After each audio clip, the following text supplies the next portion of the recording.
Hello, this is a guy who likes fanfiction and is too lazy to read, so here is to be the one to hold the dawn in audio form. Check the description for the links to the author. Chapter 11, The Fateful Encounter. 18th day of the Great Tree Moon, Mission Day. A group of armed men were sleeping when, in the dead of night, a mysterious figure snuck up on them. The gusts of wind provided a welcome diversion.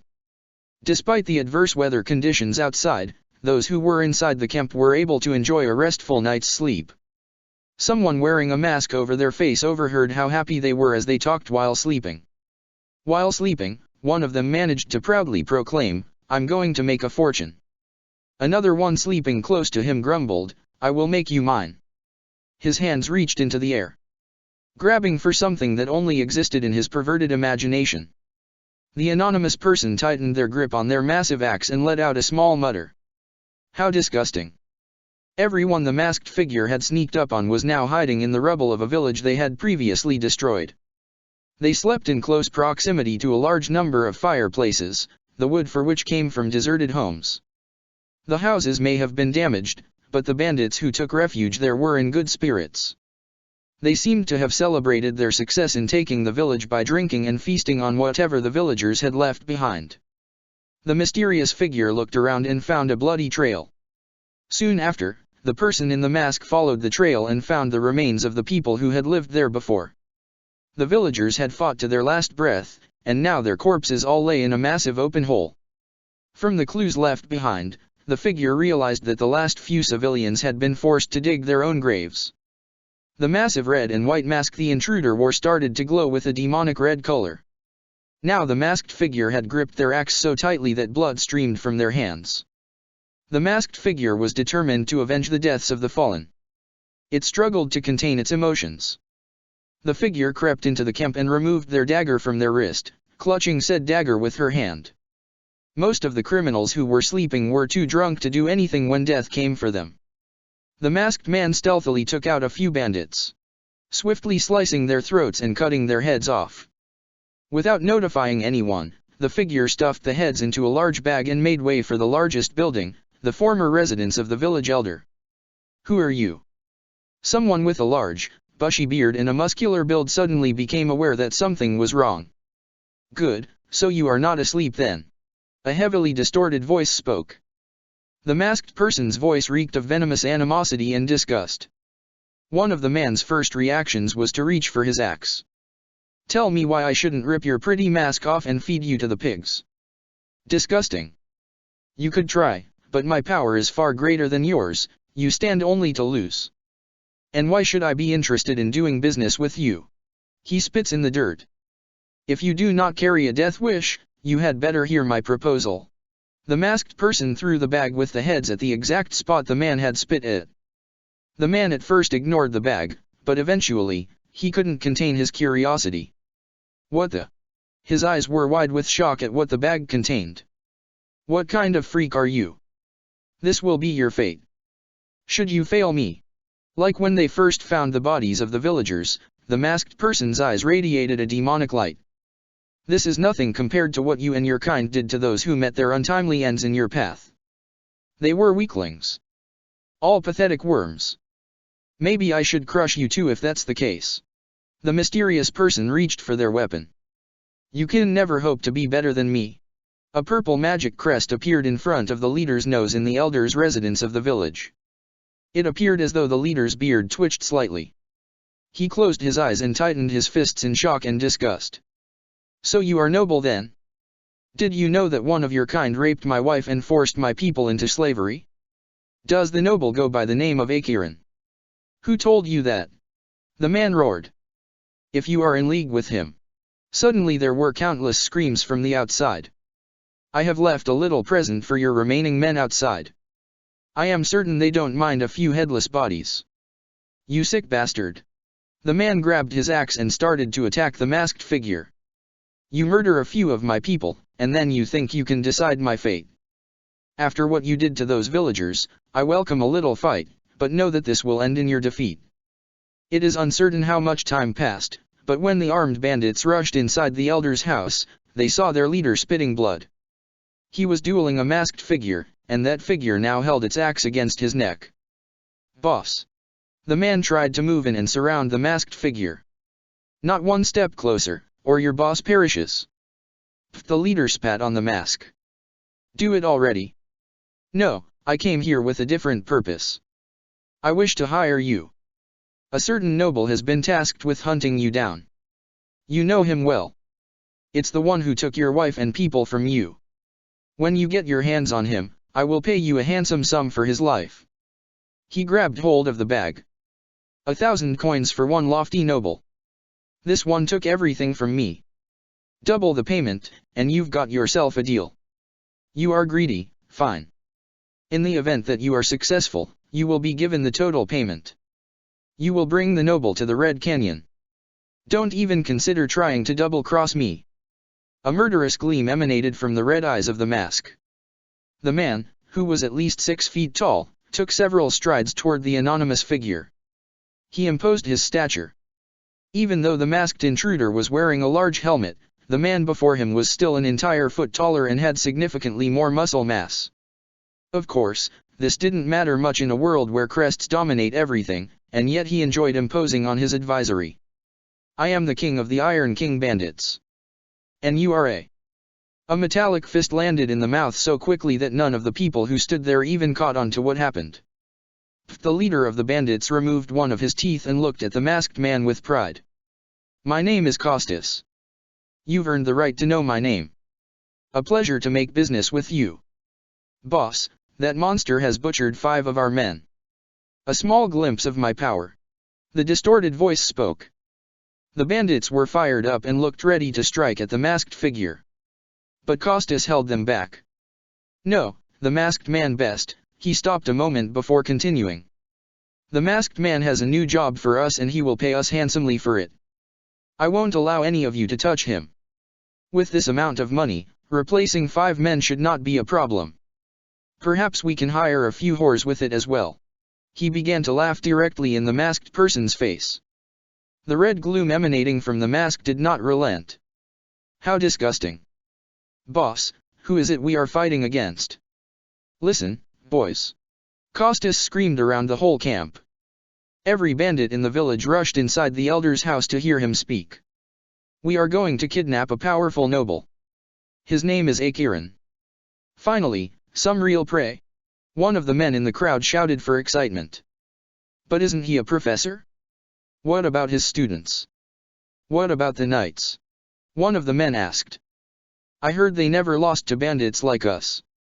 I will handle the knights. Should you run into any students, you are allowed to kill as many as possible, but Akiran is the real prize I am after. Delivering him to me is your primary objective. The masked person looked at them. Costas carefully relaxed his brutish arm on his shoulder. He leaned his head slightly forward. I can smell the money. Make sure you have enough of it when we see each other again. The masked person shook his shoulder off. This will be all. And with a purple glow they disappeared. Teleportation. Guess this makes things a whole lot more interesting. 19th day of the Great Tree Moon, midnight. Without saying a word, Edelgard removed her armor and the repulsive mask, then reinserted them into her chest. With a few touches of her fingers, the fake ground was opened, and there she placed everything inside. Her heart felt easy once she wore her academy clothes again. Hubert stood outside her tent, making sure no one entered or saw her. Even at this late hour. After she signaled him to go, he instead entered her tent. Lady Edelgard, how did it go? I don't want to talk about it. He carefully made a few steps toward her. Lady Edelgard? Was the mission a success? She refused to look him directly in the eyes, but she did let out a weak yes. Then that's all I need to know. Hubert ignored her inner feelings. Everything is in place for tomorrow. Everything we have worked for. Edelgard was unsure what to do. A part of her wanted to be comforted by what happened tonight. She saw the horrors in the destroyed village. She witnessed how the bandits had enjoyed it. The mask, this persona of hers, looking back, feels frightened of the darkness she encountered. It wasn't the horrors the bandits inflicted, but her own inner darkness that had taken residence inside her heart. Hubert, Edelgard wanted to say something. Yes, Lady Edelgard. It's nothing. With the same gesture as before, she motioned for him to leave. And this time, Hubert obeyed her. Sleep well, Your Highness. You too, Hubert. Imperial Year 117. Please, I beg of you, I have family. I am not the one responsible. A young girl wielding a massive axe stood before her final foe. She had mowed down a horde of enemies, and now she stood there with a blank stare, ready to finish off her final target. Another figure stood next to a girl, whispering into her ears. This man betrayed you and your family. Let your flames consume him. The girl brought down her axe atop the man's head, cutting him in half. Her entire body was now covered in blood. I am proud of you. You truly are my greatest creation. The girl materialized her crest of flames as if on cue. Yes, no one is a better fit for that title, and it seems you have finally accepted your destiny, Flame Emperor. Together, we will see Fodlan reborn in the flames of our ambition. The young girl was emotionless, she said nothing, and her eyes were devoid of any emotions. She only did one thing, she clenched her fists. I have something for you. A gift. Take these and put them to good use. The man showed her a helmet, and the front of that helmet was covered with a red and white mask. The girl felt drawn to the beautiful red eyes. Without any command being issued, she grabbed the mask and submerged her head inside the heavy helmet. To her, neither the helmet nor the armor added any significant weight. As she finished putting on the armor, the man next to her began to examine her. It was clear that he was feeling very proud of himself. Well done. Take these gifts with you always and remember this day. The person in the mask said nothing. She simply stared at the dead corpses next to her. What's the point of looking trash? I thought we were over this. He did not obtain a response. Instead, the person in the mask turned their attention away from the dead and peered at him with demonic red eyes. Perfect. He clapped his hands. That's what I want to see. Now tell me who you are. I am the Flame Emperor. Yes, that's who you are. The girl's heart stopped beating for a moment as she accepted her destiny. Deep inside, she felt a burning hatred. So many small embers that created a massive blaze. She was nearly overwhelmed by the feeling. We will destroy the rotten church and take the land back from these beasts. The man was still not done with his self-aggrandizing speech. Come with me, I need to show you something. The masked girl gave a passionless nod as she followed her tormentor around the empty halls she once cherished so much. There's a final gift I want to give you. He led her past the beautiful staircases deep inside the palace's interior. They had nearly reached the throne room.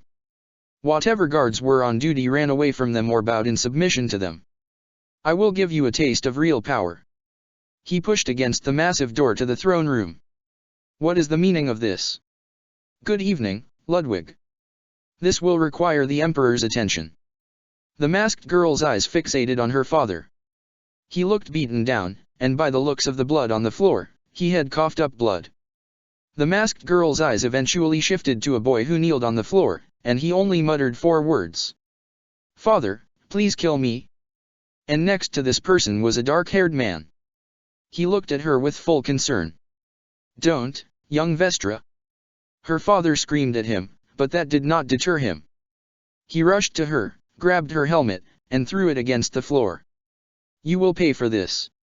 The man who accompanied the masked girl now summoned a barrage of dark magic spells. He enjoyed every second of seeing the black-haired man suffer. Lady Edelgard, you are stronger than him. Fight against him. Kill him, my creation. Stop, Elle. That's not you. Her father screamed while tears left his eyes. This is the real me, she said. Her voice was devoid of any life. She went over to the black-haired man and strangled him. With her bare hands, she snuffed the life out of him.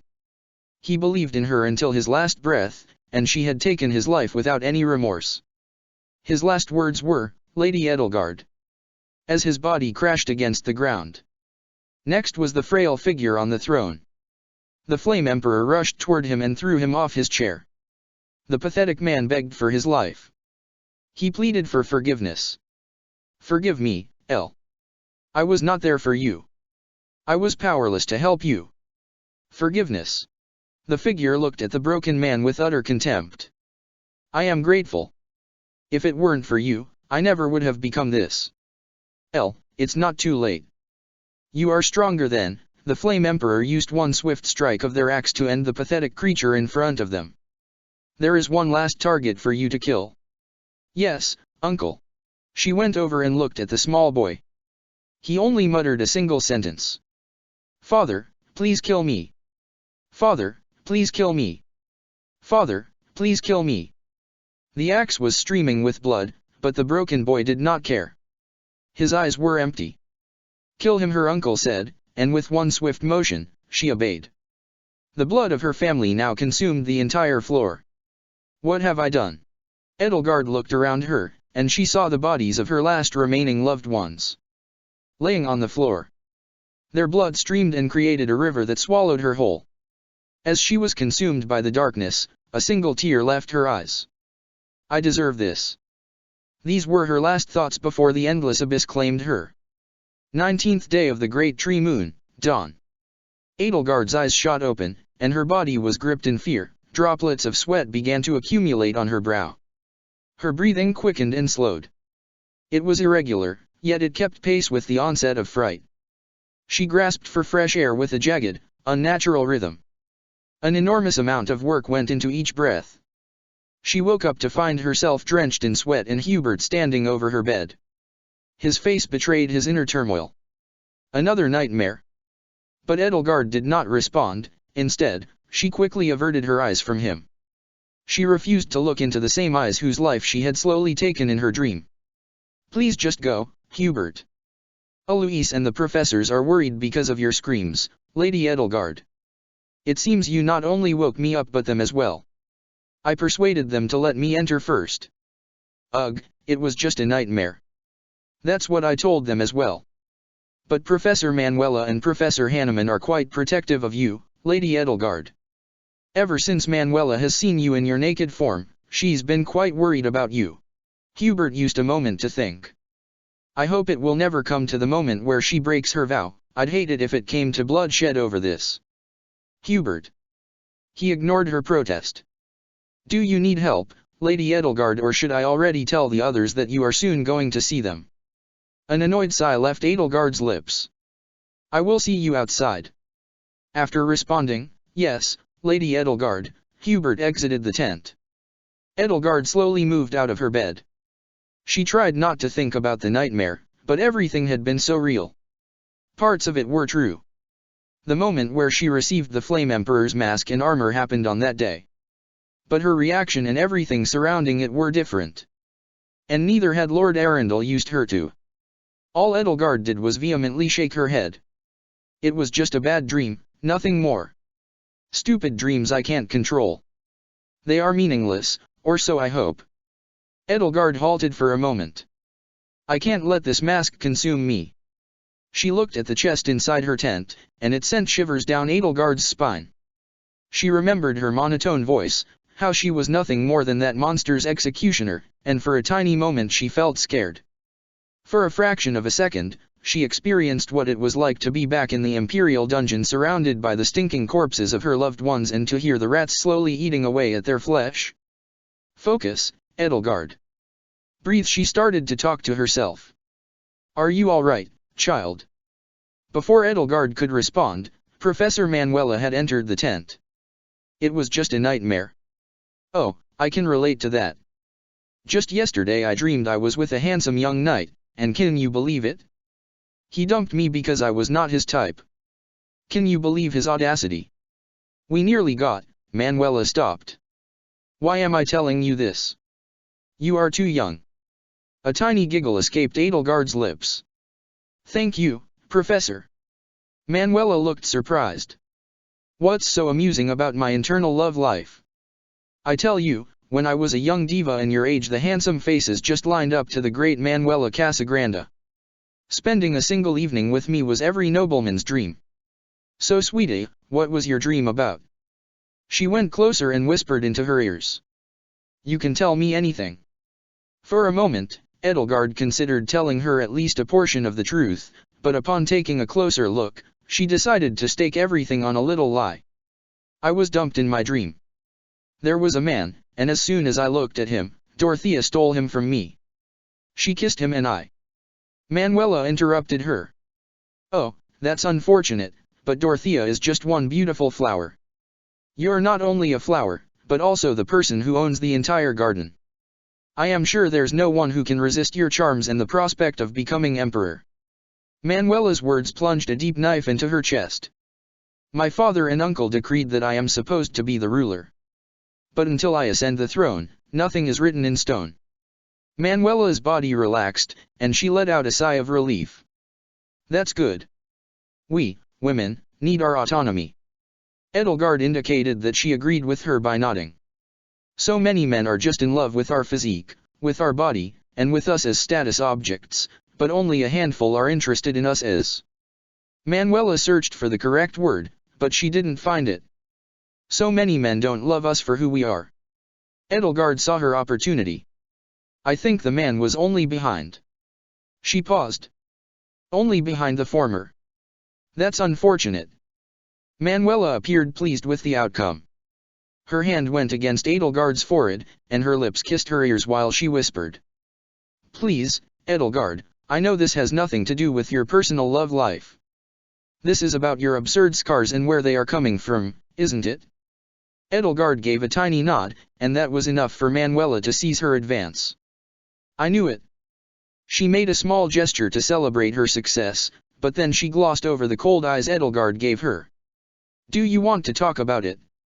I do not. Edelgard pushed Manuela off. Manuela was stunned by her action, but she quickly revealed that she overstepped. Apologies, dear, I overstepped. She hastily bowed before Edelgard and gave her a charming wink. If you ever feel like you need someone to talk to, I will be there for you.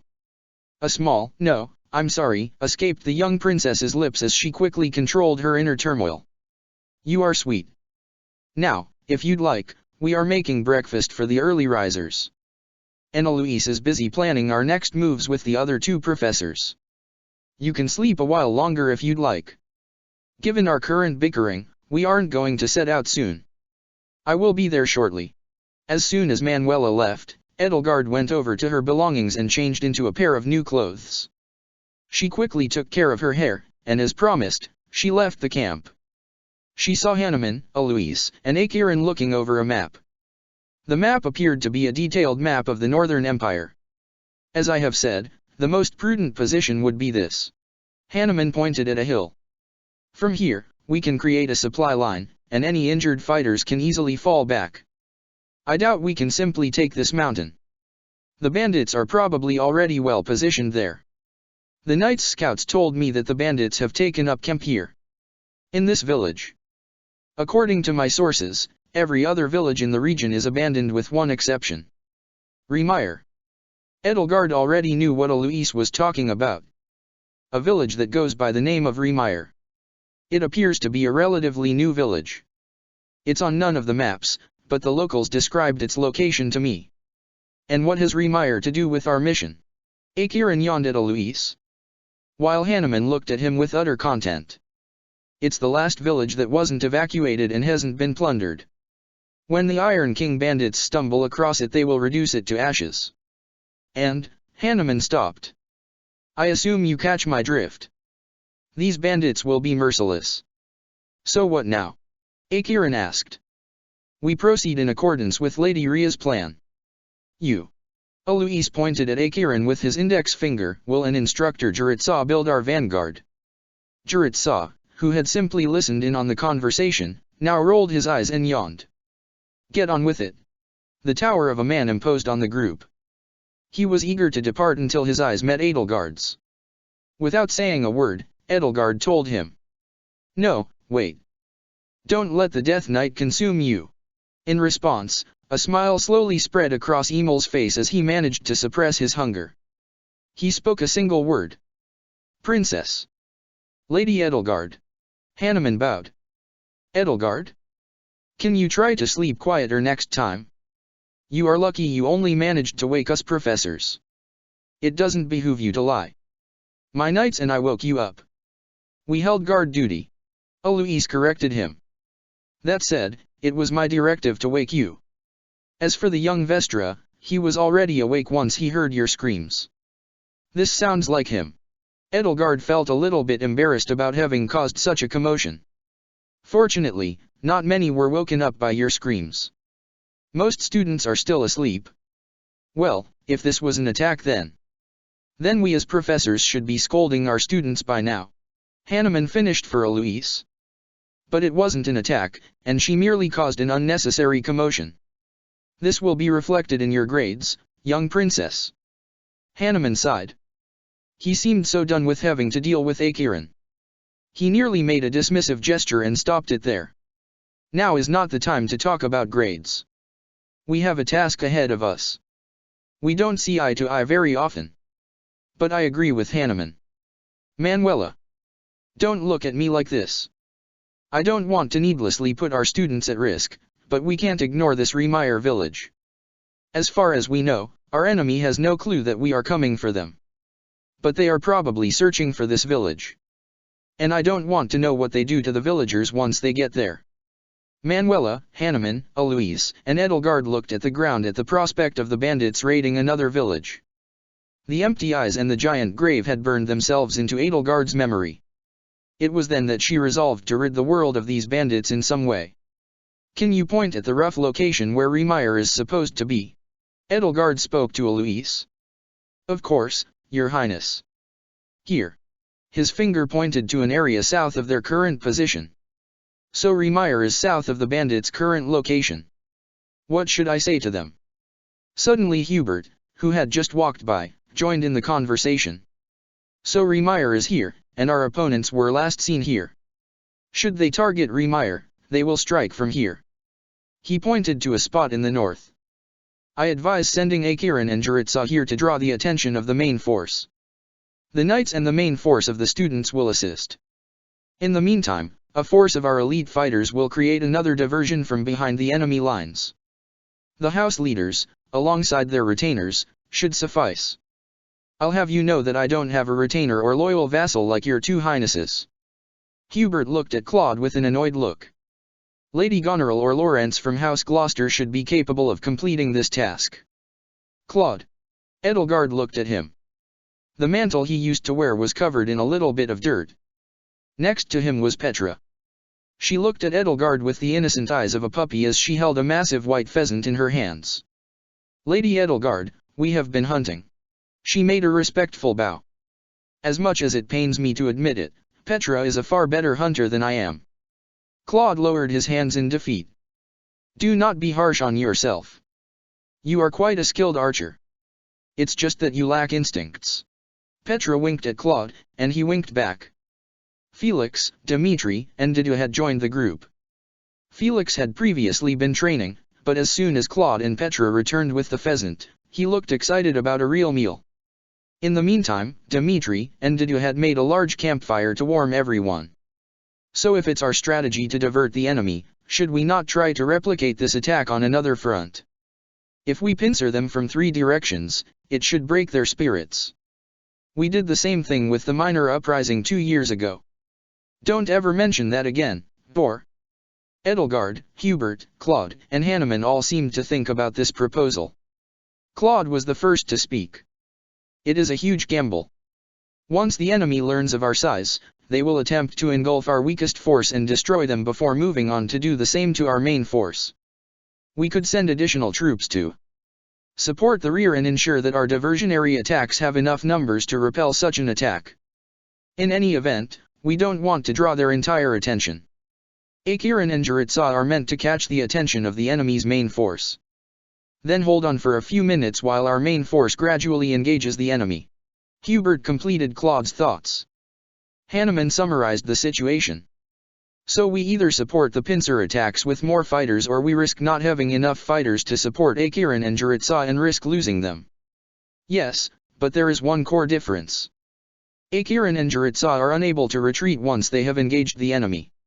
If the pincer attack groups are overwhelmed, they can still retreat and rejoin the main force. Using the map, Edelgard illustrated her point. Akiran chimed in. Jaritsa and I are under the direct threat of death while your students can retreat. It stands to reason that we should not reinforce our divisionary pincer attacks and instead lay everything for the ambush. Everyone looked at Akiran. There was a long pause until Akiran received a few nods. Just like before, Claude was the first to say something.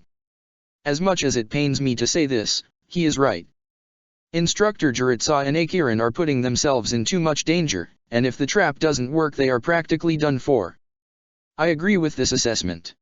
Hubert and Edelgard both approved. Seeing both of his contemporaries agree, Dmitri signaled his agreement. So it's settled then? Dmitri inquired. Yes.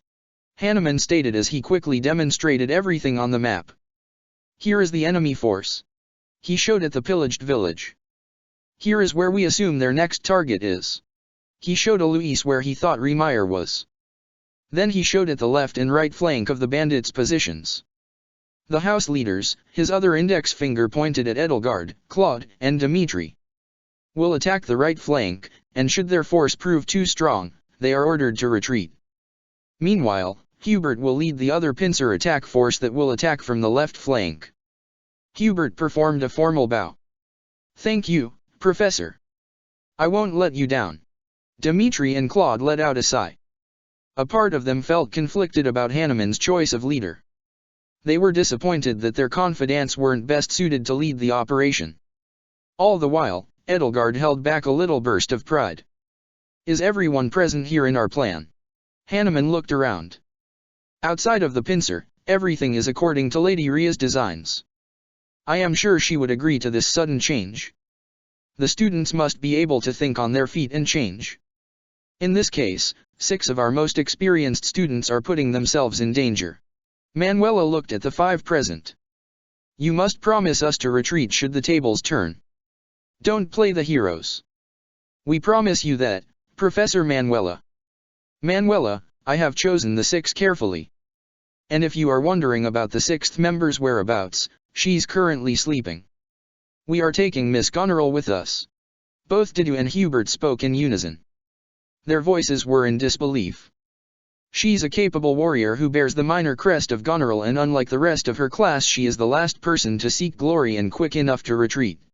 Upon finishing his explanation, Hubert and Didu felt like idiots for asking until Claude shimmed in to save their faces. Hilda as well, he searched for words to describe her. If you look up lazy in the dictionary, her picture won't be there because she never got around to submitting it. Not too unusual for a noble like her, I guess. The entire crowd, save for the adults and the house leaders, burst out laughing. Well, Petra was not laughing, but she ticked at Claude's clothes to ask him to explain the joke to her. Edelgard wanted to stop Petra, as she wanted Petra to remain innocent. You are so rude, Claude. Hilda appeared from behind the crowd. She was angry at him and slapped him in the face. I probably deserved that. Claude made a small gesture to apologize before he continued. You are currently part of a small diversion attack led by this scarecrow. He pointed at Hubert. I was trying to get you out of this mess. You may thank me later. Hilda looked at Hubert with a bit of disdain. She, too, seemed to dislike his looks. You look scary, but then again, you are a scarecrow, and that means I have fewer enemies to fight. Who is coming with us? I will be joining you. Didu stepped forward. He towered quite a few centimeters above Hilda. Oh, I can see reliable when I see it, and you are absolutely it. Why should I be in any danger, Claude, when I've got 2 tall men protecting me? One of them is handsome, and the other has experience serving a lady. We are not your, both Hubert and Didu wanted to protest, but Hilda cut them off. Shush, the grown-ups are talking. There was a shared air of impending doom between Didu and Hubert as they both looked at Hilda as if they were about to do something they will later regret. We are glad that you are happy about your assignment, but young Vestra will lead your group. For once, Akiran had taken Hubert's side. Yes, I will behave. All right, that concludes our strategy meeting. Hilda, I will explain everything to you and those who are just now waking up. Hanuman turned to Alois. Would you wake up and gather the remaining students here? Of course. In the meantime, the students that had gathered all dispersed. Manuela took Petra's hand, and with the pheasant in hand, they made their way to a spot at the large campfire the lions had built to prepare their food. Edelgard wanted to follow them, but Hubert signaled her that he wished to speak with her. He went deep inside the woods, far away from the camp, where no one could hear them. What is it? Edelgard was not in the mood for a conversation with him. How confident are you in this plan? Unlike everyone else, we know that the bandits are aware of our position. This is an important factor. I ordered the bandits only to capture Akiran. Jurat saw, you and I are in the perfect position to abandon Akiran. We won't engage until the enemy has captured Akiran, and then we will crush the bandit forces foolish enough to further engage us. Edelgard's eyes widened a bit once she realized, to be honest, I am surprised everything is going so well according to plan. Everyone is where they need to be. Every well-crafted plan can go awry if the execution is lacking. Once the bandits discover 3 future leaders of the continent attacking them, they will rush after you. You need to keep the other 2 under control. Particularly the blonde-haired prince. He strikes me as the arrogant knight who charges his opponents head-on. So you are not worried about Claude then? I'm less concerned about him. To risk his own life on a whim is not something I imagine he would do. He appears to care about his own safety more than Dimitri does, but you should still be wary of him. Thank you, Hubert, is that all? Just promise me to reunite with the main force should anything go contrary to plan. I promise. Before he acknowledged her, he indicated her readiness and examined her closely. He saw the rings under her eyes, and he heard her stomach growling for food. Before we leave to fight the bandits, you should eat and then try to get some sleep. We are fortunately not in a hurry to fight. Thank you, Hubert, I will try to catch a bit of sleep before we depart. She dashed back into camp, looking for a place to stay near the large fire pit. The pheasant was almost ready, and Manuela had already boiled a dozen eggs to go with the bread, and she was now preparing a fresh salad. I am sure this will keep everyone in high spirits. She smiled while she grabbed the tomatoes, which Claude and Petra had been cutting. Oh Edelgard, she winked at her. Would you like to lend us a hand?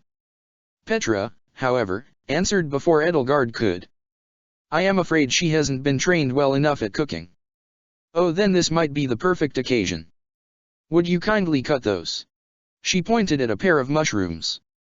These are perfect for the salad. Edelgard instinctively grabbed a nearby weapon. All right, we can begin. My dear, Edelgard, would you kindly drop the weapon? Here is a knife for this. Manuela handed her a kitchen knife. An uproar of laughter erupted from Claude and a few other students. Some of the students there started talking trash about Edelgard. Unbelievable, that the Adrestian doesn't know how to cook. So that's why she depends on her servant. Who said this? Manuela looked into the group, and a few minor students sitting next to Claude and Petra immediately stopped dead in their tracks. Edelgard ignored the entire scene while she tried her best to cut the mushrooms, but regardless of what she did, none of the pieces were equally shaped. After Manuela gave them a few deadly glances, they left Edelgard alone. At least until she showed Manuela her mishaped mushroom pieces. They started to giggle as they saw Manuela's slightly perplexed reaction. However, she quickly recovered and told Edelgard. When we get back from the mission, I will make sure to teach a thing or two. For now, she simply gestured for Edelgard to put everything in one large bowl. Everything after this was rather uneventful. While waiting for breakfast, she looked around the camp. Casper and the strong fellow, Raphael, was it, made Hanuman's life at explaining the plan to them a living nightmare. The poor professor looked so tired out. In the meantime, Hubert stood next to them. He did his best to support Hanuman, but both of them seemed at their wits' end. They seemed to hold up the progress for quite a large group of students. Dorothea, Bernadetta, Linhard, Ferdinand, Sylvain, Ingrid, Annette, Lysathea, and a few other students Edelgard did not know the names of were gathered around Professor Hanuman as he went over the plan in detail. Edelgard thought about helping the professor, but her stomachache hadn't gone away, so she decided to eat something first. She returned to the fireplace, where the food seemed ready. There was a bit of everything, fresh eggs, a lovely salad, and a bit of pheasant meat. Edelgard grabbed a little bit of everything, and then she looked for a quiet corner in which to consume her meal before she returned to her camp to rest until they departed. As soon as she found peace and quiet by a waterfall, she let her breathing slow and her pupils dilate. Are we interrupting anything? She turned her head around and nearly dropped her footplate. Her eyes were met by Dimitri and Claude, who stood behind her. Ugh, it's the two of you. Can you not leave me alone and just finish my meal? How do you feel? Are you feeling strong enough to fight the bandits? Dimitri asked in a gentle voice. For the tiniest of glimpses, there was no darkness in his eyes. I will go back and sleep for a few hours until we depart. Thank you for your concern. That's good. As Dimitri broke his gaze from her, she could see the hatred in his eyes once more. No matter what happens, I will make sure these monsters won't get their hands on you. Are you going to protect me in the same way, Dimitri? Claude received a weak nod from Dimitri. It's good to know that I have a bodyguard like you. In his happiness, Claude went in closer and hugged both Dimitri and Edelgard. This caused her to drop her remaining food. I am so looking forward to this mission. Claude, you dropped my food. Edelgard hissed at him. You should have warned us before you attempted something like this. Apologies, your two highnesses. While it was too spoiled for human consumption, the three of them picked up the food Edelgard had dropped and fed it to the horses nearby. Following that, Edelgard went and got herself a fresh plate. Rather than finish her meal outside, she took it inside her tent. After she finished, she tried to clear her head so she could get some sleep. 19th day of the Great Tree Moon, afternoon. Lady Edelgard. Hubert entered her tent without waiting for an answer. It's time. We are supposed to depart from the camp. Assuming everything goes as planned, we should be back at this spot before daybreak. Edelgard yawned. How long did I sleep? It's now afternoon, Your Highness. I am pleased to see you have slept well. Eloise, Jurat saw, and that fool Kiran, along with the main force, already departed half an hour ago. It's only us 6 that were allowed to depart a bit later. Manuela and one of the knights stayed behind to guard the camp. I will join up with the others shortly. Edelgard quickly took care of her messy hair, and she inspected herself carefully inside the mirror. Everything seems to be in order, and the black eyelids are gone. I believe I am ready to join the others. With one elegant motion, she exited the tent with her axe in hand. Glad to see you have gotten some sleep, Edelgard. You appeared haggard. Dimitri's face had curled up into a small smile. Edelgard reassured him. I appreciate your concern, but I'm fine. That's good, because we have a little bit of marching to do. The village, or should I say enemy camp, is about 2 hours away on foot. You need to be in good condition to fight afterwards. Claude had first glanced at her, but now his eyes rested on Hilda. Why are you looking at me? Hilda asked. Don't give me that look. Should I be in danger, I will defend myself, and should there be too many, I will retreat. A prudent course of action, young Miss Goneril. Hubert spoke with a little bit of fake enthusiasm, but it was enough for Hilda to take a liking to him. Ah, thank you. Perhaps one day you will serve me instead of Edelgard. Hubert suppressed his answer so as to not upset her. It was only a small whisper in the wind, but his answer was never. We are losing too much time idling around here. We need to go now. Dimitri commanded. But neither Claude, nor Edelgard, nor their respective retainers moved on his orders. Our main force is supposed to be there first. And we are only to engage the battle once the main force is under attack. Don't forget that, Dimitri. Edelgard looked at him with a burning fire in her eyes. Fine. So who should lead us? Claude asked. I think Edelgard should be the one to lead. It is, after all, her country. Claude cocked an eye toward her and winked. Hubert agreed, saying, a wise choice. I don't disagree with the sentiment. We are on Empire soil, and you certainly possess knowledge we lack. I will follow your lead, Edelgard. Dimitri made a small bow before her. After that, he took his spear and began readying himself to go. Claude grabbed an iron bow and Edelgard already had an iron axe in her hands. Hubert took nothing with him. Outside are 2 small bottles. One contained poison, the other was probably a healing potion. Hilda and Didu also grabbed axes, although the latter also carried a wooden shield with him that he strapped around his back. Wait. Before you depart, take these. Manuela gave each person a potion, except Hubert, who already had one. Do not drink everything at once. It won't make the effect more potent, and instead you are going to waste your healing resource. Also, you can always retreat to this place. I will heal your wounds. Everybody nodded at Manuela in appreciation. Now, it's time to move out. Edelgard roared her command, and the group followed it. 19th day of the Great Tree Moon, night. The last 2 hours flew by in an instant. It was now nighttime. Hubert and his group had separated half an hour ago, and they should now be in a position to flank the enemy. Suddenly Edelgard heard loud screams. They were coming from Akiran. Ugh, what are you doing? Do you not know who I am? And then there was silence. Just silence. Cold and empty silence. March. She heard hundreds of footsteps in the nearby forest. They all ran to where Akiran screamed. And then Edelgard heard screams. You monster, dot. Surround him. We can beat him. He bleeds just like any man. Fall back, Juritsa. Professor Hanneman screamed. Dimitri turned to her. Edelgard, just give us the signal, we should intervene now. Instructor Juritsa appears to be in grave danger. Edelgard was ready to give the signal. However, before that, she looked around to see Claude.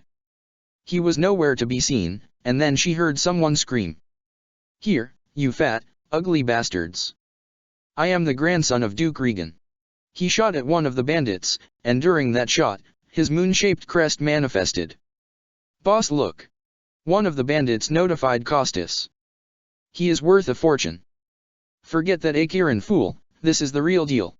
His eyes scanned the surroundings, and despite their best efforts to hide, he saw Edelgard and Dimitri hiding under the trees. Damn it, Claude. Dimitri, we need to go after him. Yes. Both Dimitri and Edelgard ran after Claude. Boss, what do we do about the main force of brats? They don't matter. These 3 are all we need. I can smell the money in that white-haired girl. I can't wait to claim her as mine. Disgusting pig. Both Edelgard and Dimitri heard him. I won't allow this monster to touch you. Dimitri's face was now full of anger, a sentiment Edelgard shared. Your Highnesses, where are we going? We can't run to our camp. Manuela will be overwhelmed, and the way there is now cut off by the bandits. Remire village. We look for it.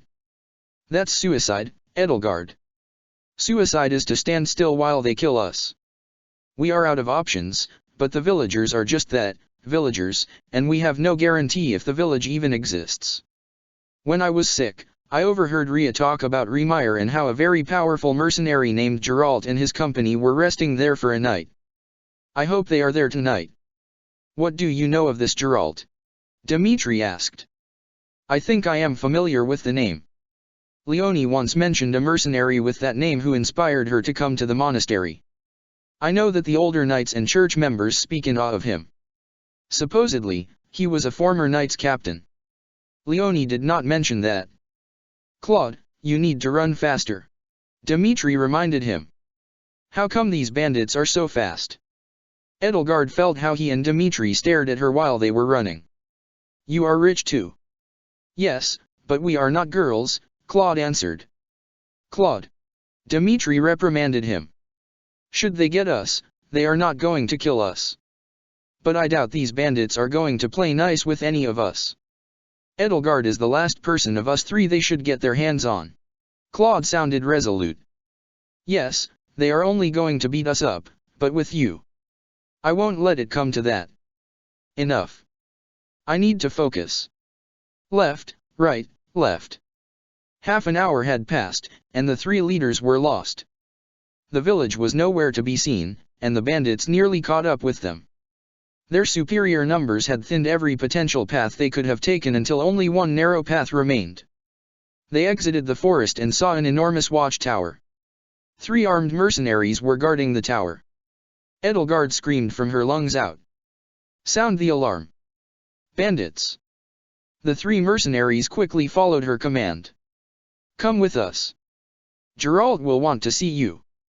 The three of them saw sturdy palisade walls, and behind those was a formation of houses.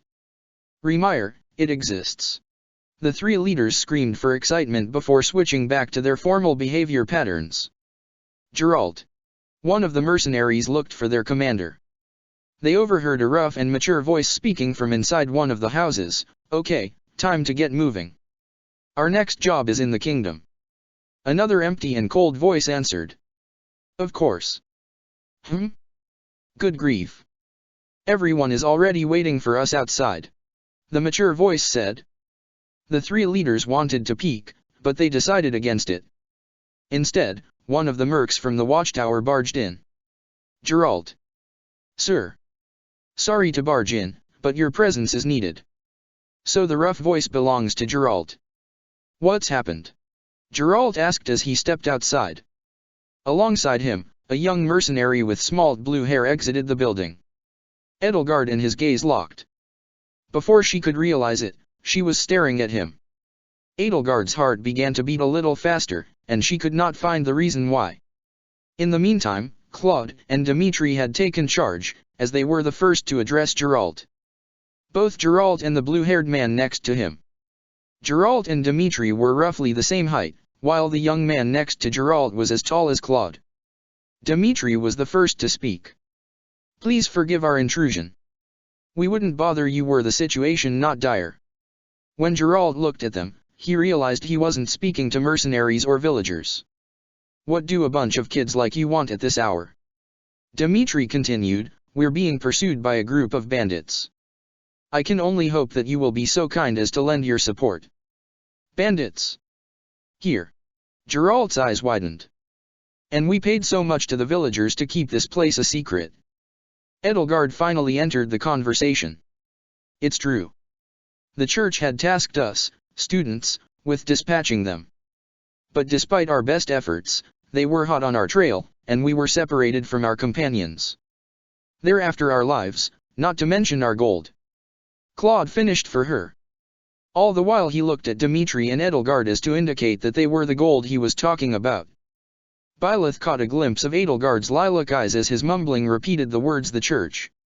Edelgard tried to get a better look at him by looking into his deep blue eyes. The color of his eyes reminded her of the endless ocean. He seemed to be oblivious to what Claude had been hinting at. As soon as I saw Professor Akiran nearly beaten to death, I had to cause a distraction. So I drew their attention to. Figures that you are students from the Officers' Academy. Geralt interrupted him. Now it would seem that you need to show us what you are made of. Byleth. Yes, father. While we are going to draw your attention away, I want you and the rest to reclaim the watchtower. A small force will stay behind with the village militia at the gates. In the unlikely event that things go awry or after our victory we gather here again. Geralt looked like he had so many questions he wanted to ask the students, but he held off for now. Meanwhile, Byleth seemed to not care at all. His eyes were fixated on his task, but he was devoid of any other emotions. Claude and Dimitri were like a brewing storm. Inside of them burned the same fire that stoked the Flame Emperor's flames and that she had seen burn in Lord Arundel. Dimitri in particular seemed to cherish the fight ahead. In the meantime, Claude started to chat with Byleth. His arm was all over Byleth's shoulder as he spoke. It's because of you guys that I'm not dead right now. Thanks for that. Byleth, however, said nothing as he pushed Claude's arm away. Yellow Cape, enemy ahead. Fire. Yellow Cape. Byleth rushed at the enemy, while Claude was startled for a few seconds. As soon as the bandit was about to counterstrike, Claude fired his arrow. While Edelgard and Dimitri tried to help, the arrow was fast enough and pierced through the bandit's chest, which allowed Byleth to finish him. Slow Yellow Cape. Stop calling me that. Blue Cape with Yellow Cape. Red Cape with me. Despite him being a man of few words, Edelgard understood his orders perfectly. He wants us to perform a pincer attack on the watchtower. The four went to take cover inside the nearby trees, where they waited for Geralt to cause a distraction. While they waited, they saw Costas yell. We want the 3 students you harbor. If you hand them over, then we will show mercy. The small army of bandits seemed to protest. But boss, this is the village we were told about. Should we not pillage it? I will await your answer. Long silence followed. Nobody spoke. And then there was the sound of a horse, and alongside it were hundreds of footsteps. About 100 Iron King bandits were looking for 50 well-trained mercenaries and 25 members of the militia. And Gerald seemed to be leading them. Gerald commanded his troops to take up positions. In the meantime, the bandits charged for them and Remeyer's palisade walls. Very foolish of them. Edelgard was surprised to hear Byleth comment on that. I share the same sentiment. As he turned around to face her, Byleth appeared to share her surprised expression. His mouth was slightly open, ever so slightly. But his face only stayed this way for a brief moment. We should advance on the tower now. Our path to it is clear. Byleth waved his hand and gestured for Dimitri and Claude to follow him to the tower. While the bandits were busy trying to take over the village, they were able to sneak up and take the watchtower. Red Cape, Byleth gestured for her to follow him inside the tower. Blue Cape, Yellow Cape, take cover inside the forest. We have names. Claude refuted while Dimitri dragged him into a nearby pair of trees. Edelgard wanted to ask what Byleth was doing as he looked outside of the tower. His eyes were fixated on Costas. And then it went to his entourage. The bandits' storm at the village had left him with very few bodyguards. You are planning to take him out? He nodded. We four should be enough. I agree. Now that she was alone with him, she broached a different topic. I feel a strange aura about you. You say you are a mercenary, but... She hesitated for a moment before asking. Is there more to your story? Just a simple shrug of the shoulders was all he did. We should reunite with the others. The curious side of Edelgard desperately wanted to know more of him. It desired answers. But she suppressed that side of herself for now. Yellow Cape, Blue Cape. Our names are. Byleth talked over them. I need you to cause a distraction. He pointed at the 10 remaining bodyguards. You will distract 7, while Red Cape and I take care of the last 3 bodyguards and the leader. We can do that. Dimitri appeared confident as he burned for the fight. Don't underestimate them. These are their elites. Claude inquired, how do you know that? Byleth shrugged, experience. The final minutes were spent getting everyone in place. On Byleth's cue, Claude fired the first arrow, and as he predicted, the majority of bandits left to investigate. Dimitri jumped out of his hiding place to give Claude the cover he needed to fire arrow after arrow at them. Despite hitting the bandits, most of them shook off 1 or 2 arrows with ease. What kind of men are these? Edelgard inquired of Byleth as she observed their resolve. Ex-miners, ex-soldiers, and mercenaries who abandoned their trade and turned to thievery. That's what my father told me. They have undergone very strict military training. I think the bandit leader was holding them back as his final ace. We are nearly there, Edelgard commented. Once Byleth had taken up his position, he waited. Face me, you coward. Dimitri screamed at Costas, which caught his attention. Why should I face you, Prince Eling, if you can't get past my bodyguards? He laughed directly in Dimitri's direction and started to turn around until he felt an iron sword brush past his chest. A few droplets of blood streamed out of the small scratch Byleth left on him. Get him! Costas screamed. Edelgard quickly rushed to Byleth's side, and together they were locked in a fight 4 against 2. Dimitri and Claude's odds are worse, Edelgard stated. You will pay for your crimes. Costas laughed in her face. You there? You are a merc, right? What do you say? I take you in, and we sell these 3 lordlings for a handsome sum. If you accept now, I will throw in a handsome bonus for you. You can be the first to taste her. Byleth's eyes were fixated on Costas. Never. That was all he said. For a moment, Edelgard's heart stopped. If he had betrayed her now, this would have been it. She was relieved to hear and see his resolve. A shame, I welcome talents like yours in my band.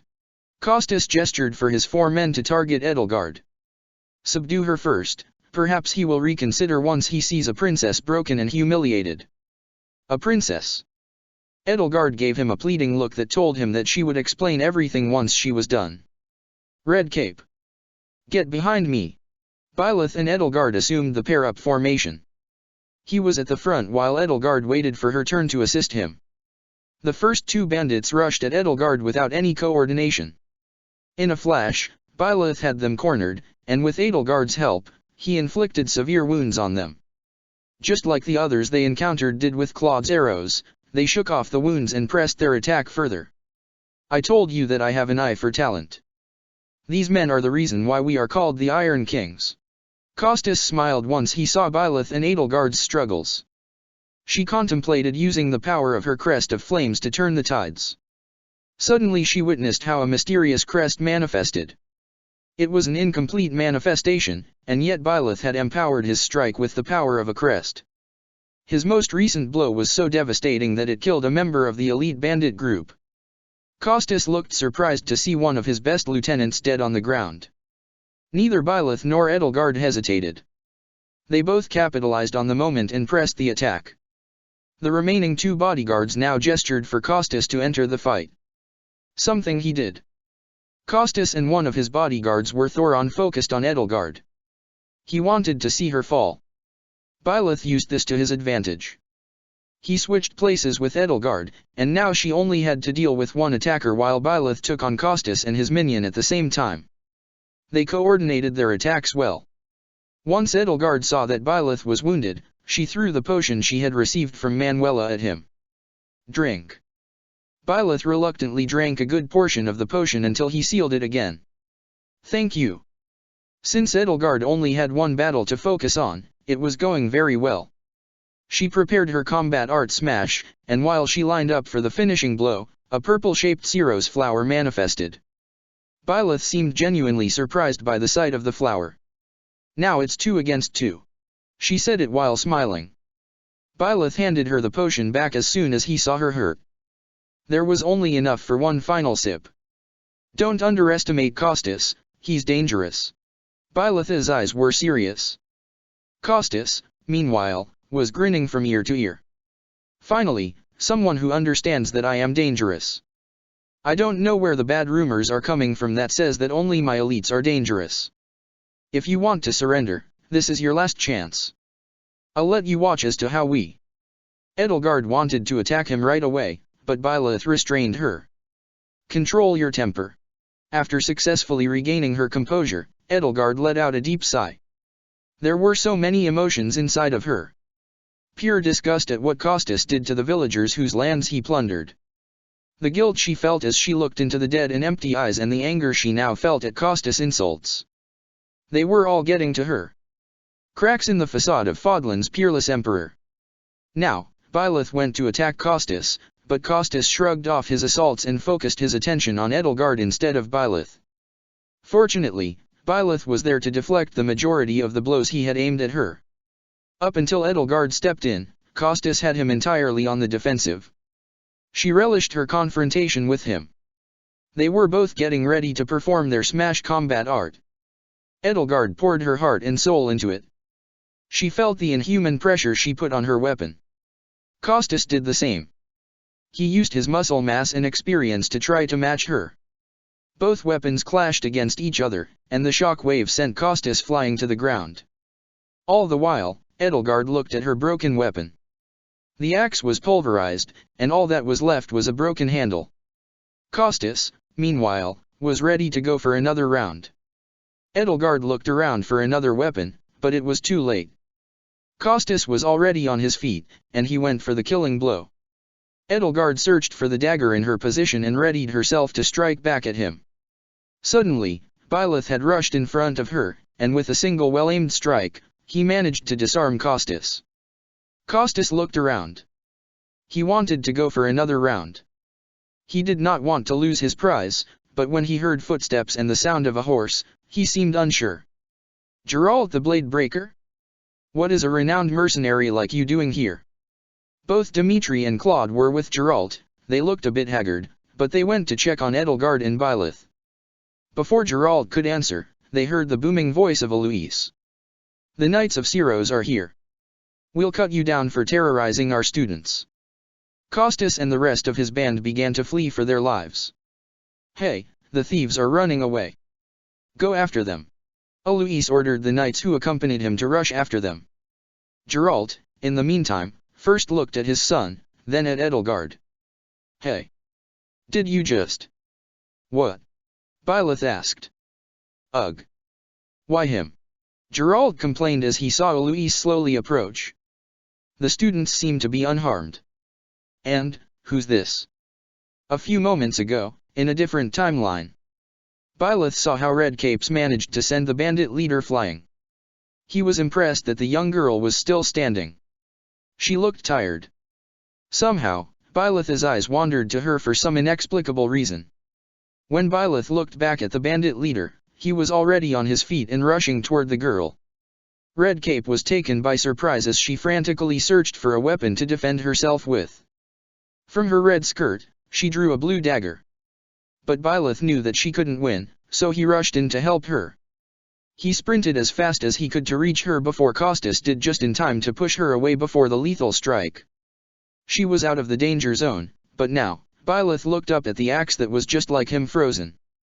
Redcape's face was filled with worry, while the bandit leader looked excited. None of them were able to move. Suddenly the entire world vanished before Byleth's eyes, and he saw the girl from his dreams sit on a massive stone throne. And he stood at the entrance to the steps leading up to the enormous throne. At first, the girl rolled her eyes. Honestly, what were you trying to accomplish with that little stunt? Are you trying to get yourself killed, you fool? Byleth felt how his body was able to move. He looked up at his rescuer. She was indeed the young girl of whom he had dreamed earlier. The girl with emerald hair wore a strange set of garments. Last time she asked him about what he is and his name. She had rejected his first answer. Byleth had told her that he is the Ashen Demon, but she didn't take no for an answer. Now she looked both annoyed and a little bit concerned about Byleth's well-being. The girl looked deep in thought. Well, it's fine. And then, in pure excitement, the girl clapped her hands. Well, I guess it's my job to guide you from now on. She smiled at Byleth.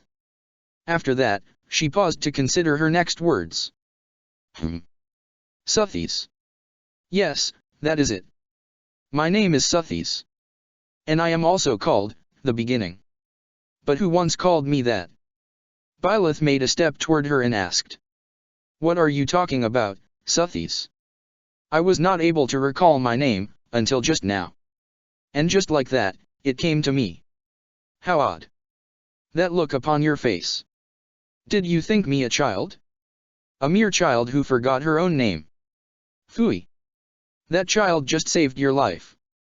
And what does that make you? Byleth's expression changed very little. Although, a part of him found the situation amusing, since she had questioned him so rudely before, now she struggled to recall her name. Does she feel that part of me? Byleth wondered. He looked at her and made a small, humble bow as he answered. Less than a child. He was greeted by a grin from Suthies. Correct. You understand. Then her smile faded away as she continued to scold him. You threw yourself before an axe to save just one young girl. Yet all is well, as I have stalled the flow of time for now. You would have died had I not intervened. A small thank you left Byleth's lips as he pondered what she just told him. You stopped time. There now. Is gratitude so much to ask? I did deem you worth saving, after all. And yes, though it is only momentary, time has stopped. However did I manage that? She had her head down, thinking. Byleth, too, paused for a moment of reflection. What will happen when time resumes? When time begins again, the axe will tear into your flesh, and you will surely meet your end. How rude of you to drag me into this. She was clearly upset as she rolled her eyes again. Byleth also thought about their predicament. She continued. Now what to do? Suddenly, Byleth had an idea. If she can stop time, then, reverse the hands of time. Yes, that might work. I believe that this can be done. She jumped for joy. And then she stopped to wink at him. You are quite troublesome. I cannot wind back time too far, but all is well. You are aware of what's to come, which means you can protect yourself this time. A magic golden sigil appeared right before her. It was breathtaking. The symbol reminded Byleth of the purple flower he had seen his father and Red Cape manifest. Now, go. Yes, you who bears the flames within. Drift through the flow of time to find the answers that you seek. The who bears the flames within? Byleth asked. But Suthies did not answer.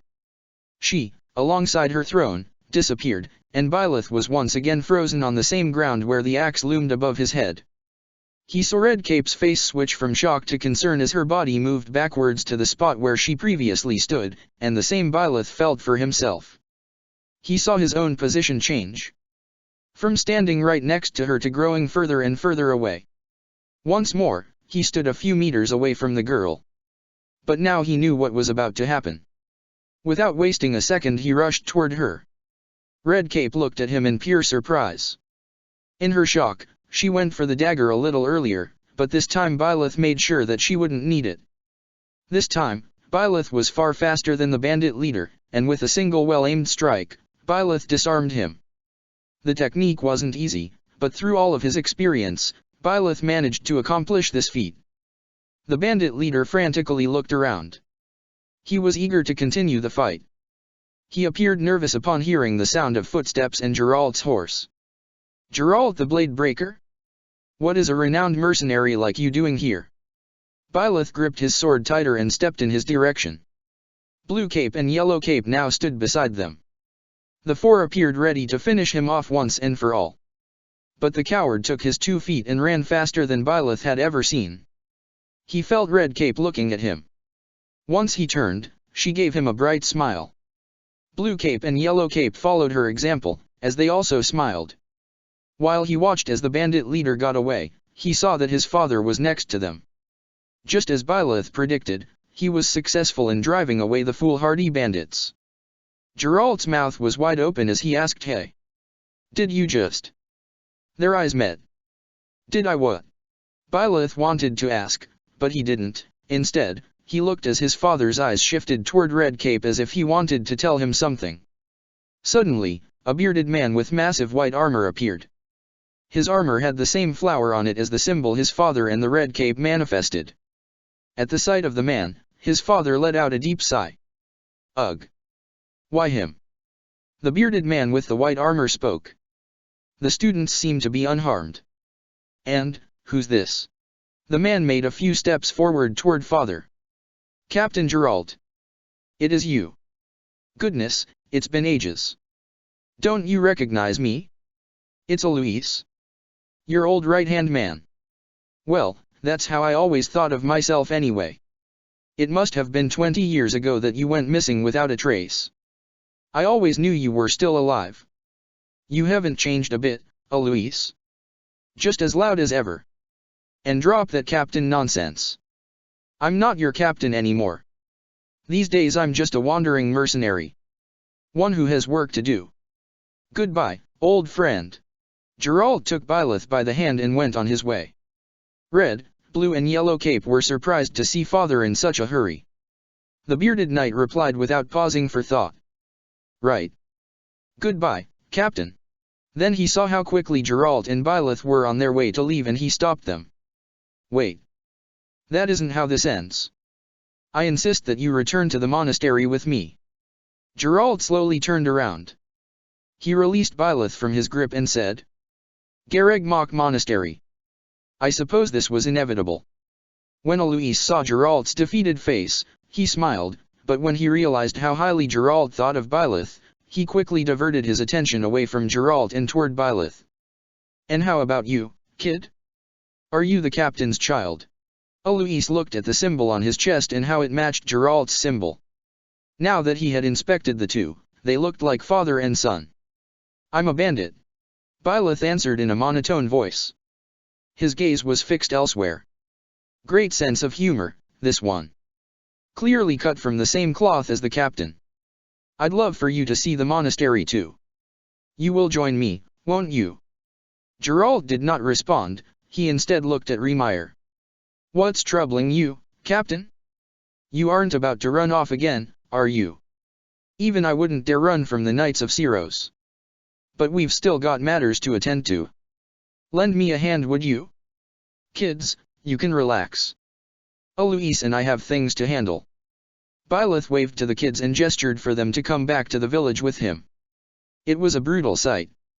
The majority of the bandit forces were slaughtered at the palisade walls. Unable to climb them, they were slaughtered by the superior mercenary force. Costas underestimated your father's troops. While we were fighting him, I got the impression that he only picks fights he thinks he can win, and here he underestimated the experience of your mercenary company.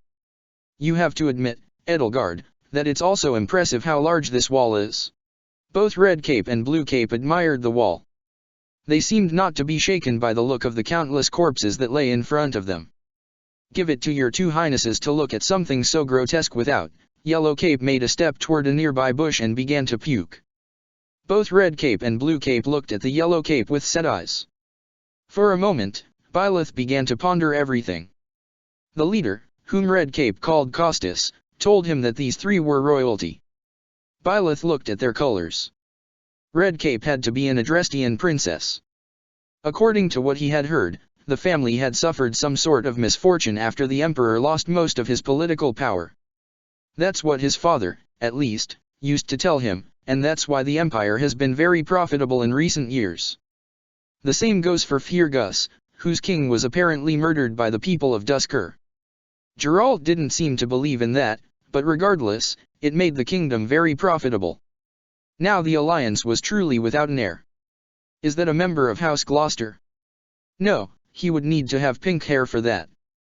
He isn't Gloucester's son, and he isn't a bastard either. But Duke Rhaegon was without an heir? Perhaps a very distant relative? The three royals looked at Byleth. The one with the yellow cape had somewhat recovered from the sight. It's all right, Claude. You can lean a little on my shoulder here. The Prince of Fargus offered him his shoulder, and Claude leaned on it for a bit. Byleth looked at Red Cape and said, You are Edelgard? Edelgard von. That's correct, I am Edelgard von Hresvelg, and it is a pleasure to make your acquaintance. She executed a modest, formal bow. I appreciate your help back there. Your skill is beyond question. You're clearly an experienced mercenary. And your father, that would be Geralt, the Blade Breaker? Former captain of the Knights of Syros. Those who knew him at the monastery praised him as the strongest knight to ever live. Have I missed anything? She gave Byleth a pleading look in hopes he would give her information. But Byleth was stunned to hear all of that about his father. I didn't know he was a captain. Byleth shook his shoulders ever so slightly. How curious. I'd wager the explanation for that is fascinating indeed. Edelgard's eyes had widened a bit once she heard that. Thanks again for your help. I don't believe in luck, but I am speaking for all of us when I say that I am happy we happened to find this village. Claude gave Byleth a weak smile. If you hadn't run off, we might not have found ourselves in this predicament, and we would have defeated the bandits the way we were supposed to. What were you thinking, Claude? Showing your crest around and announcing yourself like that. I am sure Professor Akiran and Instructor Jaritsa were capable of holding them off until the trap was ready. She sighed. Our plan would have worked. If it weren't for your stunt. About that. Claude looked her in the eyes. He seemed dead serious. Instructor Jaritsa was alone, surrounded, and wounded. Akiran was nowhere to be seen. After his scream he must have ran off. It was 1 man against 100. I refused to watch him die. He hissed back at her. It was quiet for a while. Blue Cape saw the awkward silence and said something.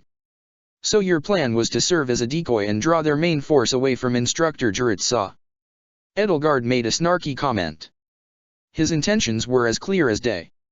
You will prove a lacking ruler if you cannot see the truth behind a person's words.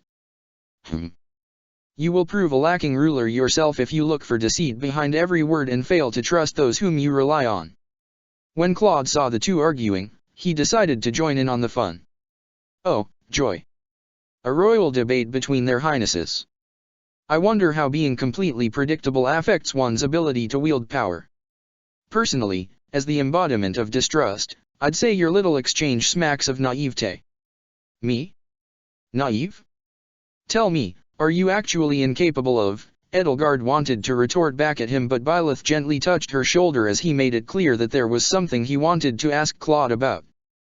The simple act of touching her shoulder caused her to stop and look puzzled. Duke Regan left behind no real heirs, and my father's investigation into Godfrey's death ended at House Gloucester's doorstep. Claude smiled. So my grandfather used to hire you. It's a long story, but my mother is his daughter. And more I am not willing to disclose for now. He winked at Byleth. This didn't stop his curiosity, but it was enough for now. Both Edelgard and Dimitri looked just as curious. I promise you this, if you come with us to the monastery, you will get the once-in-a-lifetime chance to get to know me better. Dimitri was in awe of Byleth's knowledge. Say you have visited all 3 nations, right? Byleth nodded. He carefully approached the subject. Which nation do you consider to be your favorite? Both Edelgard and Claude were interested to hear his answer. In his head, Byleth could hear someone also awaiting his answer with much anticipation. Byleth's gaze was fixed on the village. He looked at the massive wooden gate and palisade walls. And then he answered. Whatever country Remire belongs to. Dimitri appeared to be thinking. Count Rose territory is only a few miles north of here. His territory is 2 days north from here. This is the Northern Empire, Dimitri. Edelgard carried a bright smile. This makes Adrestia your favorite country. Then, Adrestia is my favorite country. Chapter 12, The Road to Gareg Mach. 20th day of the Great Tree Moon, midnight. Then, Adrestia is my favorite country, Byleth stated casually as his eyes focused on Remire and the battle they had just won. Despite that, Edelgard had a smile on her face as she walked closer to him. While the Empire has fallen from its former glory. The other. She came to a halt when she saw Byleth begin to pick up and carry a fallen militiaman.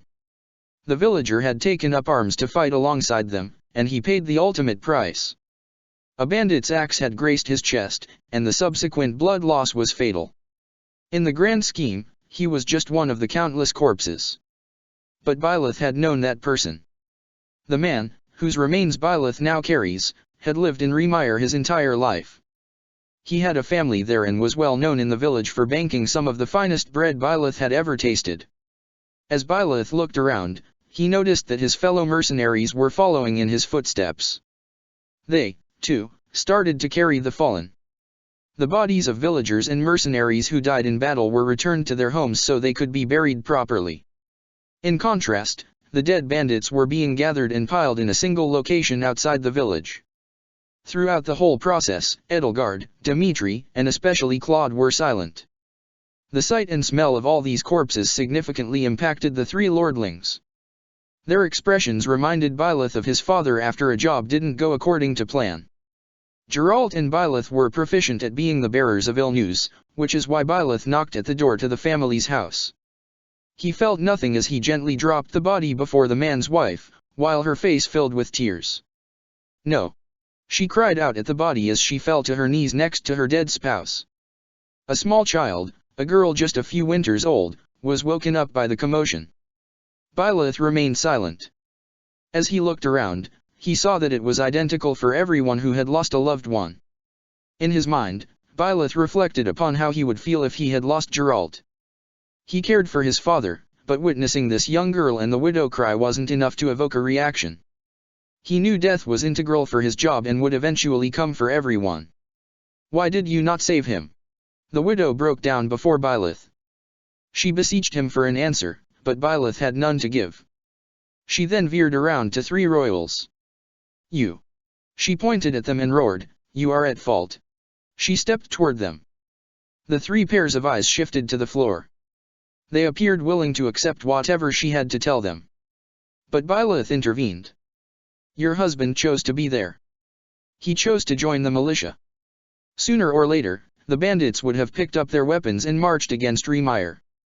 The widow was too lost in grief to truly listen to Byleth's words. And the way Byleth delivered them was cold, analytical, and affectionless. Yet as soon as she heard her daughter cry, she went to her.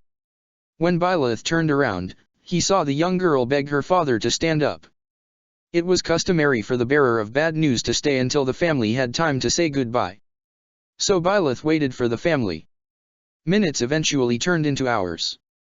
None of the young students said anything. They all seemed occupied with their own thoughts. Byleth was surprised that neither Geralt nor Eloise had set foot inside the village. Yet after an hour of waiting, he smelled burning flesh. They had put together a massive fire and burned the dead bandits. Byleth sat leaning against the house fence, where he brought the bad news. The young princess, prince, and lordling had followed his example. He could see how tired they appeared. Now that Byleth darted back, the blonde one, Dimitri, was his name, and Yellow Cape, Claude, had fought off 7 elite bandits together. Byleth grinned internally. He knew they only survived because Geralt came to save them at the last minute. He deduced when to rely on his father and when not to. So, Byleth comprehended he could count on him when he told the 2 royalties to distract the larger group of thieves away. Everything went according to plan, yet there were still sacrifices, even in victory. His eyes drifted to his comrades. As the second in command, they always turned to him when Geralt wasn't there. They relied on his strength to turn the tides of battles, and they counted on his leadership when Geralt wasn't there. A handful of families took the bad news better than others. Although they likely hated him, Byleth lingered for hours waiting for the family to muster the courage to say goodbye. During this, he stayed without uttering a single word. The princess, prince, and lordling followed his example throughout the entire process. They all had numerous questions they wanted to ask him. They tried to say much, but they held back and remained silent. The twilight atmosphere was genuinely ravishing. Byleth saw how exhausted they had all gotten. He went to the village center and snatched a few cloaks for them, indicating that they should sit on the floor and relax. Meanwhile, he stood and watched, as he had done countless times before. Here, Byleth handed them the mantles. "Thank you for your kind offer, but I am quite used to the cold. In Fagus, the winter is far more chilling." Dimitri's hands rejected the blanket. In the meantime, Edelgard and Claude welcomed them without reservation. "Thanks. That's very thoughtful of you." Edelgard smiled at Byleth as she looked for a comfortable place to sit down and relax. After some time, she and Claude started to sit on a large pile of firewood. "I agree." Claude examined the stars, and without thinking, his hand moved into the air to reach for them. He sat there, relaxed and calm. For a few precious seconds, his eyes slowly closed. It was as if he was thinking back on the day's events. Dimitri and Edelgard also seemed to ponder the exact same thing. At first, they were all lost in their own thoughts, but eventually, all their eyes shifted onto Byleth, who didn't seem to care.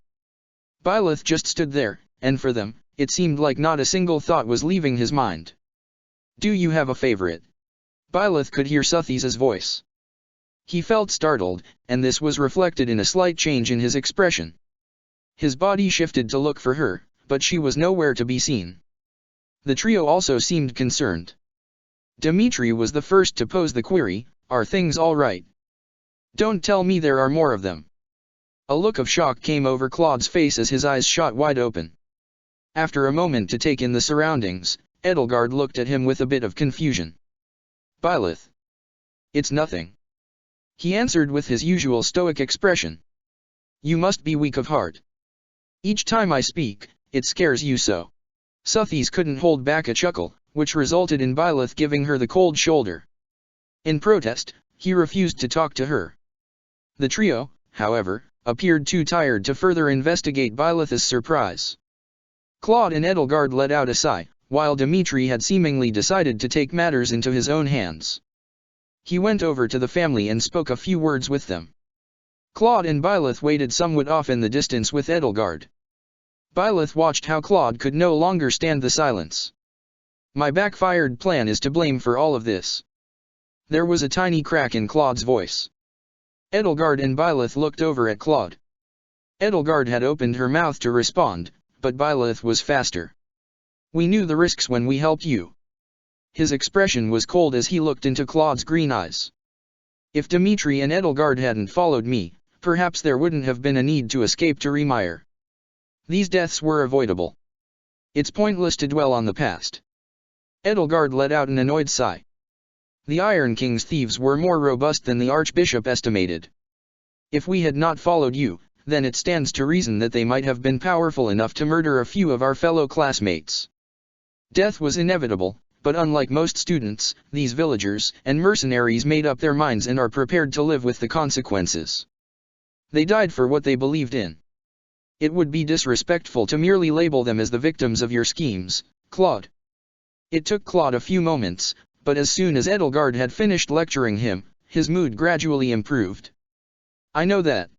He paused for a brief moment before asking. Say, Edelgard, do you have things you regret? Are you referring to something in particular? Her eyes were fixed on Claude as she looked deeply into Claude's eyes. Byleth carefully observed their exchange. Akiran, your past, are there any regrets you want to share? I told you it is meaningless to dwell on the past. What is meaningless? Dimitri had returned, and he carried the fallen husband's body. Behind him were the widow and her little daughter. It's nothing. Edelgard's voice mimicked Byleth's cold tone. The family is ready, we can give him a proper burial. Dimitri looked down at the floor. I hope my words gave them comfort. Byleth tapped on his shoulders, but he only said 2 words. Well done. Following the tap, Byleth signaled to Dimitri and the rest to follow him to a small cemetery located a few steps outside the village. There were many of Byleth's comrades and a few village families present. The mercenaries were digging the graves while the family members prayed. Byleth didn't pay them much mind, but apparently, the people of Fodlan prayed to a creature called the goddess. The more he dwelled on it, the more he realized that Gerald had only prayed to her once, when he had been extremely ill as a child. At first, the 4 started digging the grave together, but then Byleth witnessed how tired and exhausted his new companions had gotten. I will take things from here. He took the spades they had taken and dug the final stretches all by himself. We can help. Dimitri offered, and Edelgard had the same passion in her eyes. I am not cut out for this kind of work, Claude complained as he yawned. The yawn started to addict Edelgard and Dimitri as well. Despite how much they tried to hold it back, being chased by Costas and his bandits, marching, running for hours, and fighting for their lives had tired them out. When you need help, just tell us. Edelgard handed him the spade back with a slight smile as her lilac eyes shone ever so slightly in the moonlight. Reluctantly, Dimitri followed her example. The widow and her child looked at their fallen father and husband. They were grieving. Like before, Dimitri went to comfort them, while Edelgard and Claude watched him. Occasionally, all parties would look at Byleth. Both Edelgard and Dimitri would offer help during these moments, but Byleth always refused them. A part of him thought it silly that he rejected their support since it would quicken the time it took to dig the grave, but at the same time, Byleth knew that his companions were on the verge of falling asleep. They'd attempted to keep up the charade of concealment with him, but Byleth saw right through them. He knew they were tired, as he had acted the same way to impress his father when he was way too fatigued to continue. He had just risen from his slumber and was thrown out of his dream, while he imagined the day for his new companions was starkly different. They ran away from an army of bandits, and without coming to Remire, they would have all died or worse. It is the way of things, the way of the strong dominating the weak. The father of that family was weaker than his opponents. He failed to properly deflect the fatal blow, and so he died in a pool of his own blood. Without the experience to properly heal himself, the subsequent blood loss was too much. Byleth's experiences as a merc were harsh, which is why he always made an effort to learn from others' mistakes. A few minutes had passed until he was satisfied with the grave's depth. As his head locked up in the grass while standing at the deepest point, he had to admit that he had dug quite a deep hole. The trio reached their hands out to him, and without a moment's hesitation, he accepted the help. You are heavy, Claude complained as Byleth was pulled out of the hole. You think so? Dimitri asked with a slight smile on his face. Edelgard remarked, some training is always appreciated. As soon as Byleth emerged from the hole, he mumbled something to the effect of thank you to the assembled company. The girl and her mother looked over the dead bodies of their father and husband one last time. Byleth carefully placed the body in one of the coffins they made for such an occasion. Dmitri spoke a few words while Byleth, with the help of Edelgard, relocated the coffin into the hole. For someone with her small stature, she was powerful. Edelgard had little trouble keeping up with him. All the while they carried the coffin, their eyes met as she adapted to any changes in the movement he made instantly. It took little effort to carefully place the coffin inside. Now the two of them were stuck in the crater alongside the casket. Byleth gently reached out and lifted her out of the cavity. Since she had not been anticipating this, she shrieked softly. Claude laughed at this, while Dmitri reached out a hand to help her up. Afterward, Edelgard and Dmitri pulled Byleth out of the hole just as they did before, only this time without Claude's support. He appeared too worn out to be of any assistance. "You could have lent us a hand, Claude." "No thanks, Princess. I don't have the same stamina as the three of you do, and I am not the one who went back to sleep after she had a nightmare." By the way, Edelgard looked at Claude. It seemed like she was ready for another round of bickering, but Byleth and Dmitri had had enough. It was in everyone's best interest to wrap up the affair quickly. So Byleth stole her attention away by gently touching her shoulder. Edelgard turned around to look him in the eyes, and as their eyes met, they held contact for a few seconds. It was Dmitri and Claude who broke up their eyes engagement. "You two missed Dmitri's speech. It was quite touching, but not nearly as touching as your constant expressions and the way you looked at each other," Claude teased them, while Dmitri responded with a slight chuckle of his own. When Edelgard heard him laugh, she frowned slightly. "What's so funny, Dmitri?" Edelgard inquired. "Nothing. I just found Claude's joke amusing." Now Edelgard grinned slightly. "That was not a joke, Dmitri, but the honest-to-goddess truth. I would never lie about something so trivial as that," says the embodiment of distrust. Dmitri and Edelgard spoke with one voice. Embodiment of distrust. Byleth appeared to be lost. His hands were resting on his chin while he was deep in thought. His thoughts wandered to why people called Claude by that nickname. "Why are you called by that name?" Byleth asked this question in his usual stoic and monotone tone, which made Dmitri and Edelgard laugh a little more. "I'd be a poor strategist if I showed all my cards on the table," Claude answered with his usual confidence. Upon seeing how this stoked Byleth's curiosity, Dmitri and Edelgard gave each other a nod and started to fill Byleth in. "Claude is a brilliant student." Edelgard gave him a little praise, which caused a smile to appear on his face. But, a slight frown appeared on his face upon hearing the but. "But? What?" Neither Dmitri nor Edelgard had an answer or wished to finish the sentence. After a lengthy pause, Dmitri finally responded, "But I'm afraid you will have to figure out on your own what it is that you're missing. As fellow tacticians, we can't reveal all our cards, Claude. I am sure you understand." Edelgard had gleamed as she used his own words against him. To show that he understood what the two royals were saying, Byleth nodded to them, which caused all three to chuckle. What followed was a long silence. Only the howling of wolves, the rustle of grass in the wind, and the sobs of those who had lost loved ones broke the silence of the night. The brief conversation made them forget they were standing in a cemetery. As Byleth surveyed his surroundings, he saw that the widow and child had left. "Don't worry." The two of them left feeling a little better, Dmitri reassured them. "Their wound will never heal, but this was the least we could do." "It was." Edelgard nodded and looked at him for a split second longer than she needed to before moving on. "I am fortunate, both of my parents are alive and well. My dad wasn't the best, but if I could grow up without a dad and she could have a dad, then I would make that happen." There was a collective expression of surprise on the faces of the three. The expression on Dmitri's face was one of complete and utter disbelief. "Surely your father can't be this bad. He tied me up on a rope and drove around with his chariot while I was on the other end of that rope. My dad sure had his antics." Byleth saw how Edelgard and Dmitri's stomachs twisted while they pictured the event. In the meantime, he compared it to a similar training session he had with Geralt. He trained his muscles by holding onto a rope while a furious horse tried to escape from his grip. It was strict physical labor, but the results speak for themselves. "Your father trained you well." Byleth complimented Claude, but all it got was a weak chuckle from him, while Dmitri and Edelgard looked mortified at Byleth and Claude.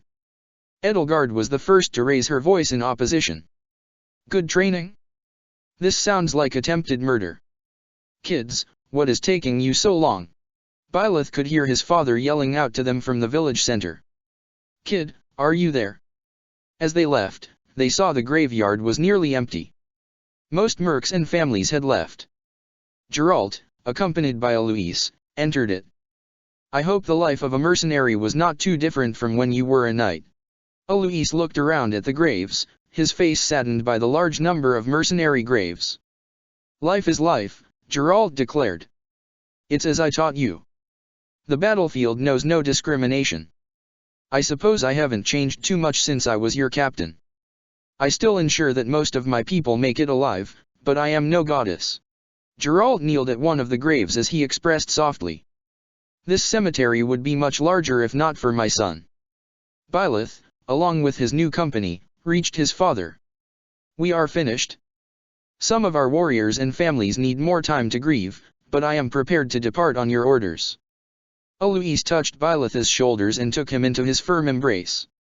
His complexion was one of pride and joy. We are family, you and I cut from the same cloth as the captain. He boomed in happiness as he resumed. The first thing you did was save the 3 house leaders. His volume decreased to a whisper as he muttered. And by doing so, you saved my skin. The least I can do is make sure you are properly rewarded.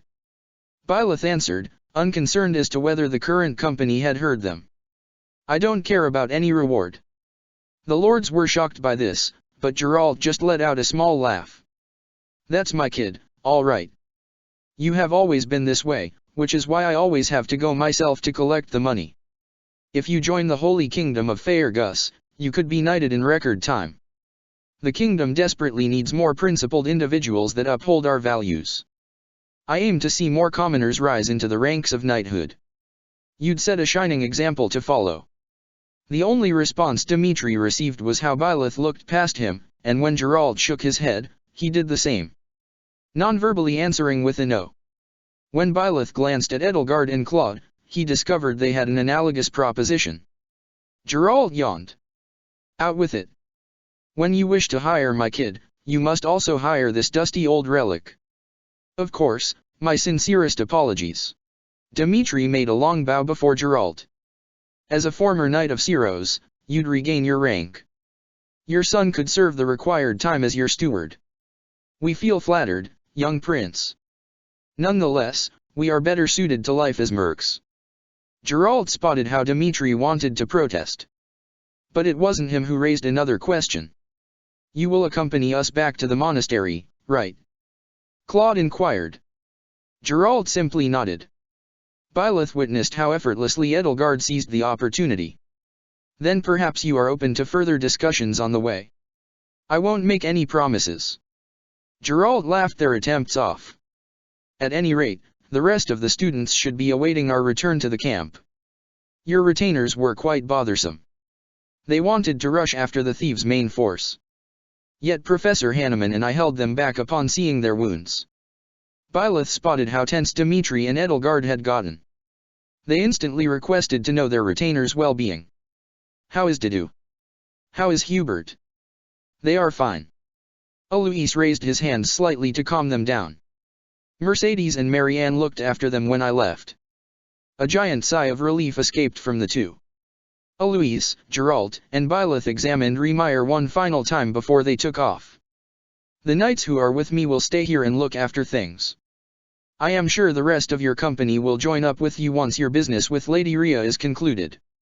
Alois grinned at Geralt. To think you lived this close to the monastery, and I never noticed you, Captain, right under my nose. Geralt shared his smile. I missed you, too, Alois. They put each other's arms around their necks and marched forward like two very old friends. Geralt, however, seemed to only do this begrudgingly. Edelgard, Dimitri, and Claude stood behind Byleth. Suddenly, he noticed a voice whispering into his ears. They're waiting for you. It was Suthies who followed her, whispering up with a yawn. With a green magic flash, she materialized right before him. She stood at the village gate, but she phased through whatever she endeavored to touch. Figures, she said. What's wrong? Edelgard asked. Upon noticing the slight shift in Byleth's expression, she started to worry. Is it the same thing you heard while we were at the cemetery? Byleth wanted to respond, but before he could do that, time was frozen once more. He couldn't move, only watch how Suthies walked around. Ah, yes, it would seem my powers are coming back to me. Suthies. Byleth raised a question. But his body was still frozen. So no words left his mouth.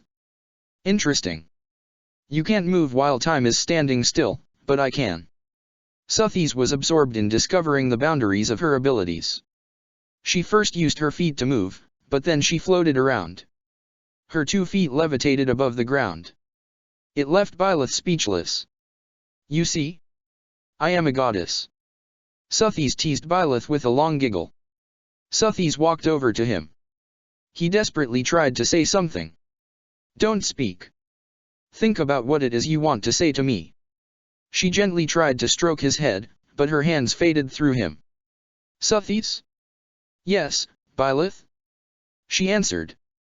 You can read my thoughts. It would seem so. She now waved her hands in front of his face. Can I read your thoughts when? Time started to move again. Byleth noticed that Dimitri and Claude were clenching their fists and keeping a wary eye on their surroundings, while Edelgard had secretly shifted her hands behind her back and emerged with the same dagger she had planned to use against Costas. Suthies still stood right next to the group.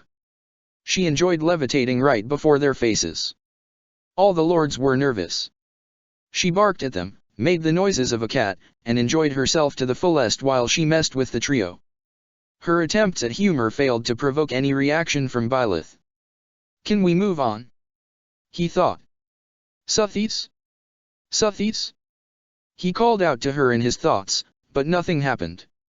It seems she can only read my thoughts when she stops time. Are you thinking of something? I sometimes can't tell what's going on in that thick skull of yours. I am, Byleth whispered so as not to alert his companions, but Suthies heard him loud and clear. I hear you. How vexing. I can only read your thoughts when time stops. I'm curious why that is. She yawned.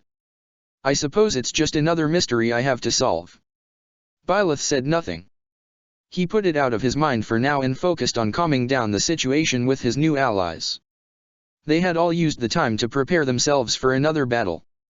Dimitri had picked up a wooden staff to use as a training spear, and Claude had picked up 2 branches to use as a sword. Edelgard's grip on her dagger remained firm. Byleth just walked on as if nothing had happened.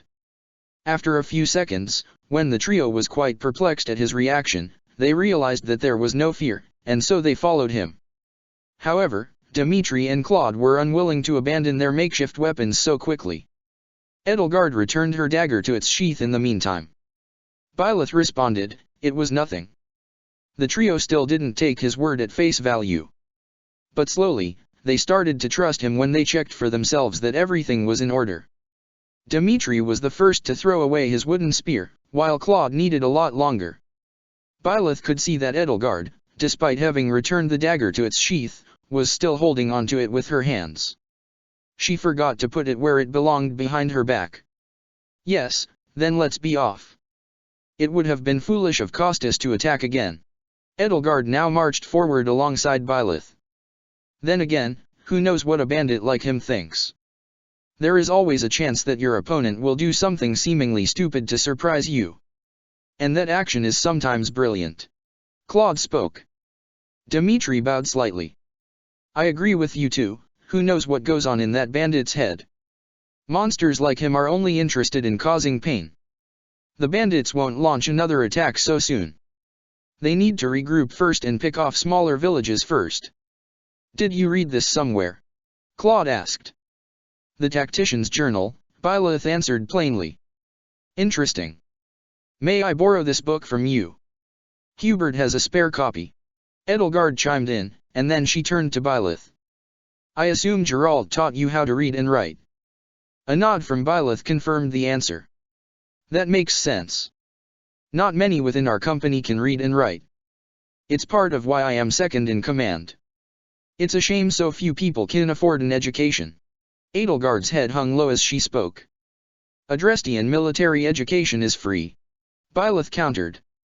Yet it is connected with service in the army, and they only teach how to write and read to experienced officers. That is true.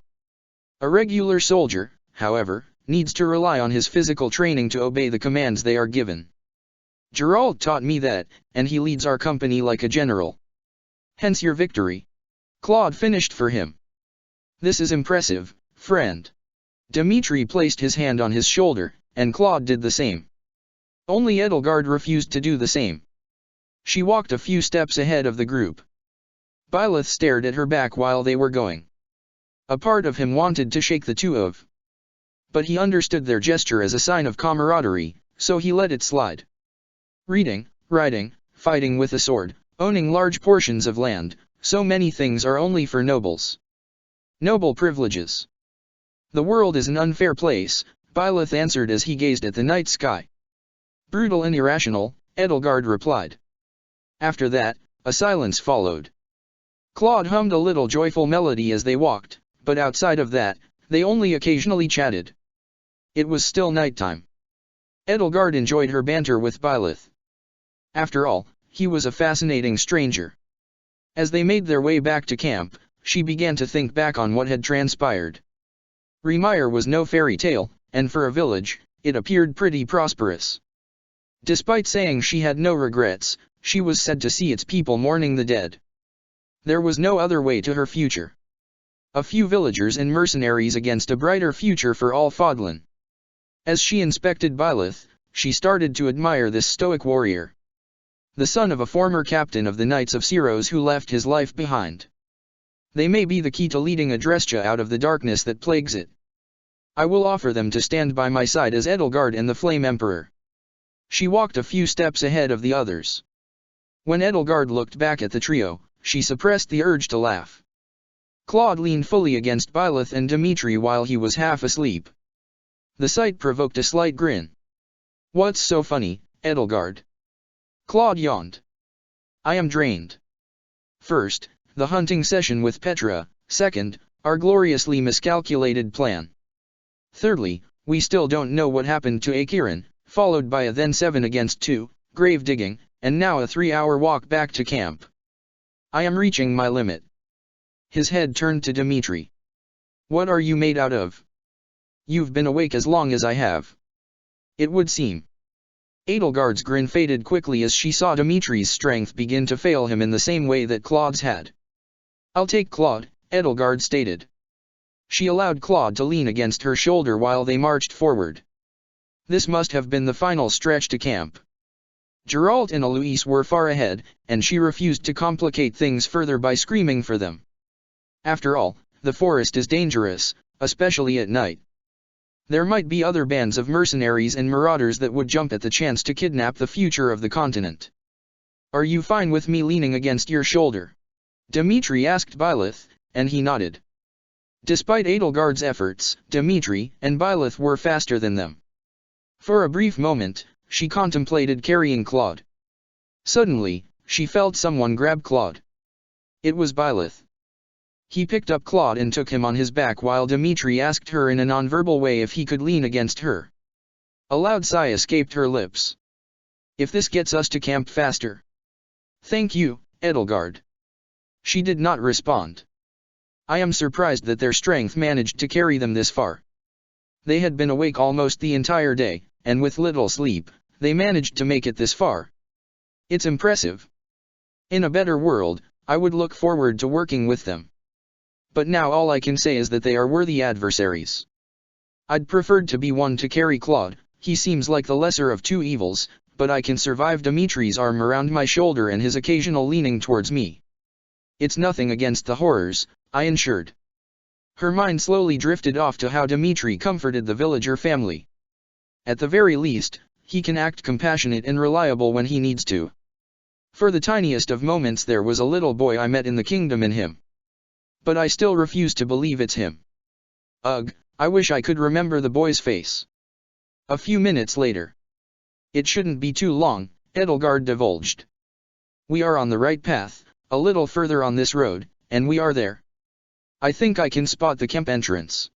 Claude gave a weak smile. Who told you to set up camp there? Byleth asked. Eloise, Professor Hanneman, and Professor Manuela did. The position doesn't seem fortified. You lack proper ways of defending your camp. Byleth started to analyze the camp in the distance. You can gather all that much just by looking at it from a distance. Dimitri asked. From the terrain. You have chosen a poor site to build your camp. I had a feeling you'd say that. Edelgard approved of his criticism.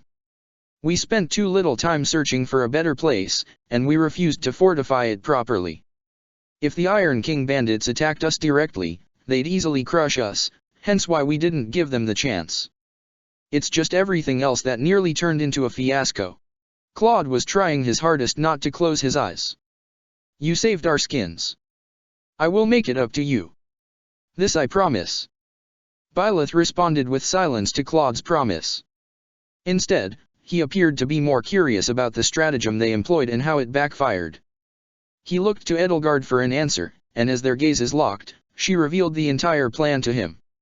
We were setting a trap for the bandits' main force. A man named Akiran and one of our instructors, Jurat Saw, served as decoys. To relieve the heat from our decoy, we created 2 additional detachments. She pointed at the 3. We and our retainers had been tasked with creating a distraction and then tracking down the enemy. You can tell him that Akiran is your professor. Dimitri requested. He is no professor of mine, Edelgard replied in a voice as cold as the winter in Faerghus. Terminology aside. Akiran was quickly wounded. I don't know what wounded him, but after crying, he was nowhere to be seen, and it was up to Instructor Jerdiza to distract too many bandits on his own. Claude paused. I didn't want him to die. I hoped the fool would retreat, but he was like a force of nature. An absolute pain to deal with. Houses Arundel, Hresvelg, Vestra, and even House Agir recommend him to become the next professor. Edelgard expounded. Jerdiza earned every single recommendation. It seems like you know him. Dimitri retorted. I am the Imperial Princess, Dimitri. Of course, I know the next heir to House Hrym. Apologies for asking this pointless question. Dimitri's head hung low. He muttered something along the lines of, You have changed. Rather than respond, Edelgard simply ignored his quiet ramblings. So you got their attention. And the main bandit force went hunting for you 3. Byleth's eyes lingered on Edelgard for a moment longer than usual. She felt her heart rise a little bit. He paused. I am grateful you found your way to Remire. I feel the same. Edelgard's right hand went to her chest. What is it that makes me feel this way? Hey, kids. What's taking you so long? Geralt shouted from across the long road. Edelgard's guard was raised by the booming voice he possessed. Her free hand grabbed for her dagger, but when she did that, she felt another hand stopping her. It's all right. We are almost there, and no bandits are in the area. Byleth spoke to her. She could swear his voice was softer than usual. How are you so cert? Experience. She found herself trusting his words. Since he had risked his life for her, this was the least she could do. Her hand moved back, and with Byleth, she picked up the pace a little bit. This was the final stretch. And so they decided to increase their tempo. Not so fast, Edelgard. Dimitri protested. Come on, Dimitri, this is the final stretch of the road. Huh, what? Claude's eyes shot wide as he realized what was going on. Oh, no, don't sprint. This forested terrain is not made for that. Byleth and Edelgard ignored them as they drastically increased their speed. Within a few minutes, they caught up to Geralt and Eloise, who had been going backward to join them. Well done. This is excellent training. Do you remember when we were younger, Captain, and you carried me in this exact same way? Eloise pointed at Byleth and Claude. It feels like a lifetime ago. You haven't aged a bit since then, Captain. Edelgard couldn't tell if Eloise was complimenting him or if there was something else going on that Geralt hadn't told them about. She wanted to ask him, but when she let go of Dimitri's grip on her shoulders, she collapsed to her knees. There, she took a few long breaths. This was good training. Dimitri was also on his knees, gasping for air. It was Claude, and I should head to bed now. Edelgard saw a black-gloved hand reach out to her. Here. Byleth reached out his hand. Still, Edelgard brushed it off with a wave and stood up for herself. Dimitri followed in her footsteps, so neither of them accepted his help. It's nice of you, but we can manage without your help. Edelgard, however, had a slight smile on her face. It's not a weakness to accept help. Byleth locked eyes with them. Dimitri gave him a weak smile as he went inside the camp. Manuela, Hanuman, and Juritsar sat at the fire. The two of them quickly stood up and checked on them. My, Dimitri, look at you. Thank the goddess. You are safe. She waved at Edelgard and Claude. It's good to see the three house leaders safe and sound. You have our gratitude. Professor Hanuman extended his hand to greet Geralt. We are grateful for what you have done. Think nothing of it. It's not usual that we get a bunch of kids at our doorstep that are being chased by a bunch of bandits. Do you remember that one time when I talked with you about my long-lost friend and idol? Alois gave Hanuman his full attention. Manuela looked confused at Alois' words, but Hanuman seemed to remember what he was referring to. Yes, but you didn't specify whether or not he had a crest. Well, this is Captain Geralt, my long-lost friend. My, you two are handsome. Manuela grabbed hold of both Byleth and Geralt's arms. The two of them gave an awkward smile. I am afraid this dusty old bear is too old for you. And he is just a kid. Nonsense, you don't seem this old. As for him, he's older than the students, just like Instructor Juritsar. Edelgard saw how Manuela carefully raised the following question. Is he your son? And what about his mother? My mother passed away 19 winters ago. Byleth stated this as if it was the most normal thing in the world. So I am not the only one who has spent their life without their real mother. She died during childbirth. It's just me and my kid. Well, us and a whole company filled with mercenaries. I am astonished at how well you have fared under these circumstances. Everyone present acted surprised to hear Edelgard utter these words. Geralt let out a hearty chuckle. I suppose you are right. He had no mother in his life. Byleth examined Edelgard as if he were trying to figure out why she framed it like this. Geralt was all I needed. Ah, kid. That's kind of you. My condolences on the passing of your mother. Except for Geralt, everyone else expressed their condolences. Byleth shrugged his shoulders. I haven't known her. Edelgard's heart pounded faster, and she felt her blood pressure increase. But are you not curious to learn more about her? She protested. She was a beautiful village maiden who fell in love with my father, and he fell in love with her, Byleth revealed in the same monotone voice she had grown accustomed to. You said you were 19. She received a nod. You are 2 years older than the three of us. Is that important? When did you leave the monastery? Edelgard turned her questions to Geralt. Wow, princess, you don't hold back. It happened almost 21 years ago. And don't ask me about the specifics. It's too long ago, anyway, and I just needed a fresh start. That's how I met the kid's mother. Geralt brushed her off. Everyone present had mixed feelings about her. Some, like Claude and Manuela, were happy she showed so much interest. Manuela is probably happy because she thinks she can use whatever I discover for a date, but Claude, he seems to have a different purpose. I know it's nothing good. Claude was rubbing his chin with his hand. He seemed to be thinking about what questions he should ask first. Suddenly, Dimitri and Alois decided to break up their questioning. It's enough. Whatever you want to ask Geralt, you can do it once we have slept and are safely behind the monastery walls. Dimitri scolded them all. After which, he went inside Manuela's tent. Hubert and Dida were both injured. I need to check on him. How did this slip my mind? Manuela followed Edelgard into her tent. Their injuries weren't major, yet both managed to hurt their legs while they were searching for you, she explained. Thank you, Manuela, for looking after them. They both responded at the same time. I had a bit of trouble properly attaching the bandages and taking care of them. They are very stubborn. What did you do to make two such handsome young men so loyal? She gave Edelgard a big wink. Stop it, Manuela, this is no time for a misplaced joke. What is she joking about? From behind them, they heard a voice, and Edelgard slowly recognized who was speaking. When she turned around, she saw an orange symbol and a black combat mantle. It was Byleth who had posted the question. He had followed them. It's nothing. All right, do you mind if I join you? I possess basic medical expertise. You are becoming more interesting by the minute, Manuela said as she went closer to quietly gossip in Edelgard's ear.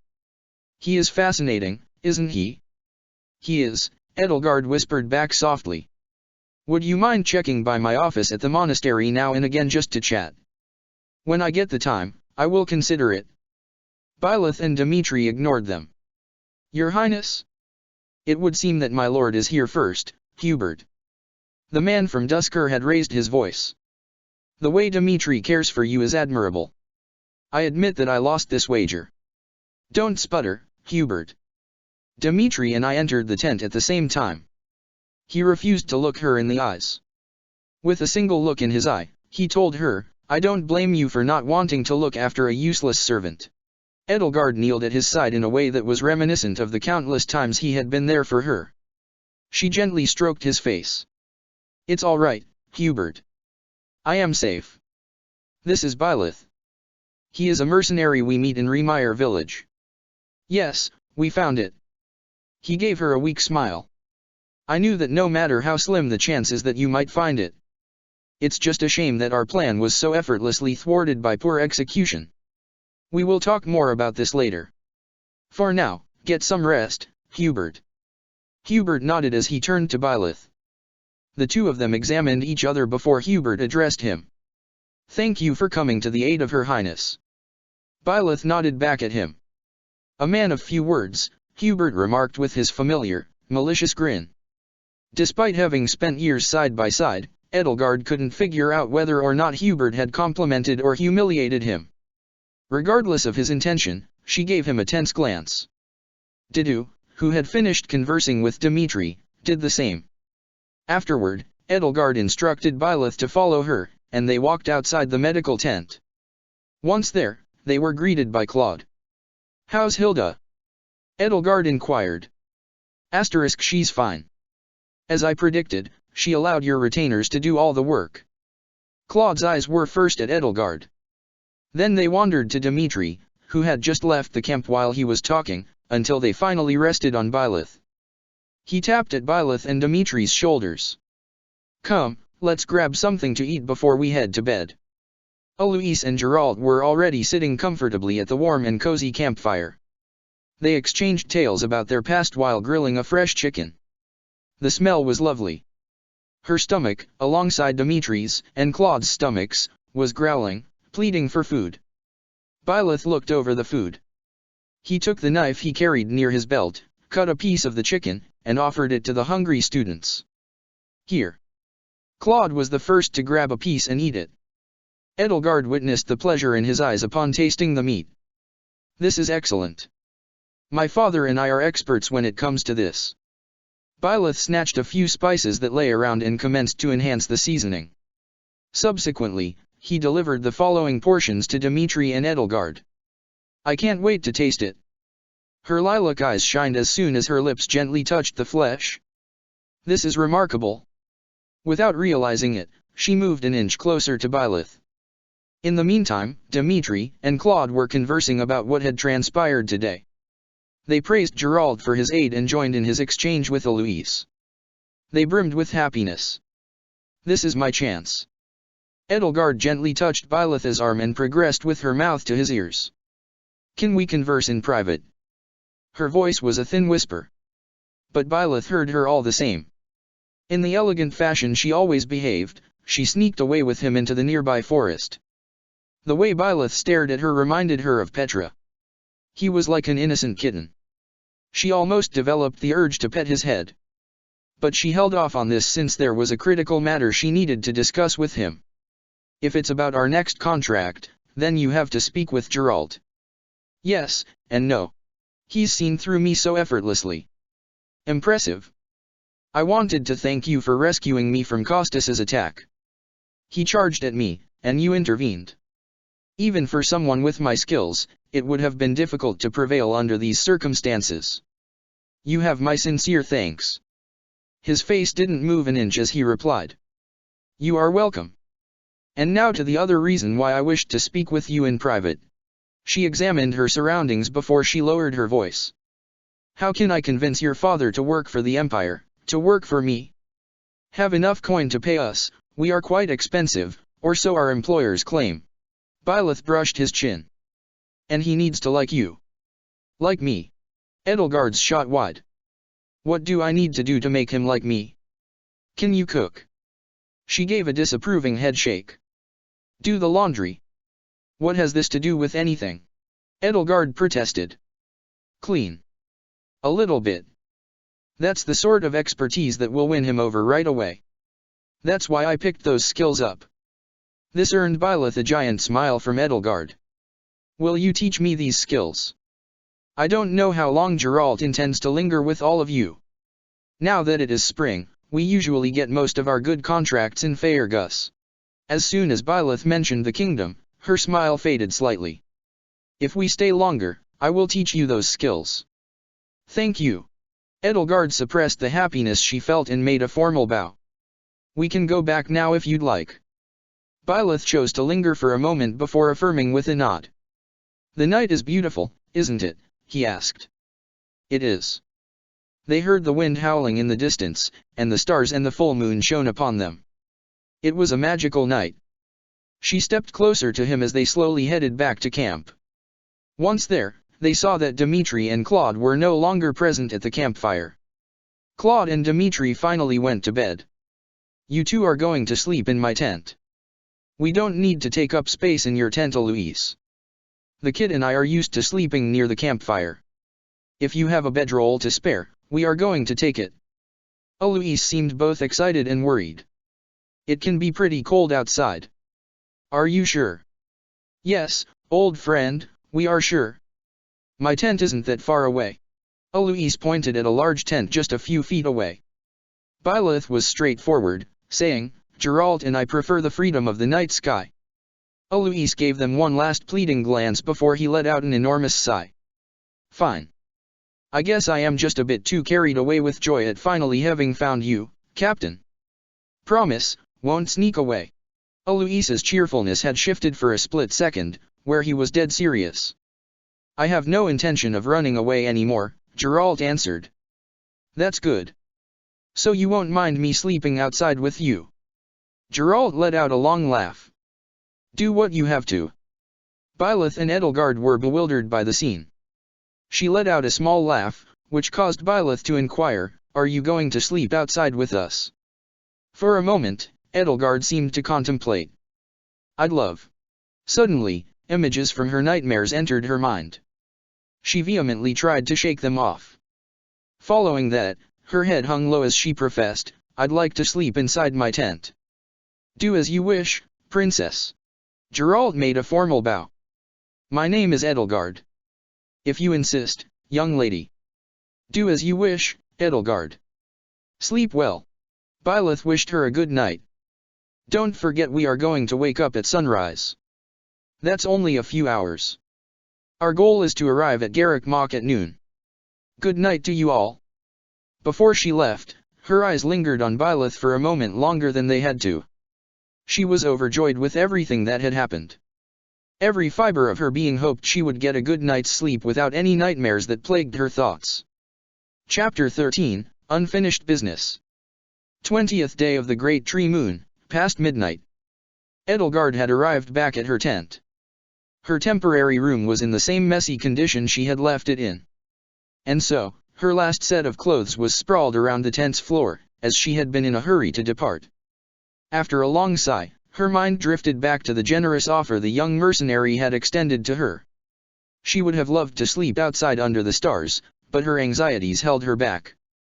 I don't want to be a burden for all of them to indulge in this selfish request of mine. For some reason, her heart was pounding even though the battle had been over for hours. Despite how hard Edelgard tried, she couldn't sleep.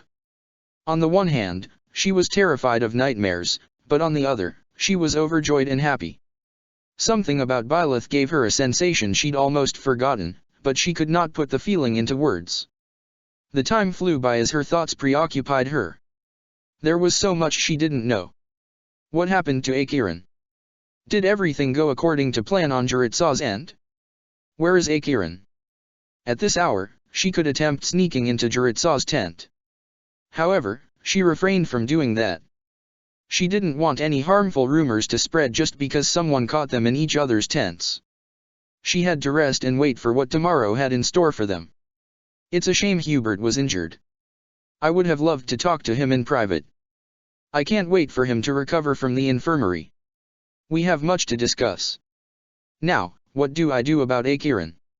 My options will depend on what Jurtiza did to him. Given that he isn't at camp, he is either captured by the bandits, killed by them or Juritsah, or he is free and flees. His death would not be ideal. We can't rule out the possibility that his threats weren't empty. In this case, he dies, and every little piece of dirt gets out. What he knows about Bernadetta and Dorothea is unfortunately true. And I have little clue as to what he knows about me, but should it endanger my cover, that means my alliance with those villains is in danger, and once I am no longer of use to them, it won't be long until they are going to resume more vile experiments on me. She began to clench her hands in anger. Without further contemplation, she decided to meet Juritsah in his tent. Let the risks be damned, I'll be in and out of his tent in no time. There is nothing I can't do. Upon exiting her tent, she looked left and right over her shoulders. Everyone was asleep, and she could feel that roughly an hour had passed, merely 2 hours before dawn. She tiptoed around, and thanks to the moonlight, she had little trouble finding her way around. Is everything all right? She almost let out a shriek. She carefully rotated around to see a pair of blue eyes rubbernecking at her. It was Byleth. What is he doing here? Yes, I am all right. Did you alter your mind about sleeping outside? Edelgard halted. I have. A smile sprinkled across her face as she glimpsed at him. That's good. We still have an additional bedroll. How come you are not asleep? Trouble sleeping? Edelgard inquired. Someone had to keep watch, I volunteered. I slept until Costas and his gang of thieves came to our doorstep. You are not furious with us because we lured. He silenced her with a shake of his head. I am not. The situation was hopeless for you, and we were more than up to the task of eliminating the threat. I wish we could have finished their leader. I hope our next employer will hire us to take him down. Edelgard whispered into his ear. If you accept me as your next employer, then I will task and pay you to finish Costas and the remnants of thieves. She had hoped so much for a reaction from him. But all Byleth did was stare for a long moment before he answered. Regarding our employment, you need to talk with Geralt. Why did I expect more? Edelgard whispered to herself. Byleth continued to stare at her. I already offered to help you persuade him. Why are chores so important to Geralt? Edelgard's tone was both curious and upset. I hope you don't bring these up because I am a...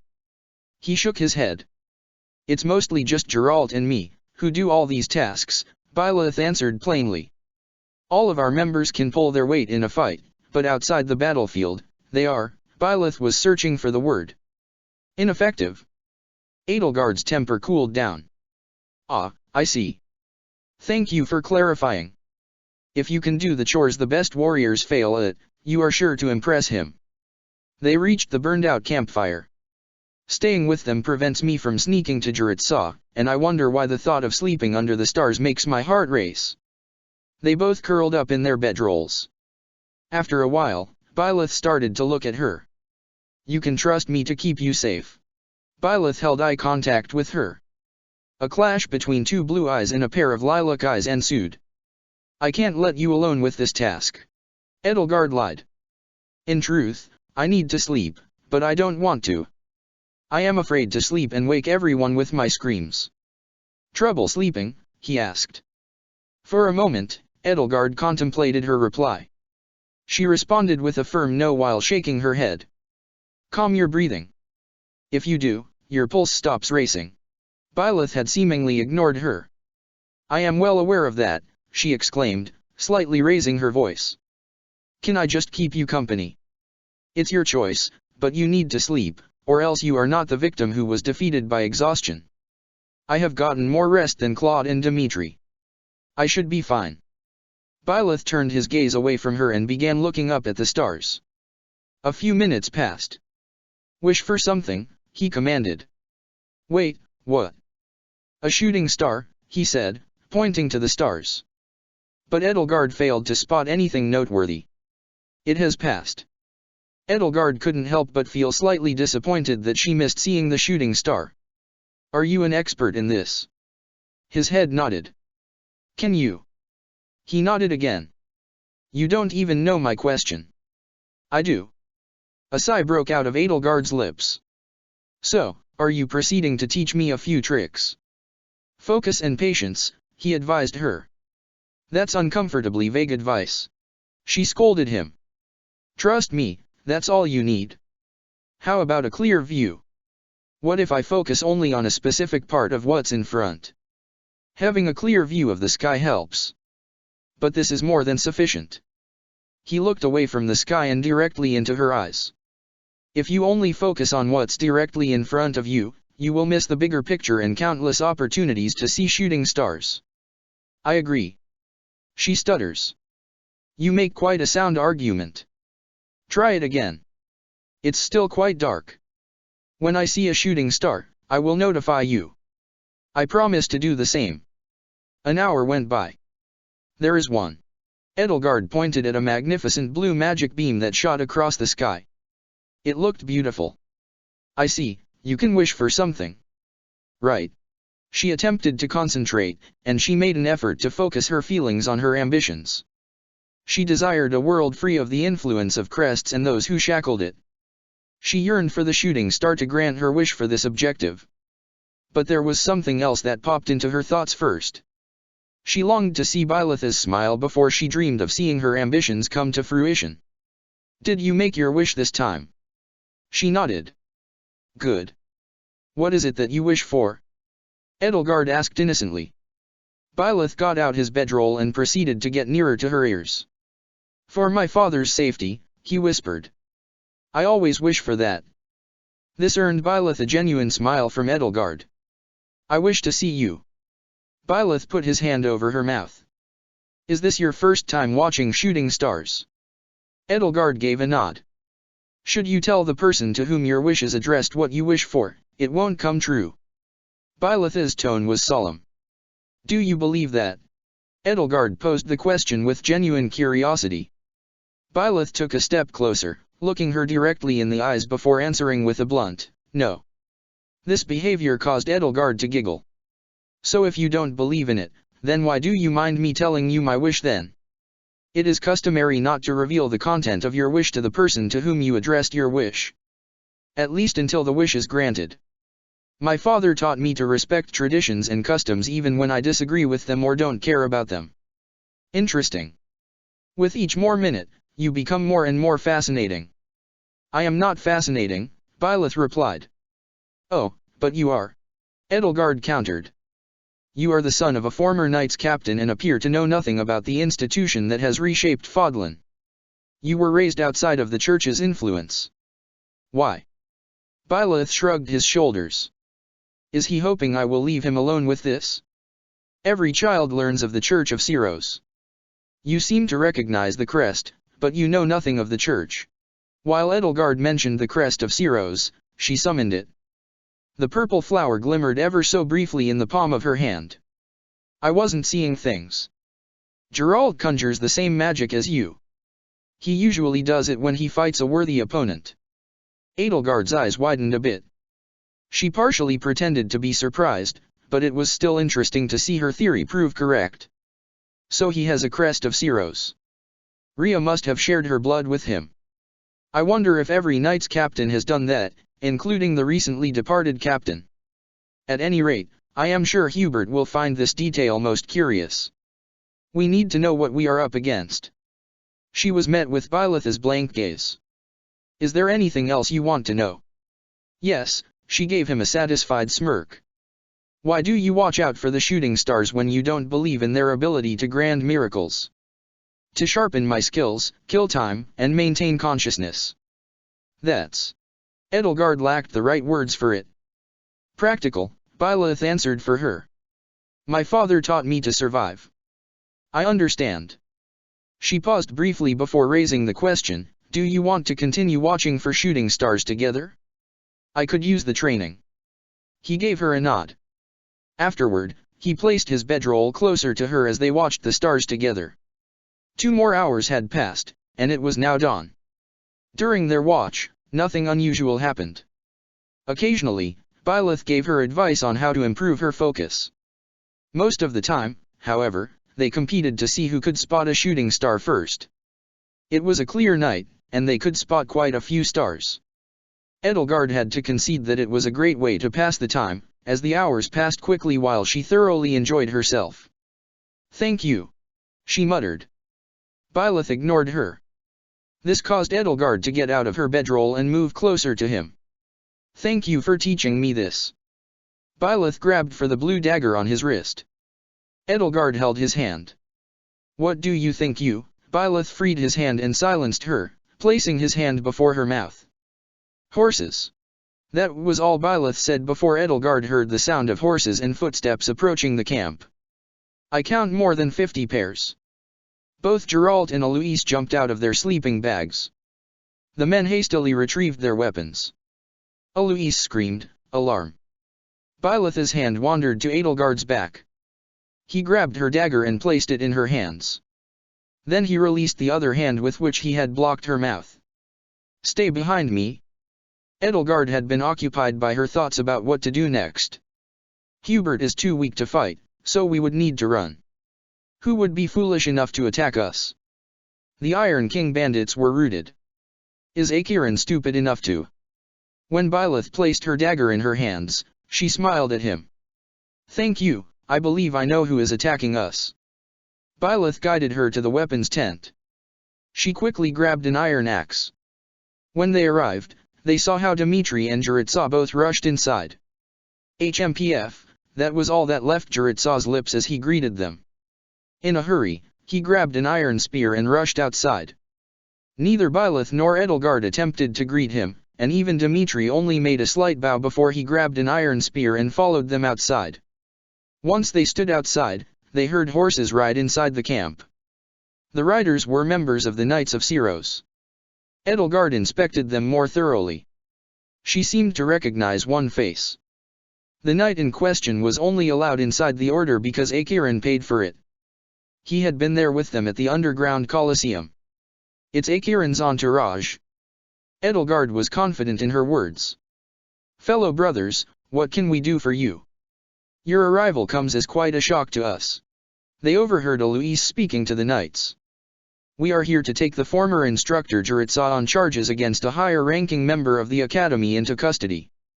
He is to be brought before the cardinals for questioning. Edelgard and Byleth carefully approached the scene. Byleth placed himself in front of her, which caused her to see far less than she liked. Princess Edelgard is required to follow us as well. The cardinals have questions for her.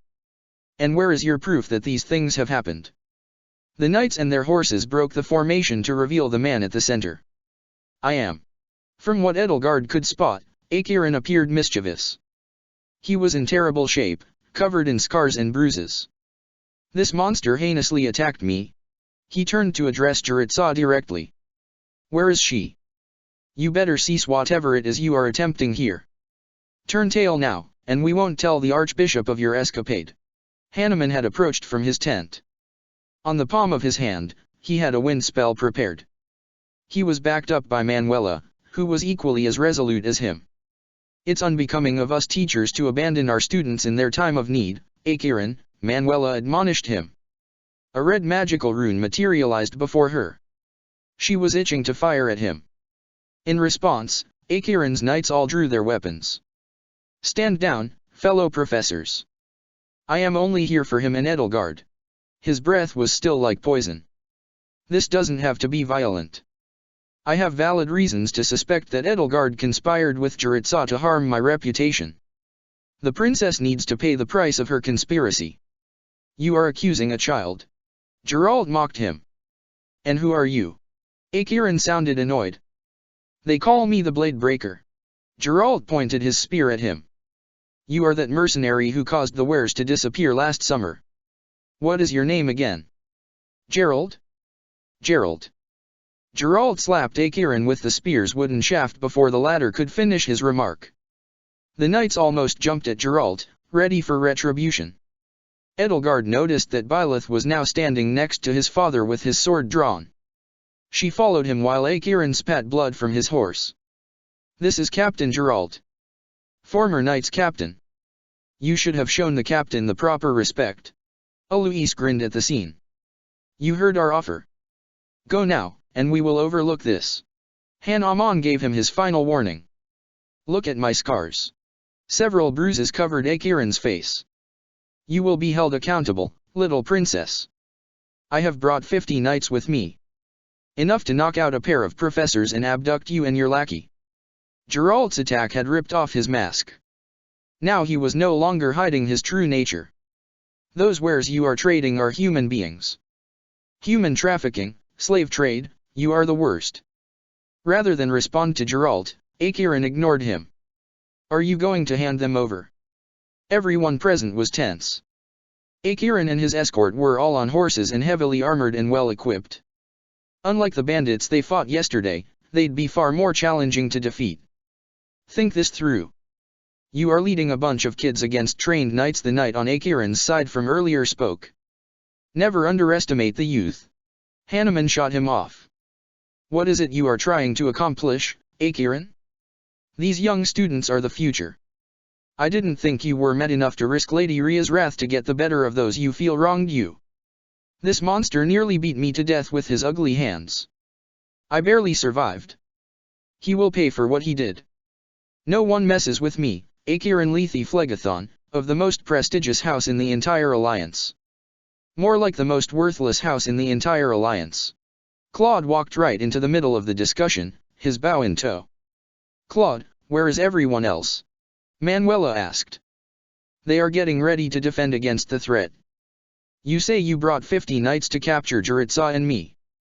Your knights don't possess crests. Let alone the political danger. Surrender now, and we will make sure the Archbishop hears your side of the story. Edelgard grabbed her axe a little tighter as she finished speaking. As if I cared what this useless Archbishop says. My problem is only with you, princess. So are you going to make a scene, or are you and your dog coming quietly? Acheron enjoyed pushing Edelgard's buttons. We are here to defend you. Byleth got her back. I am not going to hand you over. Dimitri clenched his spear. Slave traders, this old tradition needs to be abolished in the Faerghus I am building toward. Do you have any idea how many headaches you caused my grandfather? Too many. Claude fired the first shot, hitting one of the knights in the plated armor. Kids, get behind us. Geralt, Byleth, and Eloise shielded the youngsters and professors. Manuela and Hanuman released the magic spells they had been itching to cast. A massive fireball and a tornado collided, causing the knights on their horses to become disoriented and gallop through the camp like crazy. They heard voices from everywhere. Bernadetta and Maren were crying for help in the distance. How many knights were you counting? Claude asked her. Roughly 20 on horses, Dimitri replied. Acheron said he came here with 50 soldiers. Unfortunately, I doubt he's bluffing, Edelgard stated. At the same time, she and the other house leaders looked around for their classmates, only to find most of them locked in single combat with what appeared to be mercenaries. These men were wearing brutish leather armor with iron spikes. Acheron's knights worked seamlessly together with them in an effort to subdue classmates and use them as hostages. Do what I pay you to do. Gather hostages. Acheron issued his commands. These bandits must have been waiting in the woods to attack on Acheron's signal. Edelgard quickly engaged the enemy. She rushed to Petra's and Ferdinand's aid, who were defending Bernadetta. Listen, Bernadetta. You can do this. Lady Edelgard. She let out a loud shriek, Ek, you are alive. I am glad to see you safe. Now is not the time. Stay behind us, Bernadetta. As the splendor of nobility, I will take care of this. Don't overdo it, Ferdinand. Edelgard parried a strike on his left flank while he pressed the attack. Thank you, Edelgard. We need to secure the infirmary. Didu and Hubert are still wounded. Dmitri signaled to Ingrid and Sylvain to go and check on them. Everyone present heard Dmitri's words. Don't speak this out aloud, you idiot. Has anyone seen Annette? Mercedes came out of one of the tents. She was at a loss for words due to what had occurred. She began healing the wounds on both sides, unsure of what was happening. Outside of Eloise, all the knights here are our enemies. Are you sure now is the time to joke around, Dmitri? Mercedes gave him a look of disbelief. She stopped moving for a moment, long enough for a knight to grab her. Edelgard threw her dagger. The knight's armor deflected it, but it gave Dmitri the precious seconds he needed to subdue the knight. He lunged forward with his spear and penetrated even the chainmail. Pinning him down to the ground, blood streamed out of the gap in the armor. In the meantime, Edelgard and Ferdinand took on 5 opponents simultaneously while Petra lingered close to Bernadetta. She found herself locked in a struggle with only 2 opponents, but she also had to keep a frightened Bernadetta safe. Claude was nowhere to be seen. Edelgard was compelled to admit that these were no ordinary swordsmen or knights, based on their movements. These were some of the best hired swords money could lend you. Groups she had considered hiring at one point, but fortunately, she managed to talk Hubert out of it. Steel weapons of every description, from massive warhammers to the finest swords, spears, axes, and bows a contemporary blacksmith can forge, were found among their adversaries' arsenals. Edelgard dodged a weapon aimed straight at her. Thereupon, she struck at the shaft to break it. But even though it was imbued with the power of her crest, her strike failed to break the steel shaft. In contrast, her axe appeared to be in a pitiful condition. Her hilt almost shattered during the strike. Everyone, try to disarm your opponents and take their weapons. She commanded. The one foe she had disarmed now rushed at her with a sword. Following that, she evaded his strike and then responded with an assault of her own to counteract it. Blood gushed out of his shoulders as she drove her axe straight in. They heard the breaking of bones as she struggled to retrieve her weapon. Since her axe could not move, the other 4 combatants saw this as an opportunity to attack her. Defenseless, she quickly rushed in to pick up the steel sword the bandit had left on the ground. If she had waited just a second longer, 3 bandits would have thrown themselves onto her. But now that she was brandishing a sword, they appeared to be more cautious about their next move. She and Ferdinand pressed up against each other's backs. You take the 2 on the left while I attack the ones on the right flank. He grumbled something. Then Ferdinand broke away from her back and charged at the 2 bandits on the right. Why is he disobeying me? The 2 opponents on the right both wore axes and with relative ease, they put Ferdinand on the defensive, which caused Edelgard to intervene. In turn, that made Ferdinand furious. His wrath made him dangerous, as he seemed desperate to prove himself. Everything you can do, I can do better. He shouted proudly as he pierced through the heart of one of the bandits. However, the tip of his iron spear broke, leaving him with only a wooden stick. The last bandit with an axe seized his opportunity and pressed the attack against him. A barrage of well-aimed blows broke the spear entirely in half. Edelgard tried to intervene, yet the 2 bandits with lances and javelins blocked her path and put her on the defensive, forcing her to focus her full attention on them. Grab a new weapon, Ferdinand. Grab the axe from the ground. Ferdinand reluctantly heard her suggestion, but as he picked up the axe, the bandit he was facing pressed his axe near his throat. Ferdinand struggled to shake him off. Surrender now, and I will spare his life. The bandit appeared resolved to cut his throat wide open. What do you think you are doing? I am Ferdinand von Aegir. He's a hostage, you idiot. One of the fellow bandits reprimanded him. Think this through, if you kill him, the Prime Minister of the Empire won't rest until he gets your heads on a spike. Edelgard's arguments seemed to reach them. The crooks changed their minds and just knocked him out, which made her breathe a sigh of relief. Despite what your father did to my family, I never harbored any hatred for you, Ferdinand. This one is too valuable, but you are what Aegiren wants. The 3 bandits now teamed up against her. They assailed in unison, and slowly but surely, Edelgard seemed to be worn down.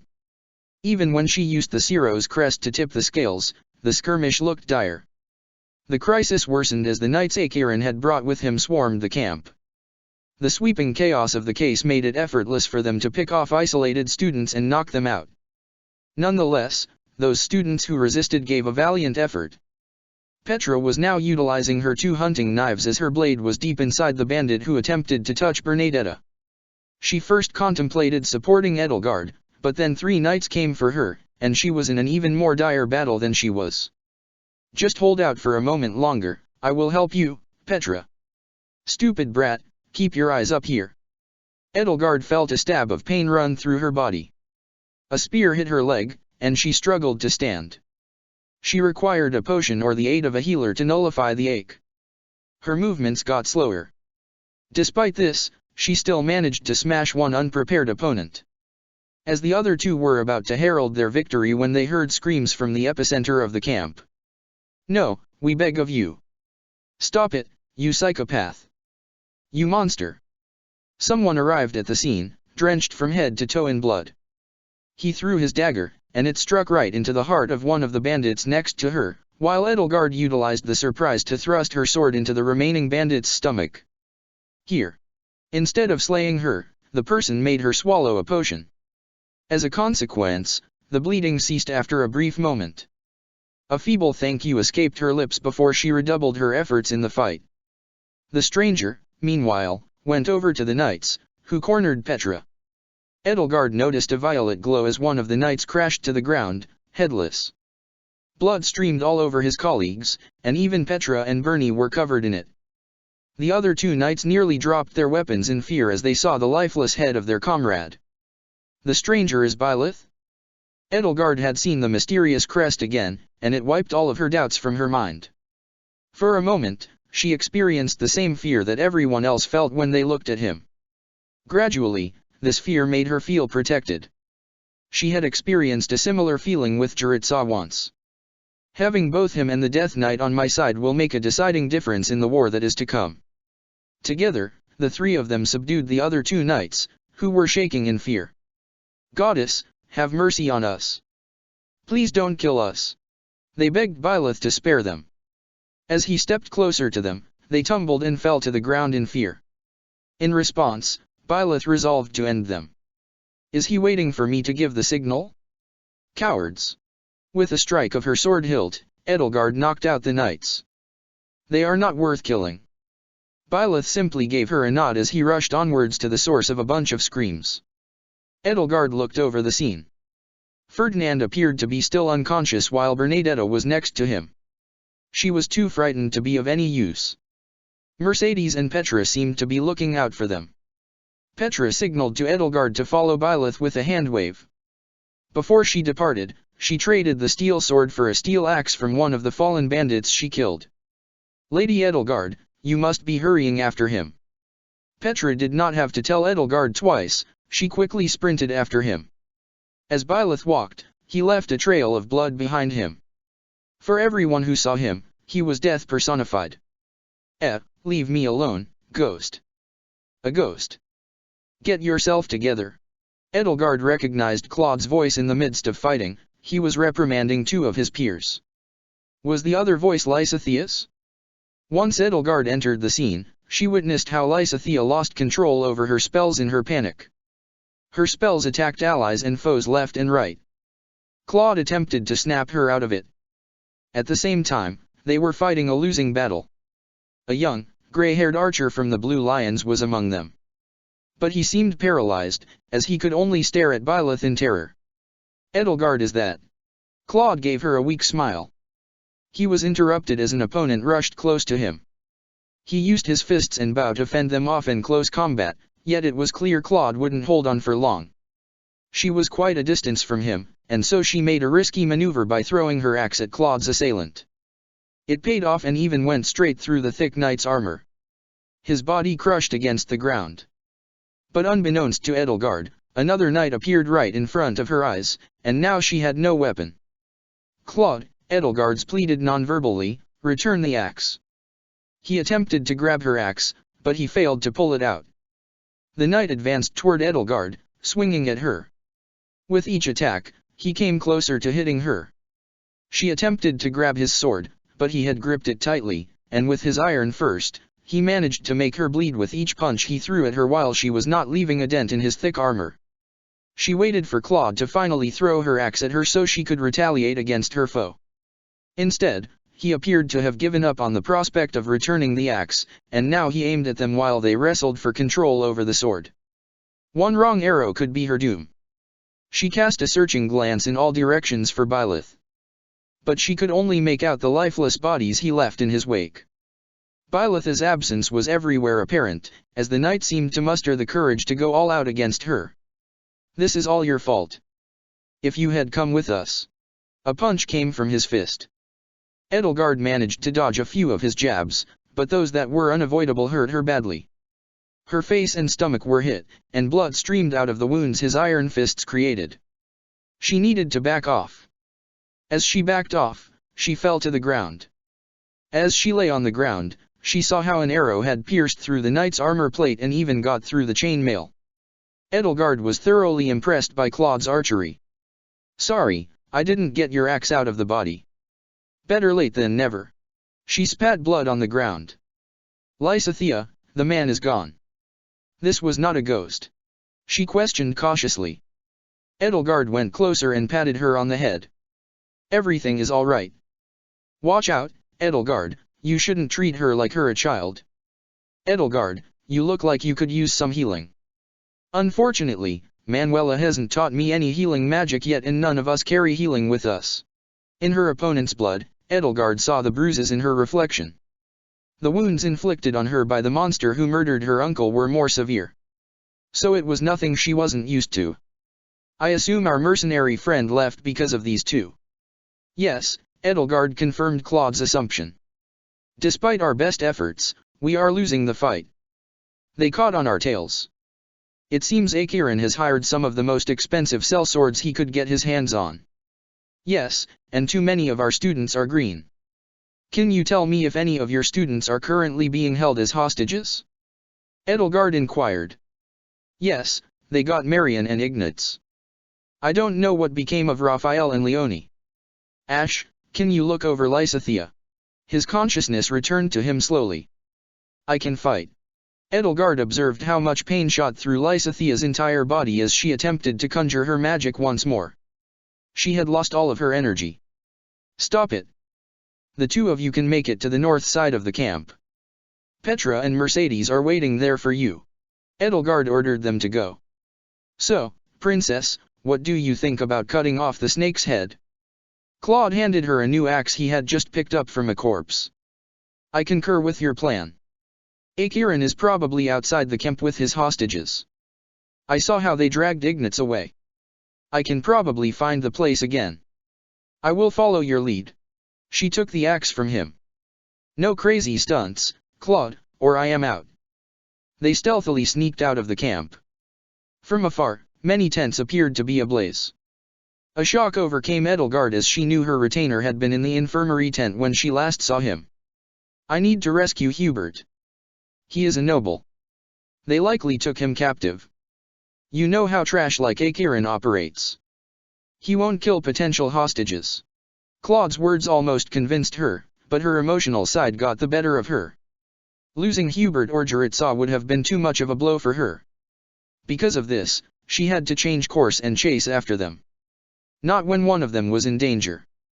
"What are you doing, Princess?" Claude rushed after her. Dimitri was last at the infirmary. Knowing him, he rescued them. "Don't throw away the advantage." She ignored him as she rushed back to the camp. The life of her retainer was too valuable to leave it to chance. Once she arrived, she saw how Sylvain, Dorothea, and Ingrid were struggling for their lives.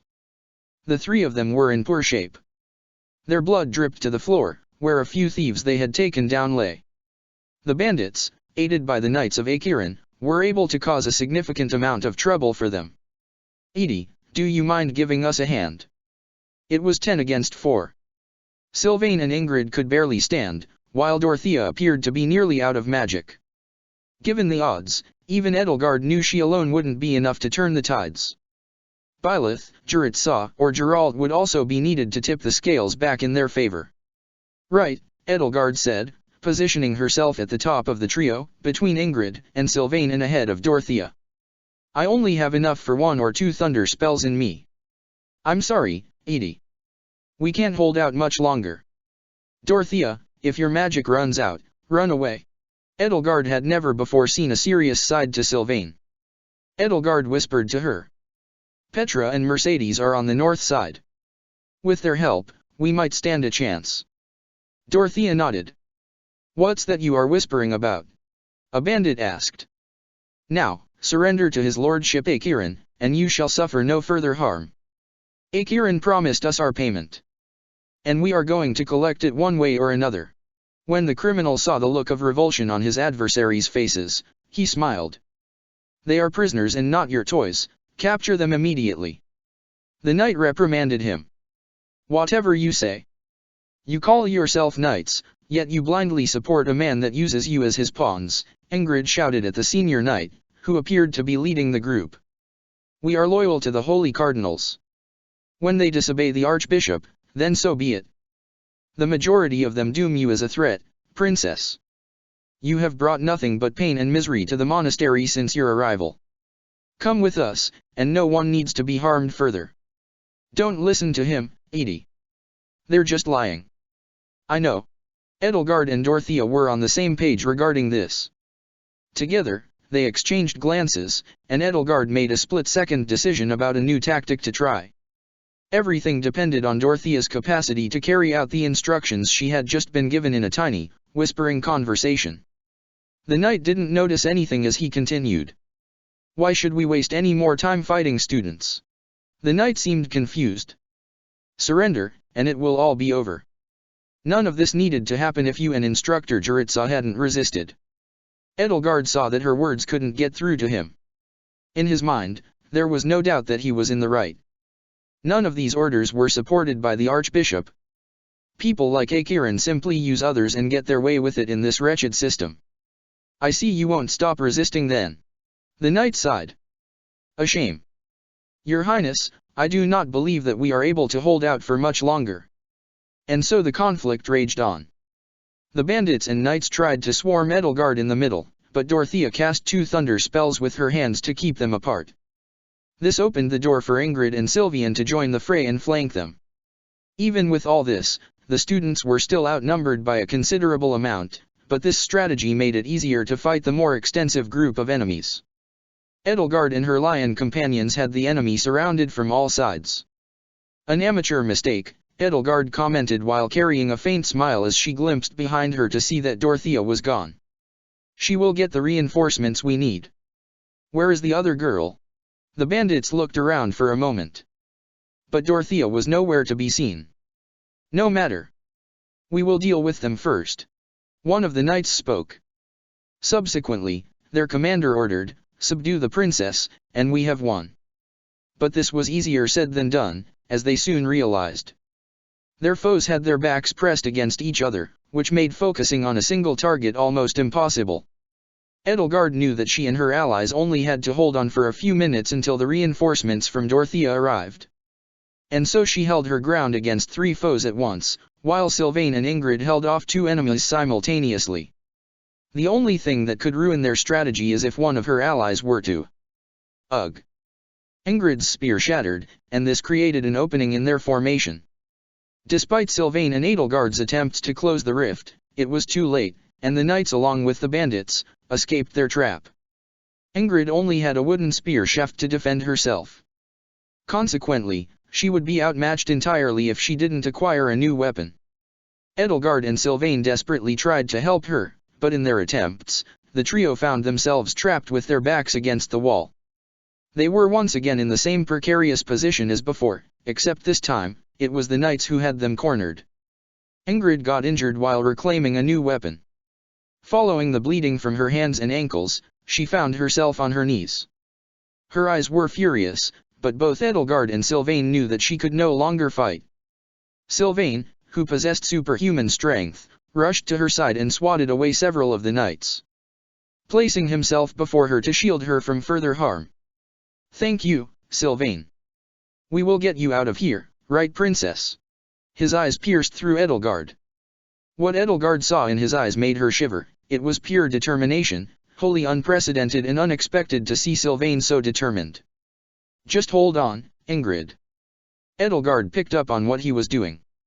So she dropped her weapon and smashed it into the ground. Here, I surrender.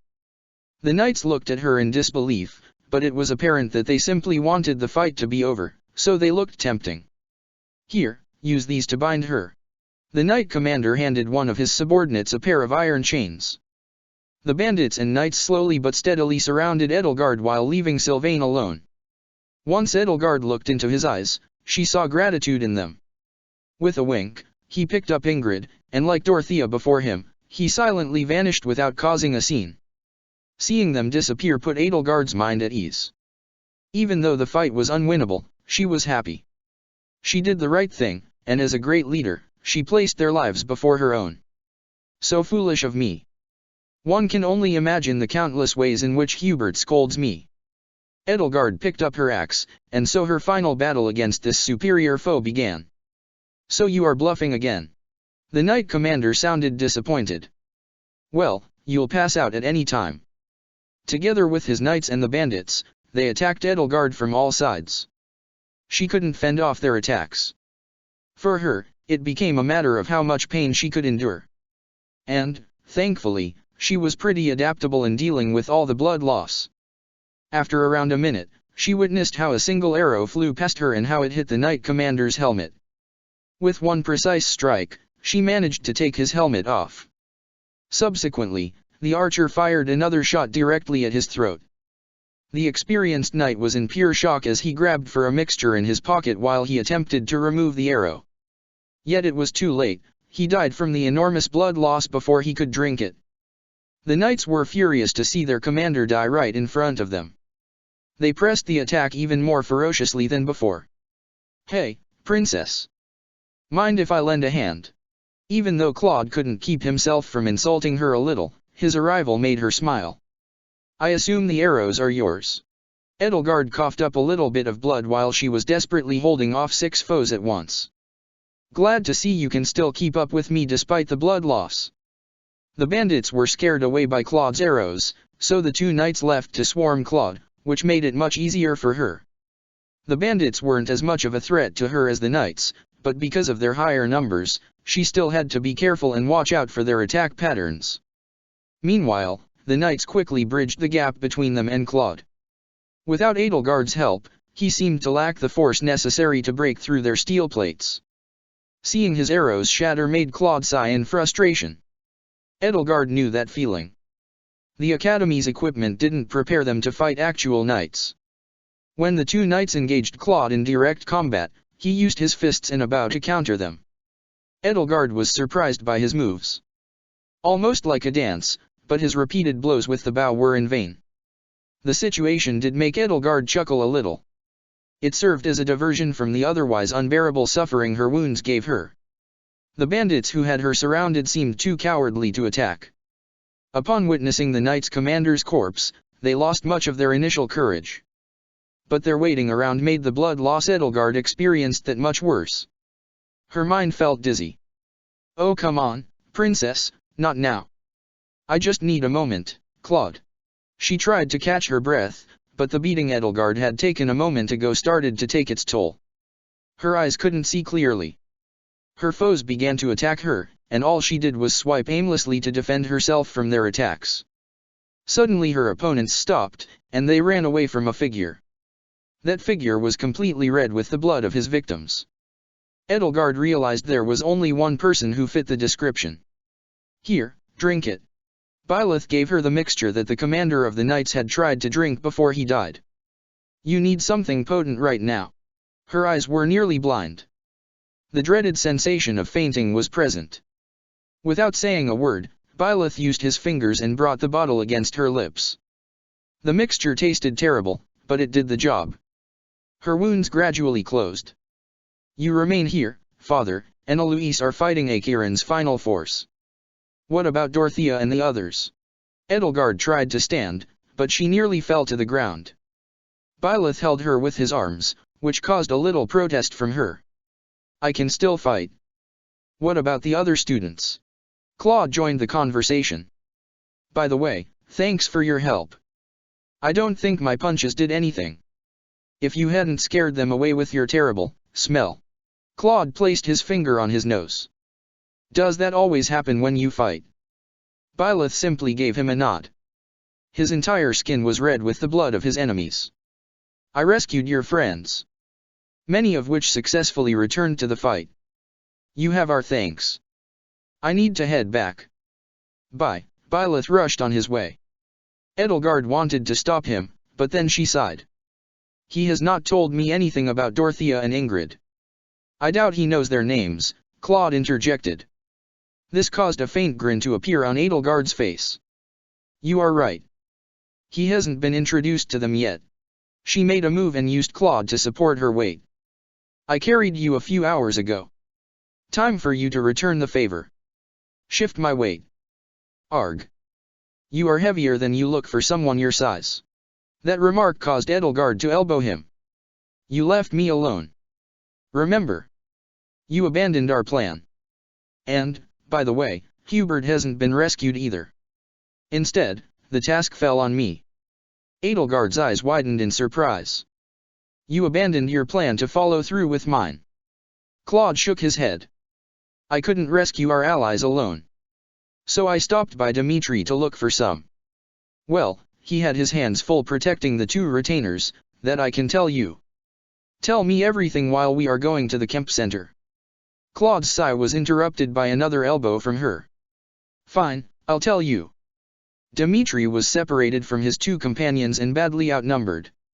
Fortunately, Raphael and the spiky blue-haired student were there to take the pressure off him. This allowed him to go inside the burning tent. But when he was there, Claude paused dramatically. What happened? Edelgard was dying to know, and Claude's teasing made everything worse for her. Her heart pounded in worry for her companion. Hubert and Didu already had left the tent seconds prior, and I met them upon my search for reinforcements. However, we were attacked by a new group of bandits, and I had to assist. After our victory, everyone was too drained to be of much use. Dimitri was in a similar shape to you when I last saw him. I also told your scarecrow that you were searching for him and that he didn't need to worry about you. And he listened to you. No. But he went in the opposite direction. Makes sense. Lady Edelgard. They took notice of Hubert shouting across the camp. Idiot. That will alert every enemy in sight. Claude seemed furious. Edelgard wanted to shout, but Claude placed his hands above her mouth. Don't think about it. Isolated like this, we are easy prey, and we don't know our enemy's movements. Were we to give away our position, we would end up like the captured students. Only I doubt our mercenary friend can perform another miracle. As much as it hurt her, she recognized the wisdom in Claude's words. Yelling in such chaos gives away one's position, and she couldn't fight anymore. She gave Claude a faint nod, which caused him to withdraw his hand from her mouth. You are right, as much as it pains me to concede that. Once more, Claude ridiculed her. Great to know that we can get along. Ugh. Edelgard slowly directed Claude to where Hubert was shouting. What are you doing? I thought we talked this over. Hubert is still my retainer, and he needs our help. Going back into the lion's den. I'll just remind you of how stupid this is. He winked at her before shifting his tone in an overly dramatic fashion. They are. Edelgard elbowed him again. I know that they are going to capture us if we are not careful. You are an archer, and I have my axe. I can keep the enemies off your back long enough. Can you? Claude stopped for a moment to support her weight, and Edelgard fell to the ground. However, she lay there only for a brief moment before gradually returning to her feet. Have I made my point clear? Claude shivered for a moment as he saw the determination in her eyes. How come the scarecrow means so much to you? Do you not feel responsible for those who helped you for most of your life? Edelgard countered. I do. Then you understand why I am doing this. While we are being honest. Should things go awry, I will leave you to your own devices. Edelgard knew that Claude was sincere with his words. I understand. Allow me to match your honesty. I would also abandon you were a similar situation to occur. Well, you know the risks, princess. Let us go and rescue a scarecrow. Don't call him that. He probably likes to be called that way. That doesn't make it better. A few moments passed, and together, they snuck through the camp. The burning tents created a smoke screen that added to the confusion. Hubert had also stopped his shouting, which made tracking him down even more difficult. To their surprise, Edelgard and Claude only encountered the corpses of fallen foes on their way. Well, a few items were sprawled on the ground as well, but nothing major. Both Edelgard and Claude were frustrated by the fog and the lack of sight that came with it. They had to be careful to avoid falling over the corpses or lost items. Can you see something? Claude asked. A tiny bit, Edelgard replied. My eyes are used to such a predicament. The fog is the densest here. We should get out of here, Claude suggested until they witnessed a purple orb flying past them. Hubert's magic. What are you doing, princess? Edelgard did her best to rush to the source of the magic. But while she did, she stumbled over the bodies of fallen soldiers. Some were pierced through the heart by a sword. No doubt this was Byleth work, but one of the soldiers' torsos had been completely destroyed by a magical projectile with Hubert's handiwork written all over it. Byleth had been here and Hubert was close. Give me a moment to get up. Claude had fallen over the dead bodies just like she had. Suddenly, the fog started to lift. Edelgard felt a hand grab her by the shoulder. A shock came over once she realized to whom the hand belonged. It was. Well, it would seem you finally managed to get caught. Acheron held a dagger against her throat. Hold on, Edelgard. Claude prepared to fire an arrow at him, but he stopped. He knew it was too dangerous. Where is Hubert? That scarecrow, he is with me. Acheron started to gloat. It seems my contacts at House Row have paid off. The mage they gave me was worth the high price after all. His fake fog turned the tides. Edelgard tried everything to fight back, but Acheron used all his power to keep her in his grip, and the fatigue started to get her. I am sure now that his mistress, Juritsa, will come quietly, or else I will do something unsavory to you. Edelgard. Claude appeared to be unable to withstand the pressure. He wasn't sure whether or not he could hit Acheron while his knife was pressed against Edelgard's throat. As Edelgard looked around, she saw two massive knights next to Acheron. They appeared prepared to shield Acheron from any harm. So even if Claude's arrow was successful, Edelgard still had to fight them without a weapon in her hands. Every fiber of her being hated this predicament. She had gotten used to other people controlling her life, and Acheron wouldn't be the end of her, that much she swore to herself. Edie. Her heart skipped a beat upon hearing her friend's voice. Dorothea rushed to stand next to Claude. She brandished a steel sword, which she wielded two-handed. So Dorothea has reached her magic limits, too. It's too bad because it could have been useful. As she appeared, she whispered something into Claude's ears, which caused him to smile. The whore appeared. You can't save your friend. I am taking her with me. As you can guess, my friend at the church will punish her, so she gets thrown out of the monastery. I am sure that once her uncle realizes how useless she is, he will see that a marriage between her and the powerful House Phlegethon is the best use for her. You monster! Dorothea shouted at him. Hey Acheron, you think the Archbishop would just allow that? Claude taunted him. And how do you think the public will react if you take a former student and a minor as your bride? Acheron stared angrily at Claude. You'll be the laughing stock of the noble society. Oh, I forgot you already are. Edelgard caught on to their plan, and so she readied herself for what was about to happen as Acheron turned his full attention to Claude. You are just envious because I am more powerful than your grandfather, and with her as my bride, this facade will be torn down completely. No, I am simply taking pity on you.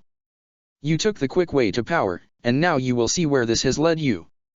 Dorothea tightened her grip on her sword. We are going to enjoy making you miserable. You are going to pay for your crimes. I told you to shut up, whore.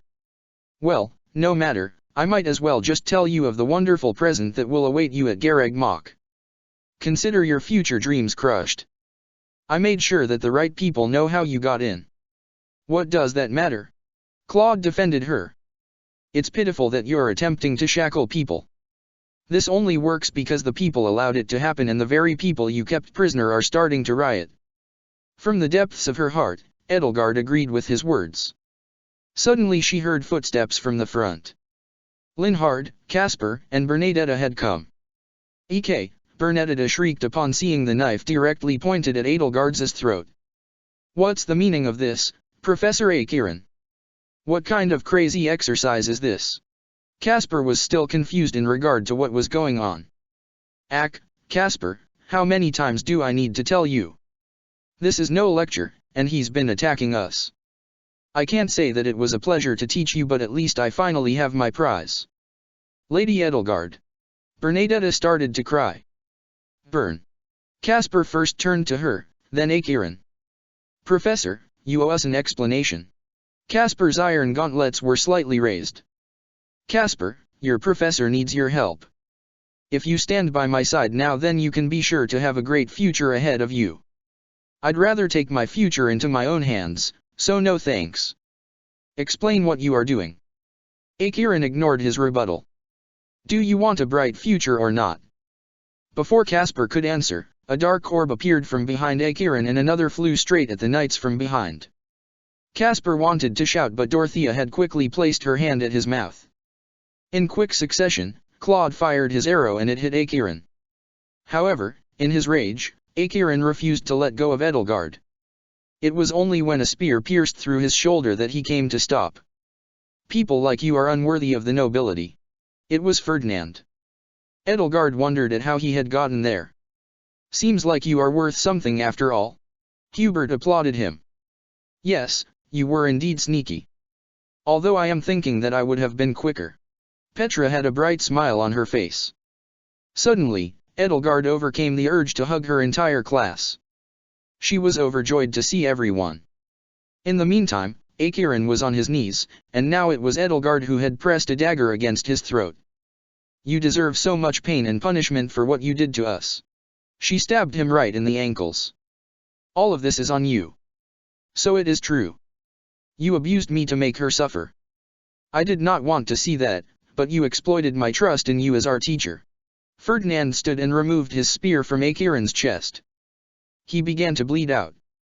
Despite her anger, Edelgard gave him a pleading look not to kill him. Ferdinand, this is not justice. I know he needs to be tried in a court of law, otherwise, this is meaningless. He grabbed a potion from his belt. Here, drink it. He commanded, and his usually calm and friendly voice was filled with bitterness and anger. So the people who attacked us are. Caspar finally confirmed it for himself. Yes, Caspar. Akiran knows things about me and Bern and used these things to keep us quiet. Dorothea turned to Akiran. You said you revealed my secret. Her voice cracked slightly. Akiran refused to answer. Whatever rumor you will hear about me. There is a. You forget we don't care about any rumors. For us, you are a member of this class. Hubert's tone was surprisingly soft. For once, I agree with you, Hubert. What counts is that you are here with us. The Black Eagles are not the same without you.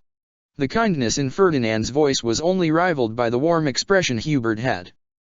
Tears started to form around Dorothea's cheeks. I suppose everyone could use a hug right now. She grinned ever so slightly. Suddenly, they heard footsteps. The eagles readied themselves for another battle. Black Eagles to me. Form a circle around Akiran. Bernadetta to Akiran. Don't worry, Bernadetta, we will protect you. Dorothea and Claude started to carry her, inside the circle. Do you think Akiran has another ace up his sleeve? Claude inquired. He said the only reason he was able to capture me was this fog. It was a real fog combined with dark magic to make it more potent. Is dark magic not banned? Dorothea chimed in. As if someone like Akiran cares about this. Didn't Akiran state that the mages from House Row? Why should this house in particular have expert dark mages? Questions later. Claude. A magical fog started to widen and cloud their view almost entirely. Edelgard. Someone yelled at her. She recognized the voice from the underground Colosseum. This is your final chance. Turn yourself in and release Akiran, or you feel the wrath of the future captain of the Knights of Syros. These amateurs need a true commander. Why does someone with your talents care about this scumbag? Nobles like Akiran are the reason we are in this poor state. It's as I told you. Edelgard heard a sword clash with Ferdinand's spear. Akiran was the only one who took me out of the gutter. The Black Eagles all looked shocked. They couldn't see anything and their backs were pressing against each other. Lady Edelgard, we must find the mage and eliminate him. And we need to defeat that swordsman, Claude added. I can lead the attack against the mage. You just focus on not getting captured again. Claude. Edelgard wanted to make a witty remark of her own, but she understood that now wasn't the time. Take whomever you need. But be quick about it. Claude touched Petra, Caspar, and Lindhart's shoulders. You three come with me. Lady Edelgard, that leaves us with Ferdinand, Dorothea, and myself. Although I don't have much magic left in me, Dorothea needs to rely on her fencing skills. You are forgetting Bernadetta. She isn't much use to us, Hubert stated his case clearly. Hubert. Edelgard protested with a look of disappointment on her face, but a part of her knew he was right. Bernadetta had proven herself to be unable to fight in such a situation. Regardless of your feelings, we can't let our enemy exploit her. Does it hurt you to be nicer from time to time, Hubie? Dorothea whispered something into his ear which caused him to blush ever so slightly. I wonder what she whispered. No, Edelgard, now is not the time to think about these things. You want me? Come and get me. Well, you asked for it. She felt a barrage of her sword strikes coming down on her. Her cape was torn apart and the holes in her clothes started to reveal some of the scars she had carefully concealed. Release Akiran or I will force you to. Ferdinand and Hubert had rushed to Edelgard's side. Hubert fired a miasma to make the knight back off while Ferdinand reassured her. Last time I refused to listen, I got knocked out. This time I am willing to listen to you. I should have helped all of you and seen through Akiran's act. Edelgard was bleeding again and the effects of her prior dizziness returned. She had to end the fight quickly in just a few decisive attacks. And so she whispered into Ferdinand's ear. I need you to get his attention and evade a few of his strikes. Ferdinand gave her a nod. Hey weakling, are you afraid to attack me? The great Ferdinand von Aguirre. You are an irrelevant nobody. Step aside. When the swordsman attacked Edelgard again, Ferdinand was there to push her out of the way. Edelgard could tell that a part of him enjoyed pushing her out of the way. In his fury, the swordsman turned to face Ferdinand, but he seemed prepared. He dodged a few strikes until Dorothea and Hubert were in position. They conjured their last bit of magic. A final dark miasma combined Dorothea's thunder spell. All they could hear was him scream as he ripped off his armor. The knight's armor was destroyed, but as if this were a miracle, the knight himself was alive and untouched. His armor was enchanted. Hubert's head hung low as he stated the bad news. Akiran started to cheer for his champion. You did great, now capture them. Without his magic, Hubert was defenseless. Despite Edelgard's attempt to shield him, she wasn't fast enough and he was knocked out via a decisive strike against the sleeve. Dorothea now fell back to the sword, and the knight started to take her on alongside Edelgard and Ferdinand. The trio coordinated their attacks well, but this knight seemed to have taken his training extremely seriously. He managed to hold his own against three opponents, and despite how much Edelgard enjoyed Dorothea as a friend, she had to admit that her fencing skills were no match to a trained warrior. Edelgard's heart sank low as she found herself forced to acknowledge that if she had thought this opponent at the start she might have won. But now, she was too worn out and the fatigue of countless battles was getting to her. After parrying another powerful strike, she smashed against the ground, or so she thought. A figure stepped in for her. And the knight appeared to be terrified of the monster he was facing. Edelgard rested on the ground for a minute. During this time, she saw two equally skilled combatants clash, but one of them had the upper hand. A red figure. Edelgard tried her best to stabilize her breathing and focus her eyes. Once it returned, she saw an iron blade go stab through someone's chest. Upon rubbing her eyes, it was clear the knight had been killed. Her rescuer refused to elaborate any further as he disappeared again into the fog. Edelgard rushed to look after Hubert. She stumbled and nearly fell to the ground, but Ferdinand helped her. Once she saw him and heard his heart beating, she felt relieved. It wasn't enough to produce a tear, as the girl who shed them had died, but she was still overjoyed all the same. She turned to face her peers. "Is everyone all right?" "Yes, we are all right. I am just not sure what just happened here." Ferdinand's hands stroked his head. "There was an awful smell, and then someone appeared, murdered that night we were all powerless against, and then disappeared." Dorothea's hands faltered into a small prayer. Not even in an opera would you see something like that. Suddenly, she sounded excited. "Oh, Edie. I couldn't see well, but I believe that before you smashed to the ground, the person caught you." They were interrupted by Acheron, who was in complete shock. He babbled something along the lines of, "How could that happen?" But then he did something unprecedented. He walked over to the knight's corpse and started to mourn him. "You deserved far better than to die." He was in a state of mourning. "Edie, what do we do? There's still another fight left." If the fog is any indication, that means that Claude and his group are still fighting against that mage who created it. The way Ferdinand looked at her made it clear that he offered to go and assist them. Edelgard was unsure what to do. They had to help, but they were all too weak to be of any use, with the exception of Ferdinand. At the same time, she had no chains to bind Acheron. The more people there were to watch over him, the better. During their conversation, all of their eyes had been on him. Dorothea and Edelgard, who had experienced his abuse firsthand, felt extremely conflicted. They hated him with every fiber of their being, but Edelgard always knew that he had been nothing compared to those who slither in the dark, but as far as humans go, he had been the closest thing. At least with Duke Aegir, she had also seen him be frightened and afraid of those monsters, while Acheron used whatever deals he had made with them to empower himself. "Ferdinand, you can go. Dorothea and I will look after Acheron and Hubert." "Are you sure?" Ferdinand looked at her wounds. Her academy uniform was torn, and she desperately had to change her clothes as some of her scars were revealed. "If you need me here, then I will stay." "I am sure."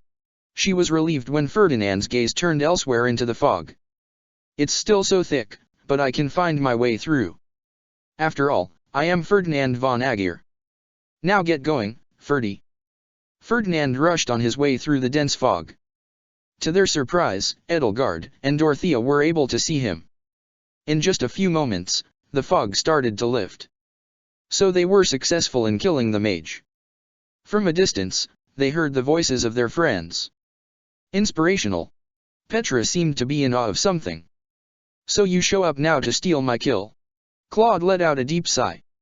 "Figures, me and my bad luck." Edelgard moved to the scene. The person Claude spoke to was the blood-covered Byleth. "Thank you for saving us." Edelgard let out a bright smile. Without his armor, the knight was no problem, and with you drawing his attention, the mage fell in one precise strike. He waved away his actions as if this was just something entirely normal for him. She regarded him with the same esteem as did Petra. Yet once Byleth started to get closer to them, they all couldn't stand the stench of blood coming from him. "Arg, that stench. You stink. Is that blood?" Upon seeing the reactions, Byleth ran away. Even though Edelgard could no longer run, she decided to follow him. "I will follow him. Everyone make sure that Acheron doesn't escape us." Acheron was still grieving over the knight's corpse. He said nothing as the students handcuffed him. His once smug expression had been thoroughly whipped from his face. "You took someone from me whom I considered a son. I will make you pay. You and that monster." Edelgard ignored Acheron's curses as she followed after the Byleth. He had disappeared into the forest and was nowhere to be seen, but his stench led her way. Soon she reached a beautiful lake. The deep, crystal-clear water frightened her. It was like an endless ocean. Suddenly, the color of the water changed to red, and a hand grabbed her, dragging her inside the massive lake. Chapter 14, Different Upbringings. 20th day of the Great Tree Moon, past dawn. "You must disinfect your wounds." Byleth was there. He had dragged her inside the fresh, cold water. Fortunately, the point where he stood wasn't too deep, and he still had his clothes on. The blood washed off his dark fabric easily. But Edelgard's clothes were a different story. A part of her was thankful that the blood covered up the scars, yet now that her clothes were in that condition, she wasn't so sure. She felt emotionally vulnerable, hence she attempted to rush out of the water. In a panic, she struck at him and tried to push him off, but Byleth did not relent. He held her, and he began cleaning her wounds with a small piece of cloth. Edelgard felt a searing agony throughout her entire body. "Please stop this improper conduct at once." She attempted to sound confident, but with the water all around her, it was a weak charade. "I am almost finished cleaning." Byleth continued to wash her. "You lost a lot of blood. The potions I gave you only closed your wounds, they did not replace the blood you lost. I can clean myself," she protested. "Then why did you follow me? I am used to cleaning my comrades' wounds. I was worried you might have taken our words to heart and run off because we..." Byleth responded with a blank stare. From this reaction, she was able to tell that this was a common occurrence for him.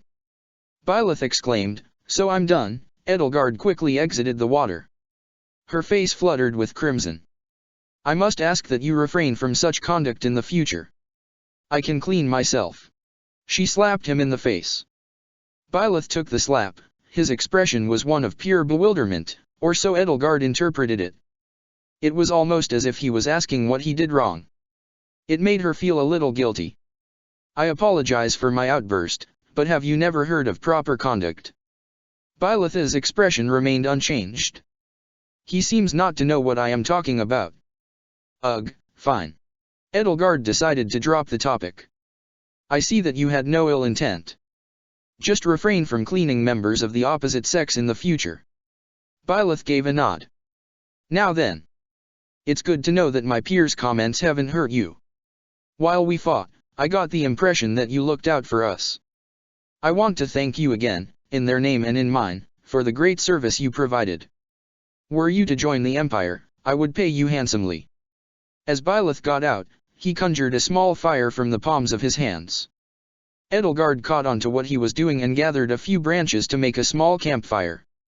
Their clothes began to dry up, and throughout the process, Byleth remained silent. The only thing he said was, "I already promised you to help convince my father." There was an unbearable chill in the air now that she was wearing wet clothes. The new year in Adrestia was usually warmer, but now that she was at the northern edges of her country, she started to shiver under these conditions.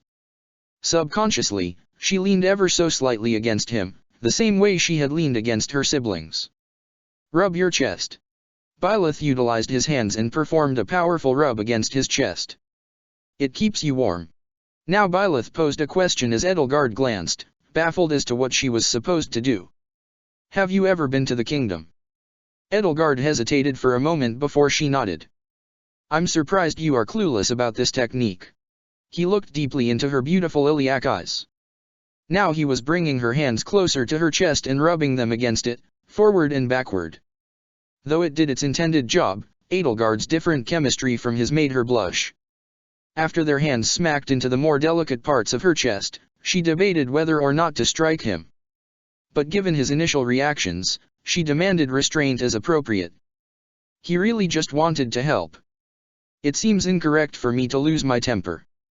There is something beautiful in his eyes. I wonder why I don't see the darkness in him. He is a phenomenal fighter on the battlefield. A monster that terrorizes it. But when I am here with him, he's everything but a beast." She couldn't put her finger on it. "He seems lonely and lost." She freed her hands from his grip and said nothing as she sat beside him at the fire. The silence and the sound of nature were their own rewards. She had to admit that she had never spent much time in the Northern Empire. Inver was a warm city, drenched in sunlight even during the coldest months of the year. The shadow that absorbed its light lurked beneath the magnificent ice cap. This caused her mind to drift to the monster that murdered her uncle. What does he stand to gain by undermining me like that? Was Akirin another of his cruel tests? If he aims to end the Church of Ceros, why sabotage me like that? I have everyone to thank for standing up for me. Akirin had made his plans clear. Given how much power he bought himself in the church, it stands to reason that his plan might have succeeded. What a vile monster! Akiran would have ended my time at the academy only because he sought out a trophy. A shiver started to pierce through her entire body. She repeated the gesture Byleth taught her. In response, he gave her an appreciative nod. Apologies for earlier. Edelgard looked a little confused. She was certain Byleth was too naive and innocent to know that he had overstepped. She paused. I accept your apology. After all, I am aware that you are a mercenary. Your life has been drastically different. He gave another nod. When we get to the monastery, there is something you must know. Do I have your silence on the matter? Edelgard's voice was a mere whisper. But her eyes were resolute. Byleth's eyes clashed with hers as he nodded. You can't tell a living soul about my scars. Are you ashamed of them? Edelgard eyed Byleth with caution before answering. I am. He spoke with sincerity in both his tone and voice. Then I won't tell anyone. I appreciate your silence on the matter. In the future, allow me to clean my wounds myself. I will. Then it's settled. She peeked deeper into his eyes before posing another inquiry. How come you asked if I was embarrassed by my scars? The way you protected your scars. It took me too long to figure out that I had broken your boundaries. And how did you figure out that you broke my boundaries? Byleth responded with silence. Edelgard assumed that there was more behind it. Therefore, she kept a close eye on him and saw his mouth move slightly, but no sound came from his lips. Are you trying to tell me something?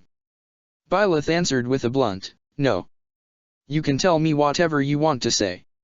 Suddenly, Byleth took a look at her hands. His eyes, however, seemed to be focused on something else. I figured it out when you slapped me. This caused Edelgard to giggle. I apologize for overreacting. I merely thought another enemy was about to attack when you dragged me into the lake. As soon as the battle is over, my father always takes me swimming in a nearby lake. And then we go fishing together. You go fishing in the same lake you bathe in? Has anyone ever taught you about proper hygiene? Blood can be an effective lure. An annoyed sigh escaped Edelgard's lips, but then she dwelled on it a bit. The blood probably attracts predators more than it does the fish. Bears, wolves, and their like, must have been provoked by your actions. You are catching on. Sometimes it's a good way to hunt. It is a cunning way to hunt, Edelgard agreed, if not a bit morally questionable, she added. When we go to different merchants to sell the wares, my father likes it when I do the haggling because he thinks I get a better deal. He believes my partners have a tough time seeing through me, and his advice as to how I am supposed to act toward female merchants has been ineffective. According to him, nothing is wrong with his advice, but after seeing it in action, he stopped on that front. Edelgard burst out laughing. She understood what Gerald had tried to teach Byleth. Oh, so he cannot flirt. That's leagues better than someone like Sylvain. Then her mind shifted to how Sylvain rescued Ingrid. At least he was there for his friend. Byleth looked at her with cold, inquisitive eyes. Without saying anything, he posted the question, was it something I said? This caused Edelgard to respond. Forget about what your father wanted to teach you concerning female merchants. His nonsense just caused me to giggle. That's all. Byleth turned his head away from the lake, almost as if ignoring her. She could swear that his mouth moved once more, but this time it had been so subtle that it had only been noticeable for a split second. So she decided not to mention it and enjoy the moment they had together. The fire and his presence were warm and comforting. For a moment, she felt transported to the underground chamber Rhea had shown her. The sound of the water was just as calm and relaxing, and the candles or campfire, in this instance, offered her solace and protection. Without thinking, she leaned closer to him. You have been by my side and helped me fight against those who threatened me in the few hours that I have known you. She whispered into his ears. Thank you. Byleth, however, was fixated on a piece of cloth. His expression was one of pure concentration. Edelgard had leaned over to peek, and Byleth seemed to stare at one massive blood stain on a handkerchief. I will make sure you are rewarded handsomely for what you did for me. And then you can buy yourself a better handkerchief. Byleth shook his head dismissively. No. No? But this is just a dirty old, the handkerchief was dirty and old, all the things Edelgard described it as. According to my father, my mother used this handkerchief. He sounded upset, and now he had moved away from the fire and back to the lake.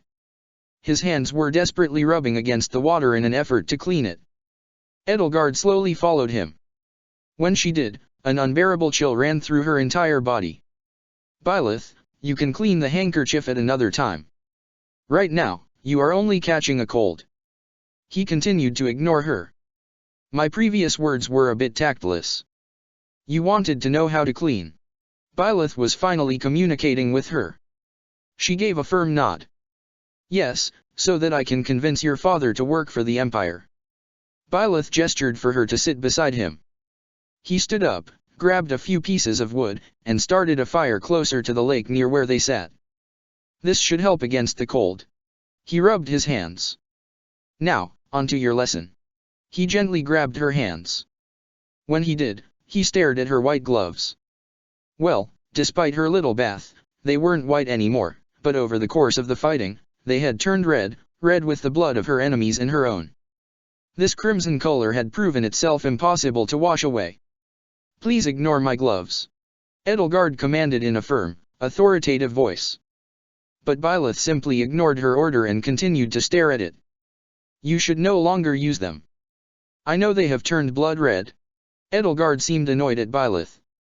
They were essentially repeating the conversation, and so she jumped straight to the point. Her tone, however, matched her earlier gentleness. It's that they hide scars that I don't want to show to anyone. Byleth immediately nodded in understanding. For a moment, Edelgard was lost in thought when suddenly, a pair of black gloves appeared right before her eyes. Here. Byleth handed her his own gloves. I can't take these. They are yours. You shouldn't wear bloody clothes. Edelgard was about to hand them back. This way you can take your old ones off. Edelgard held the gloves in the air. She was still on the verge of handing them back. Once you get new ones, you can return my gloves to me. For an instant, she turned her body swiftly away from him so that he was facing her back. When she turned back around, she was wearing Byleth's black gloves. They were slightly too large for her, but otherwise, they looked stunning on her. In her usually confident attitude, she turned to face Byleth. What do you think? They are a bit too large, but they will do.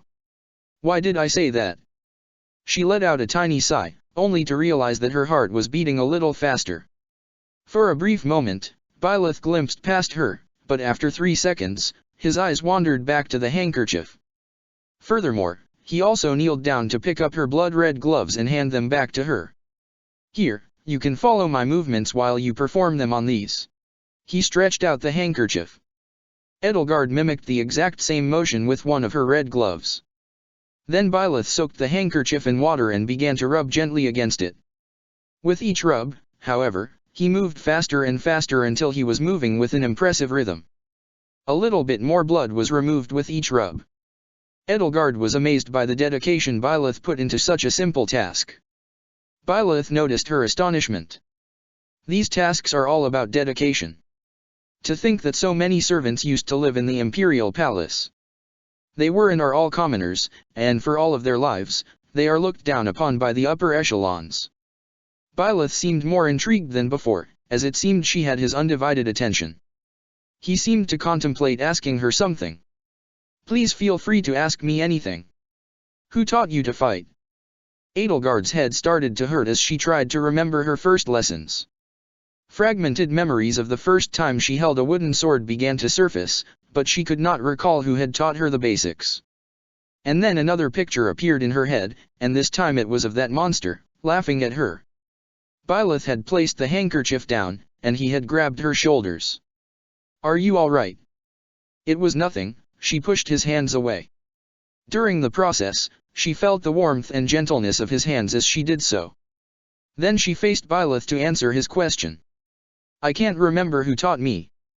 I believe it was one of my siblings or perhaps my father. What does it matter? Before she caught wind of it, she had snapped a bit at him. Byleth responded with silence, followed by proper etiquette on his part. I am sorry to have upset you.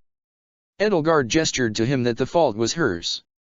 I inquired because the person who taught you can have an impact on who you are. Despite being an obvious truth, it still hit her. While she no longer remembers who taught her in the beginning, she inherited all the good qualities from her family. Their deaths are the fuel that drives her forward. He turned and locked eyes with the gaps in her uniform. Did your family members die in battle? Edelgard refused to answer the question. She turned to see her reflection in the water, which she feared so much. When she looked at herself, she saw a monster. Her eyes were the same as his, identical to that monstrosity. I see. They died. While you didn't give me a definite answer, I could dash. Can you not see you are pressuring her? Who said that? For a brief second, she could swear she heard a voice. But she was unable to tell from where the voice had spoken. Now she no longer heard anything. Silence. Lady Edelgard. She heard a familiar voice scream for her. Kid, are you there? Byleth turned to her. Their clothes weren't entirely dry yet.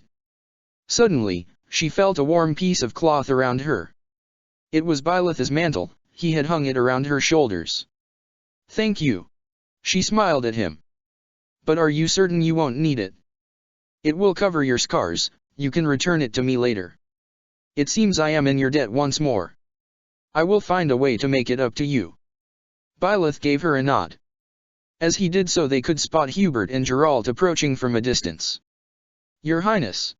Hubert looked surprised by Edelgard's attire. But once he saw that parts of her clothing were still wet, his attitude changed. His breath was as cold as the Fargen winter, and the words he addressed to Byleth were even colder. May I inquire what you have been up to? The hostility in his voice was no longer subtle. I fell into the water. Edelgard lied, but Hubert just saw right through her. Let me ask again, what happened? His eyes looked at Byleth like a predator. Her wounds needed to be cleaned. She had been severely injured in the last battle, and I assumed she pursued me here because she wanted my help in cleaning them. I am proficient at this. That's right, Byleth and I always clean ourselves after a long battle. And just like that, Geralt, who had blood all over his clothes, jumped into the massive lake. Hubert was still itching to go for his knife.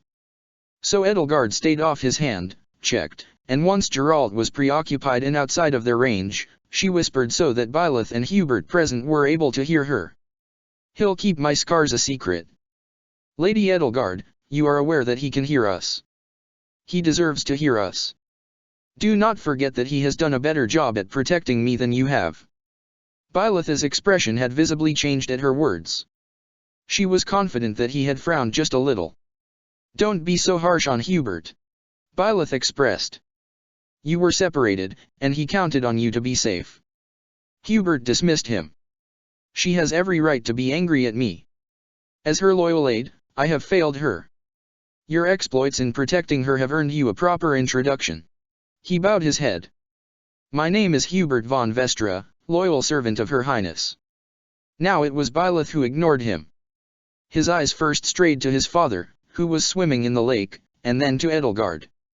Hubert detected the entire exchange, which prompted him to question. Why did you come to Your Highness's aid? Hubert, such a question is hardly appropriate. But Byleth answered the question nonetheless. Because she needed my help. I see. Should you ever cause Her Highness any trouble, I shall see to it that you are no longer in her presence. Hubert. Edelgard was now furious with her retainer. What? He lured you here and threw you in a lake. His justifications are too convenient. Knowing who you are, it stands to reason.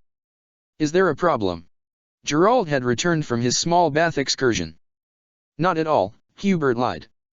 We were just about to conclude. He clutched Edelgard's hand, but she refused. No, you will apologize for your behavior, it was unbecoming of my loyal retainer. As your guardian, he has let you down many times, and I have had many chances to kill you. Byleth had taken Hubert's side. Stop defending his rudeness. You saved my life. If you wanted to take it, you would have done so. I see what's going on. Geralt let out a loud laugh. Yes, my son and I are dangerous company. Stop defending him. Edelgard has now also snapped at Geralt. Listen Prindash, he stopped himself. Listen, Edelgard, my son and I are used to people treating us with caution. Many highborn employers only speak to us when they are surrounded by countless guards. You three are among the first potential noble clients who haven't analyzed us while you were guarded by a small army. That's true, Byleth verified. As much as it's deplorable, it's a coherent measure to not find yourself in an early grave. Were my son and I to attack you alone? I am aware of the risks, and I understand his reasoning, but you have done nothing to suggest putting my life at risk. And that's who we are. We don't pick fights without a reason, but the bandits, or those who served Acheron as such, don't share our moral compass. Since when are you guided by morality?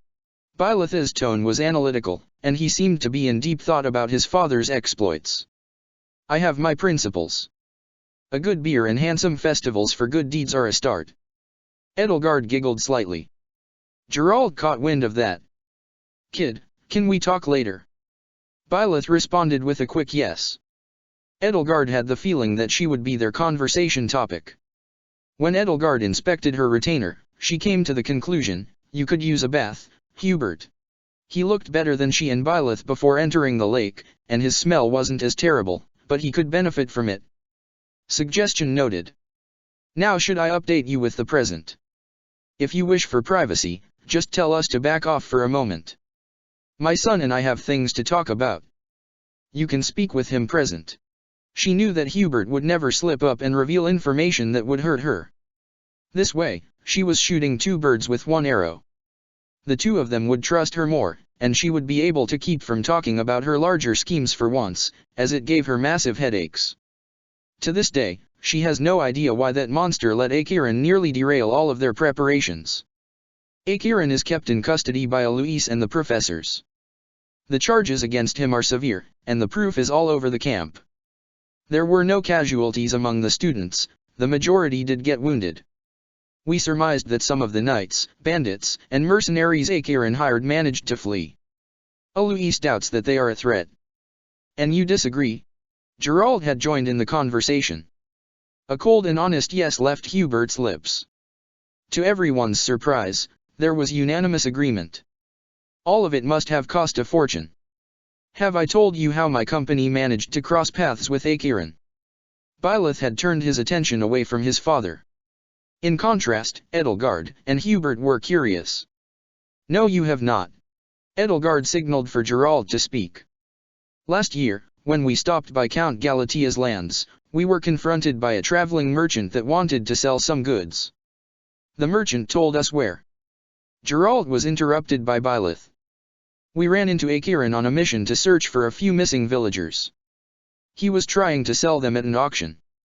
We bought the villagers to avoid bloodshed and being hunted by the criminal underworld. Byleth's account was straight and to the point. That's why you seldom tell the stories, kid. Your responses are always to the point, but that makes for a poor story and you make it sound as if what we did wasn't heroic. I like both of your approaches. One day, I'd love to hear the full story. Edelgard's smile caused Geralt to respond in kind. For royalty, you are pretty good. Geralt peeled deeply into her eyes. Where have I seen those eyes before? Right, it was at the monastery 22 years ago. There was this one girl who was always causing trouble. One day, she got locked up in some underground chamber. The memory where Rhea told her off about how her mother got lost in St. Michael's hidden library sprung to mind. You knew my mother. I also knew the young Ionius briefly, although he preferred other company. Don't tell me that he was a skirt chaser. Geralt smirked. Edelgard's face had turned a little more red. No, he wasn't, but he was stubborn and caused a lot of trouble. If it weren't for Vestra, he wouldn't have made it through the year. He and Aegir used to compete all the time. Supposedly, Aegir fell in love with a girl from the same class. I don't remember all the details anymore. This dusty old bear has had too much booze since then. Your memory has remained quite strong. A member of House Novelli has married into House Aegir. It was a rarity even for that house, but the member, Katharina von Novelli, was from a very distant family branch. Far removed from the main family, and she was born crestless. She died giving birth to Ferdinand, but the Duke has raised him better than he took care of the empire. The last sentence has slipped Edelgard's lips. Why did I say that? Both Byleth and Geralt reacted differently to her. Very few people blame your father for what has happened in recent years to the empire, Byleth explained. The insurrection is public knowledge. Most people are simply unaware of the consequences. Every detail about the event has been ambiguous. The people in the south are either afraid or don't care, but among those who were willing to talk, few blamed the emperor. They all said something along the lines of, Duke Agir's laws are going to be the death of us, and how Lord Arundel only cares about increasing taxes. Then the villagers sent us off without providing us with work. We are lucky we got the job to hunt down those Iron King's thieves, but even then, our prey had to come to us. What a bother. Geralt was now nearly dry, and he appeared ready to depart back to the camp. Upon receiving an interesting look from Geralt as to why she wore part of Byleth's clothes, she stated, I will return your clothes later. Well, kid, it seems we have much to talk about. He smiled at Byleth. Edelgard had a hard time finding out whether or not it was genuine or a fake. It's about time we return to camp. Hubert was clearly bored. Hubert, I'd like you to take a bath. Is that necessary? Yes. Edelgard's tone was strict and firm. He still didn't budge. The camp is dirty, and as soon as I go to take a bath I will no longer be able to help out without taking another. You deserve a little rest. You got wounded in the last 2 battles. Now go take a bath. That's an order. Edelgard was getting worked up over this. Fine. Hubert reluctantly went inside the lake and took a bath. Now then, we can go. Edelgard grabbed Byleth's hand. She just wanted to get some distance between her and Hubert for the moment. It wasn't that she didn't value her loyal assistant, but he was sometimes challenging to be around. So princess, do you care to explain why you are wearing my son's clothes? She was cold, and I gave her some of my clothes. Byleth lied. His empty expression and tone made for a convincing lie. Kid, I thought we didn't lie to each other. Geralt's tone conveyed deep disappointment. Then the truth is that I won't tell you the reason because I am sworn to keep the reason a secret. Byleth stared at his father with his blue eyes. Geralt's face lit up. So, Edelgard, do you care to reveal anything? He clearly attempted to tease her. Whatever you think occurred, erase it from your thoughts. Nothing of the sort transpired. Edelgard shot him down, but it seemed this wouldn't be sufficient to silence him, so she added some validity to it. I got injured in the last battle, and your son took care of my wounds and covered them up with parts of his attire. I am deeply grateful. Hence I will personally request that the Archbishop double your compensation, and if you are interested, I will delight in becoming your employer. Her manner was authoritative but also filled with compassion when she cited Byleth. I doubt Rhea is going to let me off for a while, and during this season, Faerghus is far more profitable. I also suspect they don't let mercs like us enter the Imperial Palace. When I ascend the throne, there are countless measures I will take to. When? That was all Geralt and Byleth answered with one voice. Oh, trust me, I will ascend. And when I do, I hope to have commanders as competent as you by my side. Geralt laughed at her proposal. Well, that is a tantalizing offer. But it's too good to be true. What's too good to be true, usually isn't true. Byleth finished for him in his usually emotionless voice. I see. Edelgard rubbed her hand against her chin. I will earn your trust. Now enough about employment.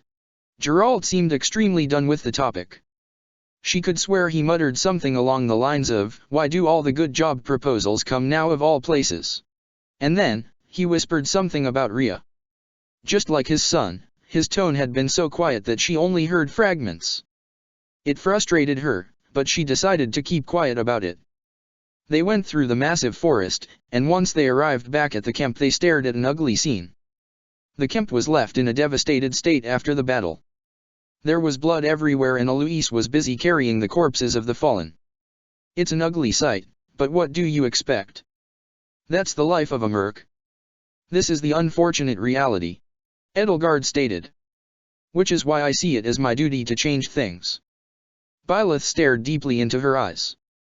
You can't change the brutality of war. However, I can ensure that war is never considered in vain. At any rate, these fools died in vain. Just like that, Geralt ended the conversation and moved away from them. Where is he going? He's probably looking for something to eat, Byleth answered as he followed him. Edelgard kept pace with them as they hurried into the center of the camp. The horses Acheron brought with him had torn down countless tents. She carefully scanned the base to look for her own tent. From what she could see, it was safe and sound. But most of her peers weren't as lucky. As she walked by, she noticed how some, like Ferdinand and Annette, seemed desperate to recover their lost belongings, while the majority seemed busy caring for the broken pieces.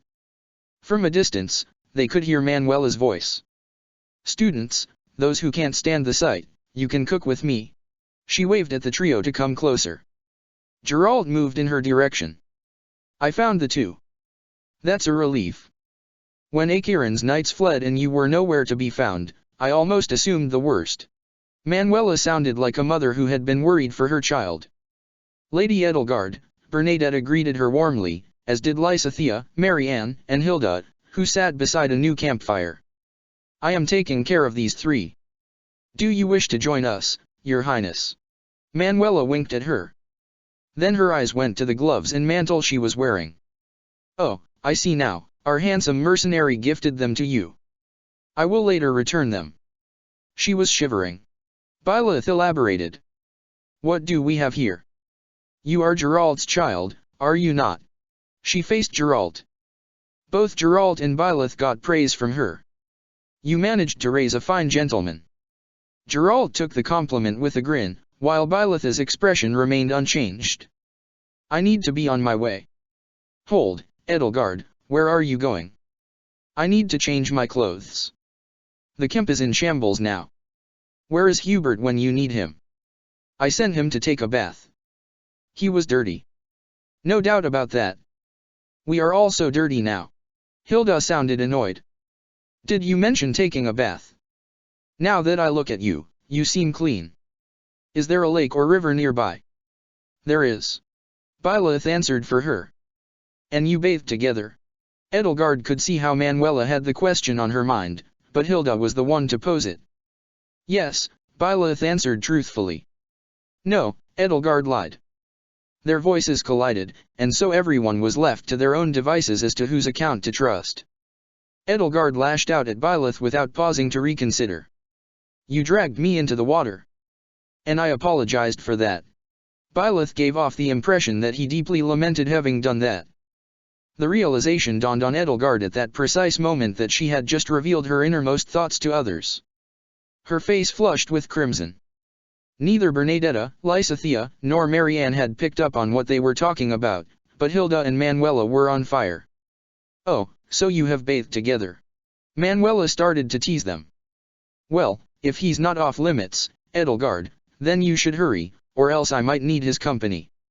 Hilda's face was now also red. Geralt caught wind of Manuela's antics and intervened. My child would never do anything out of the ordinary. He is a good kid that is clueless about all of this stuff. Just look at him. Geralt let out a massive laughter upon showing Byleth's expression to everyone present. The color on both Edelgard's and Hilda's faces returned to normal, and slight giggles escaped their lips. He is handsome, though. Hilda expressed that she appeared to be thinking. Have I seen you somewhere? You are the daughter of Duke Goneril. You may call me Hilda. Instead of greeting Byleth with her hand, she yawned at him. A few years ago, we were hired to help defend the locket, Byleth answered. Ah, so that's why your face is familiar.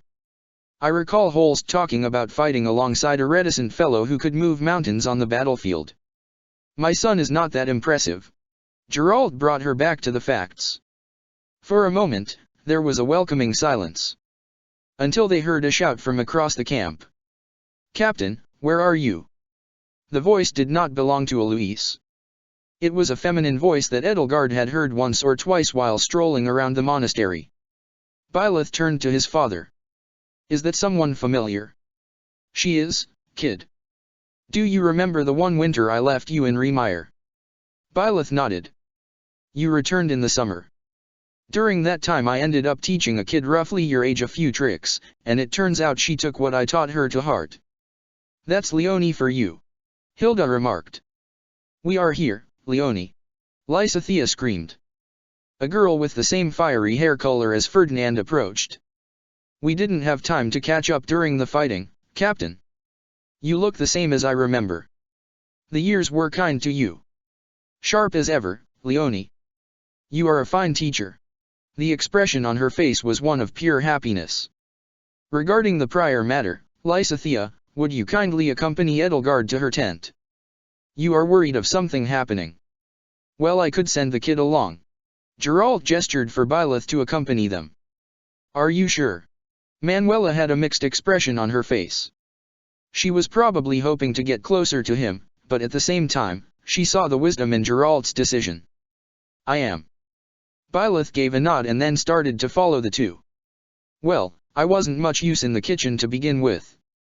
Lysithea stood up from her seat. She hid her happiness at going with Edelgard. The same sentiment was shared by Edelgard. I am grateful for your company. Byleth kept a slight distance between them, keeping watch for enemies and potential threats, which gave Edelgard and Lysithea some breathing room to start a conversation. So, Edelgard, what do you plan to do with Acheron? I have no doubt that what you say will have a profound impact. Since you were wronged the most by him, especially when what Claude told me is true, according to him, Acheron intended to make you take the blame for his failures, and when your reputation was in shambles he wanted to. Edelgard interrupted Lysithea. None of this is happening anymore.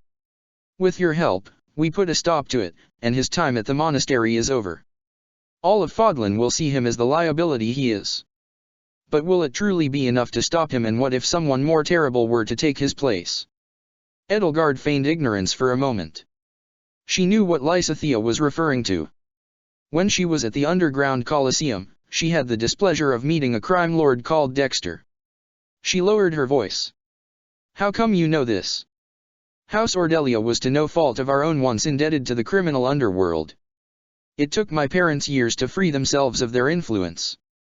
Thank you for your honesty. Think nothing of it. But consider my friendship terminated should you cause harm to my family. There are monsters worse than Acheron, and removing him will unleash a greater evil. Lysithea. Edelgard was choosing her following words carefully. As the imperial princess and heir to the throne, I must speak against Acheron's crimes. He cannot keep his position as professor.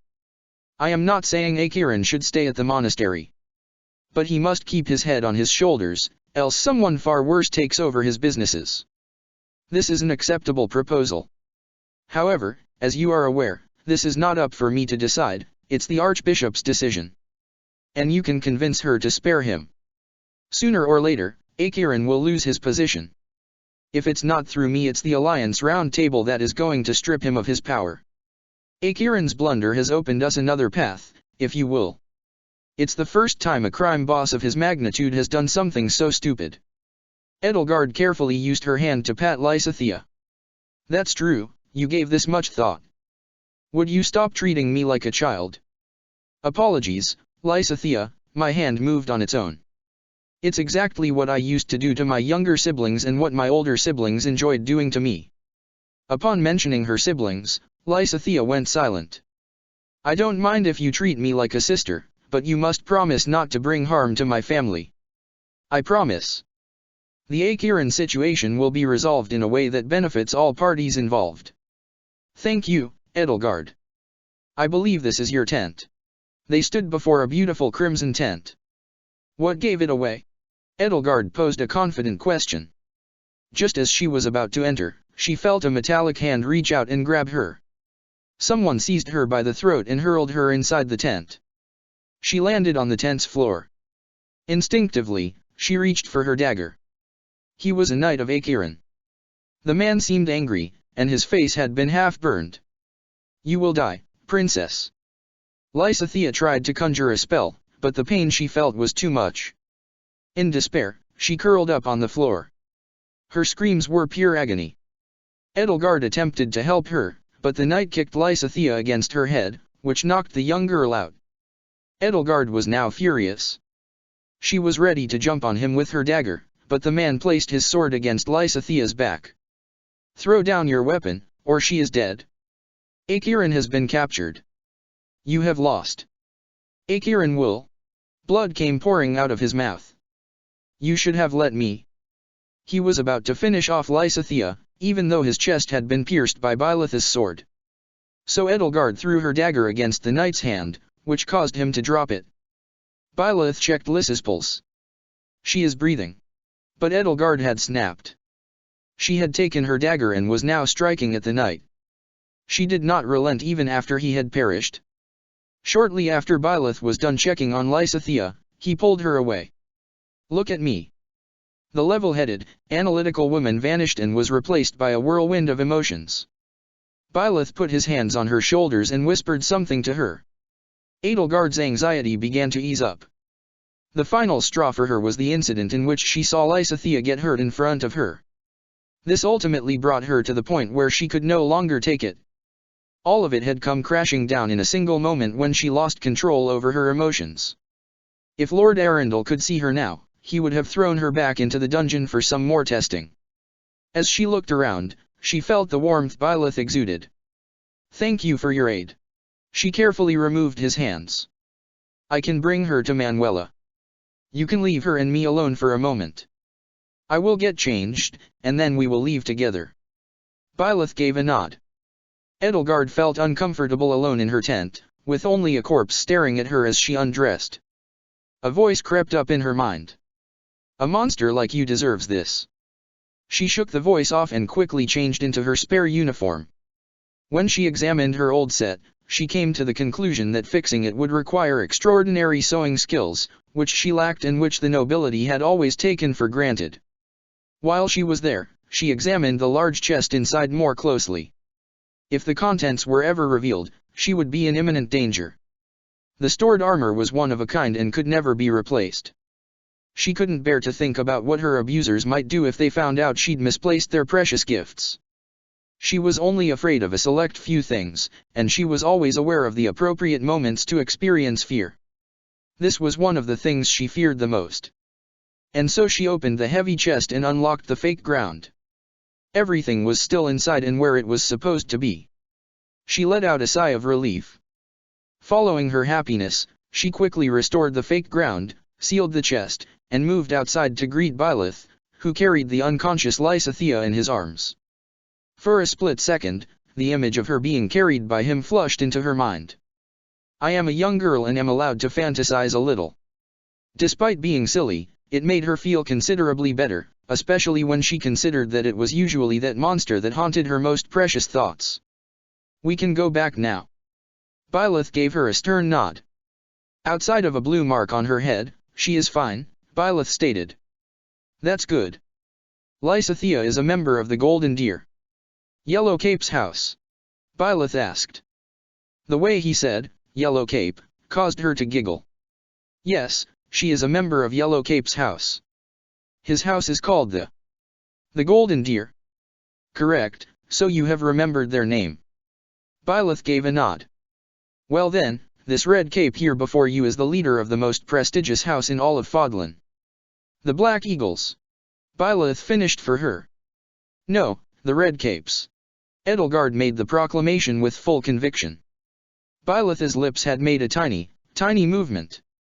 "It is not enough to be considered a slight smile, but we are getting there. I didn't know you were capable of joking, princess. I believed everything in your world was serious." Edelgard's happiness took a turn for the worse when she spotted Claude approaching them from behind. He must have taken a stroll.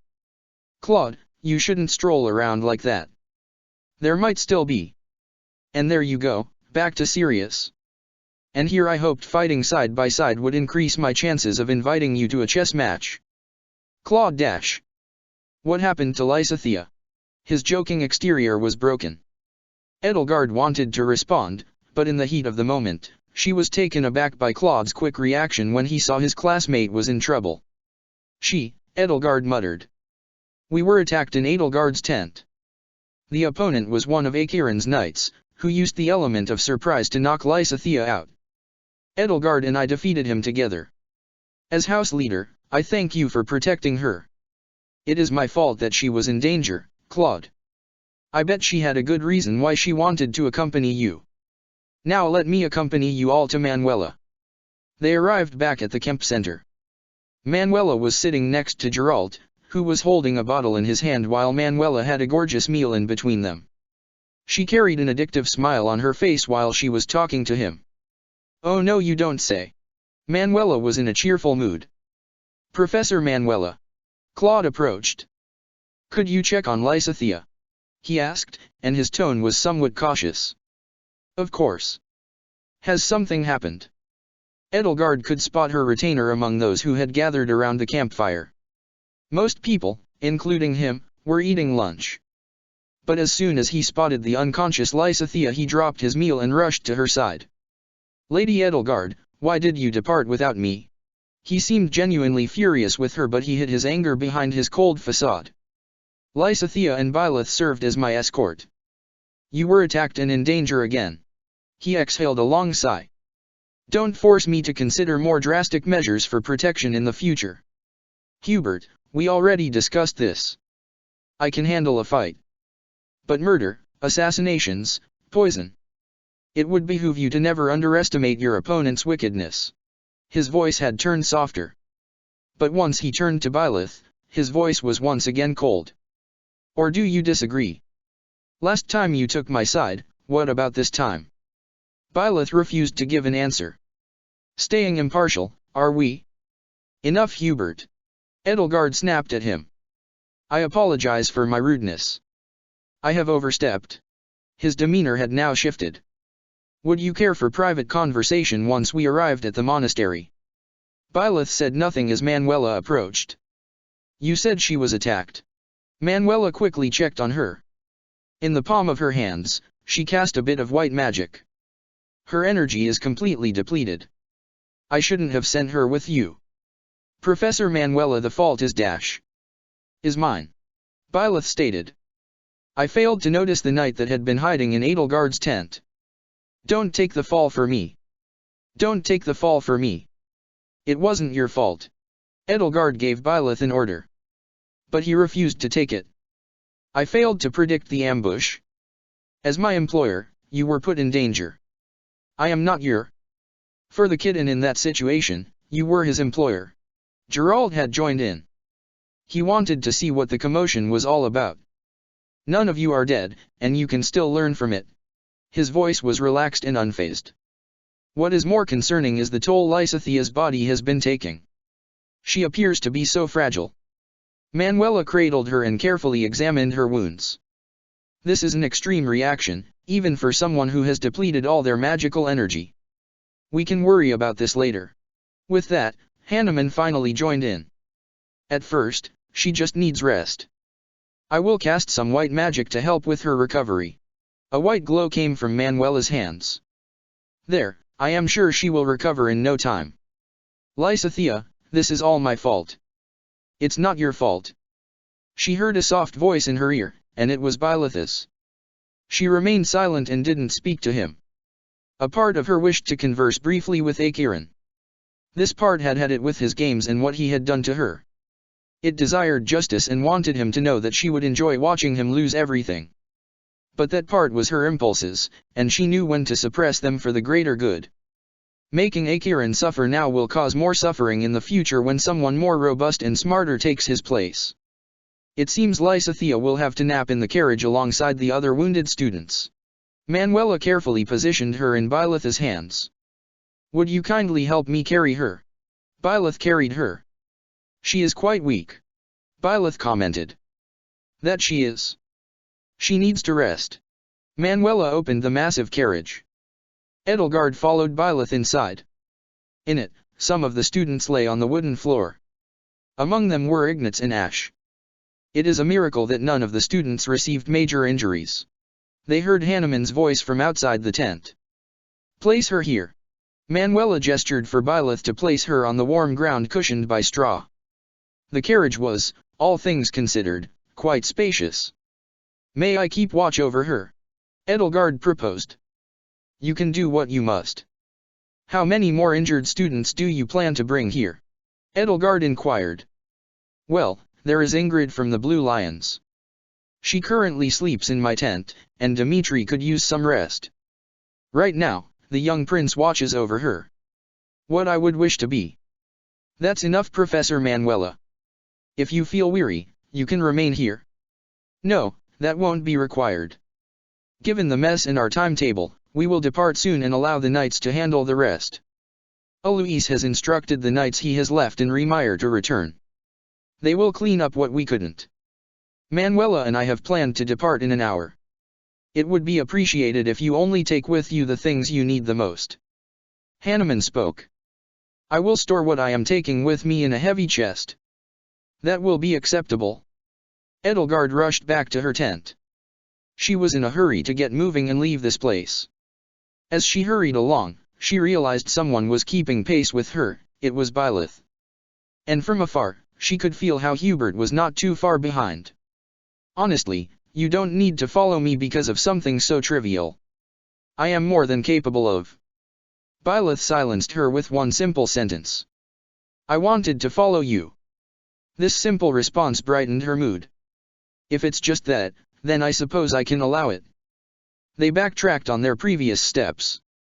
In the past few minutes, the camp had only undergone a slight change. Some of the wreckage had been removed, but not nearly all of it. Do you sense something? Byleth asked her. Yes, I can clearly sense Hubert behind us. That's good. You don't mind that he mistrusts you. A blunt no left his lips. But you saved my life. Even though this has to mean nothing in the grand scheme, it still matters. Hubert should at least be less skeptical. You are royalty. Who wouldn't have done so to curry favor with a future monarch? Edelgard was left speechless. She knew the antiquated system well, but it hadn't crossed her mind that Byleth was there to abuse her. When she was around, she did not feel about him. She felt strangely warm. As your protector, Hubert does what he thinks is best. Are you implying that I am naive? Edelgard snapped at him. I am very well aware of the dangers Fodlan presents. I am aware because I have. She stopped herself. Lived them. Byleth answered for her. Geralt taught me to be proud of my scars, as they are a sign of the battles I have fought. I didn't expect you to be that perceptive. Somehow she felt happy when Byleth complimented her scars. Which is why Hubert has every right to mistrust me. Byleth used her words to reinforce his point. My father and I are dangerous. Anyone has the right to mistrust us, especially our employers. But you have only exuded honesty. Given what you have done, you deserve the benefit of the doubt. I think that's what he is already giving me. He would have poisoned me by now, in my opinion, if he thought I was to blame for any of those instances when you were in danger. Edelgard remained silent. Then a slight giggle escaped her. When we reach the monastery, you should be very mindful of what you consume. Hubert does enjoy deploying all manner of poison against his enemies. I assume, given your rank, you have many enemies. And too few genuine allies. Which is why you want our help. We are just commoners with no name, rank, or status. I plan to end the 1200-year-old reign of the aristocracy. Byleth ignored her. He shrugged ever so slightly, indicating his disbelief. Following this, Edelgard gently hit him on the shoulder. Trust me, I will end it. It's more likely I will have to visit your gravestone. His tone was solemn. So you are a skeptic. A realist, Byleth answered. Please elaborate on why you think I will fail. The nobility is too deeply seated in people's memories. At best, you will be remembered as a good monarch whose descendants squandered your accomplishments. At worst, you will have accomplished nothing and be married off to the redhead. Redhead? Do you mean Ferdinand, who is in my class, or Sylvain from the Blue Lions? Ferdinand. A tired sigh escaped Edelgard's lips. She knew that what he said would likely come to pass were she to fail, and she knew that if she didn't start a war, she would probably end up like this. A beloved monarch, a happy woman who most likely finds a good husband and lives a comfortable life, would make many outstanding reforms to the empire only to see her descendants undo all of her hard work. My first ancestor, Willem, shaped the continent's history as we know it, He and Saint Cyros invented the system. He took what prehistoric Faerghus had been practicing and refined it. Before him, there were only scattered tribes ruling these lands that had no inkling about noble bloodlines, heroes' relics, or the Church of Cyros. Whenever she mentioned the church, she could see an apparent blind spot in Byleth's knowledge. Still, that wasn't enough to convince him. He shrugged her off. "We are nearly there. How heavy is the chest you are referring to? I should be able to carry it." She looked at Byleth and then added, "Hopefully."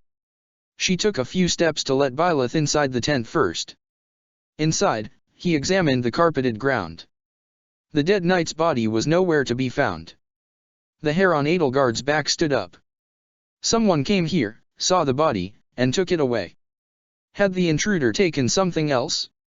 "You clearly had another intruder here." As on cue, they heard a voice. Did something happen? Hubert was the source of the icy voice. Despite entering the tent casually, he quickly picked up on Byleth and Edelgard's moods. "I assume someone took the dead body." "Yes, Hubert, that is what happened. We had another intruder. While it is too convenient for my liking, the possibility that Alois removed the corpse is still there, but why would only a single knight await you in your tent? Akiran had a host of knights and bandits. Hiding and ambushing you here is a failsafe. Doubtless that knight wasn't alone." Edelgard was brainstorming possibilities in her mind. "Do you believe he survived our attacks?" Byleth's eyes had been fixated on the floor. It wasn't nearly as much blood as he was expecting. If he was a skilled healer, perhaps. But any other person would have died due to the blood loss. His eyes were empty as he stared at me while I got dressed. With directness, Byleth completed the sentence for her. Hubert saw how embarrassed Edelgard had gotten. "I am sure someone of your strength could have removed the body at any time. When you already failed to protect her, you could have at the very least done that." "Hubert." Edelgard stopped him again. "I ordered Byleth to go. And he kept watch over the tent and did not enter. Your father and Alois are close. Could you ask him whether or not he recently removed a body that was left in Her Highness' tent?" With a nod, Byleth left the tent. When Hubert was sure Byleth had gone quite some distance, he started. "Good riddance," Hubert spoke in an icy tone. "Such is the nature of the people I cannot put my faith in. This mercenary conveniently enters your life, saves you, and tries to charm you only to abuse you." He counted on his fingers as he talked and then came to a conclusion. "Once he is done with you, he will throw you away. Do you think I'd wasted my time chasing down romantic fantasies, Hubert? You are young, Lady Edelgard. It's only natural to show interest in ordinary life. Only that our life is far from ordinary, and we have too many enemies waiting to exploit our weaknesses. And despite your brilliance, we still have flaws to cover." "I see." She placed her hands against her chin and her thoughts slowly moved back to the more pressing matters. "Hubert, would you?" she asked, motioning for him to check the metal chest. "As you wish." Hubert looked inside to check if everything was in order. After half a minute, he replied, "Everything is in order." A sigh of relief overcame Edelgard. In the meantime, she had taken a closer look at the blood. The body was dragged and then carried outside. Once Hubert was finished with the box, she concluded, "We need to follow the trail outside. Have you noticed anything unusual on the ground?" Hubert's tone was a little bit sterner than usual. "I am aware that the blood of the knight we are tracking possesses darker blood. Outside of Lysithea, no one else was inside your tent or wounded. What if I told you that the dark blood you are seeing is just a ruse and that the real trail starts here?" He pointed to 2 blood smears that had been carefully concealed on the floor. "Whoever was here tried to cover his tracks. Should I fetch Jaritza to follow the real trail?" Edelgard was deep in thought. "He has half a day to find them. Tell him he is to meet us tomorrow at the monastery. Consider it done." He made a large bow and was about to walk away as he prepared a spell. Edelgard quickly removed her dagger from its scabbard. "Alois has not removed the corpse." Byleth had approached from behind. Edelgard quickly placed her dagger back into the scabbard. "Thank you for doing this for us." Byleth said nothing as he gave Hubert a blank stare. The latter had still his miasma prepared. Hubert. Her retainer remained silent for several seconds. All the while, he kept a watchful eye on Byleth. Then, suddenly, his spell was broken. We will cross paths again. After finishing his sentence, he got up and left. Once Edelgard knew Hubert could no longer hear them, she went up to Byleth and whispered into his ears. He doesn't like you. Byleth whispered back. That's not surprising. Did he tell you everything I was telling you? A beautiful giggle escaped Edelgard's lips. Yes. Byleth's mouth twitched ever so slightly. Edelgard caught wind of what he was doing. Using a gentle tone, she inquired. Are you attempting to mimic me? Byleth did not utter a single word, and the expression that had been on his face had disappeared. Were my words too harsh? She went closer to Byleth and giggled. She giggled and giggled until she saw a reaction from him. His stoic unfazed expression swifted slowly. But the awkwardly curved expression around his mouth did not return. The only response she got from him was, you needed my help with the chest. I am curious as to how he will respond to Dorothea and Hilda's teasing. When it comes to getting a reaction out of people, they are far more skilled than me. How experienced are you in moving heavy objects? You can leave this to me. Byleth stated this confidently. With both of his hands, he grabbed the chest and managed to lift it above the ground. While he performed the motion, Edelgard got a better look at his posture. His fitness rivaled that of Dimitri, Felix, and Caspar. In short, he was in top shape. But even someone with his physical strength struggled to carry the heavy chest all alone. Allow me. Edelgard moved in closer, gripped the box, and shifted much weight to her. Her forehead started to sweat. This is really heavy. Is that better? Byleth swiftly returned a larger portion of the weight to him. Yes, thank you. Just be careful. Do you mind when I will take the lead. Edelgard was the one to carry the box on the front while Byleth was busy carrying the backside and keeping pace. Don't be too fast. There's no point in exhausting yourself for nothing. Edelgard took his advice to heart. So she paced after him. A grateful thank you came back from Byleth. In return, he received a warm smile from Edelgard. You are welcome. Together, they surmounted the task. After making the trek back to the campfire, they unloaded the heavy chest and placed it on one of the oak's carriers. I am grateful horses don't have to do all the heavy lifting. Edelgard stated this confidently. Geralt gives his horses the same name. Do tell. What name does he have for them? Sunshine. Sunshine. That's not a bad name. I kind of like it. Geralt once told me that he used to give this nickname to my mother. Edelgard started to think. Were you born inside or outside the monastery? Outside, Byleth stated. I was born in Remire. Right, I forgot. Why does something about him remind me of Rhea? My father fell deeply in love with a village maiden, and she died giving birth to me. But you don't have the crest of Syros, which leaves only the crests of the four apostles, Noah, Chevalier, Timotheos, and Aubin. The what? I believe your mother was special. You bear a mysterious crest, but once you tell Professor Hanneman that he'll try to perform countless tests on you. So take this as a warning. I fail to see the significance of my crest. It's my actions that define me. For a moment, Edelgard was stunned to hear her own words being uttered by someone else. That's how the world should have been. It is how the world is. Byleth countered. Our actions have always defined us. But Fodlan has never been kind to those without power. To this Byleth said nothing. He wanted to say something, but Hanneman approached. Did I hear something about a crest? He carefully examined Byleth. If you are staying a bit longer at the monastery, would you like to check in at my office? Byleth said nothing. My door will always be open to you. Then he turned his attention to Edelgard. So young Miss Hresvelg. Akiran is stored in another carriage. We are going to keep watch on him on all sides. Are you too exhausted or do you wish to help us? Don't worry, you won't have to walk back to monastery. We are making use of the horses Akiran's troops so graciously provided for us. I will help.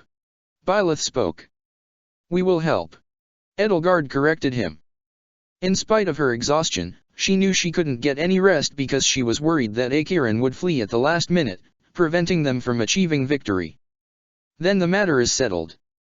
Follow me, please. Hanuman walked a few meters with them.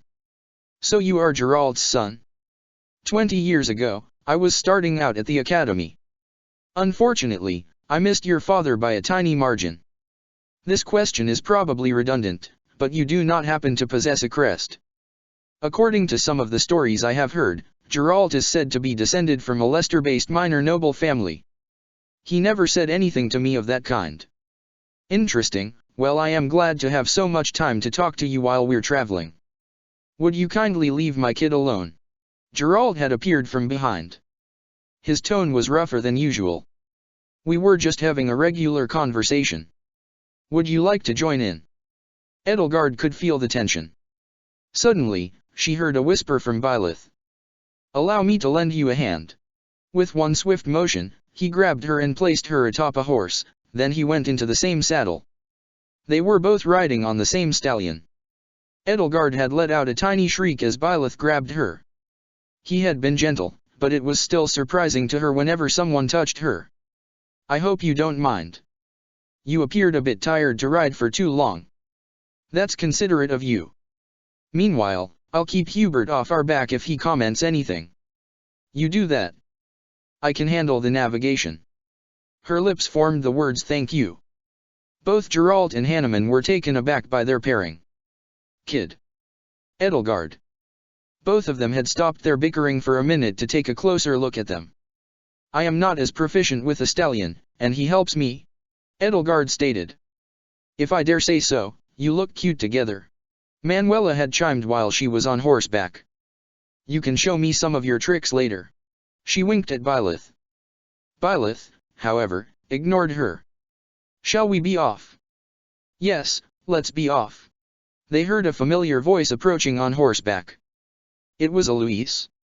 It took some effort to get some of the students into the saddle, but not for the great Eloise. Isn't that right, Bernadetta? Bernadetta was in his saddle. Somehow she wasn't freaked out. Right. This horse is beautiful. The most important thing is to avoid galloping. We are not in a hurry to make up for lost time, Hanuman stated. After that, they were prepared to leave, and they were on their way to the Place of Destiny. Chapter 15, Place of Destiny. 20th day of the Great Tree Moon, afternoon. Since Hubert returned from his assignment, he had watched the two of them on their black and white stallion with a sour expression. As he scrutinized her, Edelgard realized he had successfully assigned Jertaza to follow the blood trail and had also notified their teachers of his absence. However, it bothered him to see her riding in the saddle alongside Byleth, the only person in the world he detested almost as much as those people or most nobles. His eyes were filled with hatred, and he couldn't wait to threaten Byleth in all the ways he could think of. After a while, her eyes drifted away from Hubert and toward the carriage. She couldn't allow Akiran to escape. Her entire mind was focused on the possible ways Akiran could escape and what devices he could be using. There was the Argathan teleport rune, but it wasn't advantageous without a mage on the other side, and Akiran would have been seen as valuable enough to get one. Despite her status as the Flame Emperor, they only gave her a single rune, which had broken after she teleported away from Costas when she first met him. Then there was the apparent second conclusion, another ambush, but Akiran lacked manpower. The troops his friends gave him had likely been depleted, and they were too scared to mount a rescue. Suddenly, she heard a whisper. Don't worry. We won't let him escape. In a low voice, Byleth had whispered in her ear. A chill ran down her spine. She felt startled, as she did not expect a reaction to her emotions. Even though he had been holding the reins, he still watched over her and protected her. A little over 16 hours ago, Edelgard woke up to confront Costas. Following what seemed like an endless series of battles, chases, and near-death experiences, she finally felt like she could rest easy for a tiny bit. Her breathing was a little more regular, and she felt a modicum of relief as she let out a deep sigh. The rhythm of the slow gallop was soothing, and for once, she was not expected to be the selfless leader. Suddenly, she felt more eyes on her and Byleth. After staring at them for a minute, Dorothea decided to move a little bit closer to them with her magnificent brown-haired mare. Petra was next to her in the saddle. Edelgard was surprised that the future Queen of Brigid was quite experienced in horse riding, which left the mystical songstress with no other option but to hand her the reins.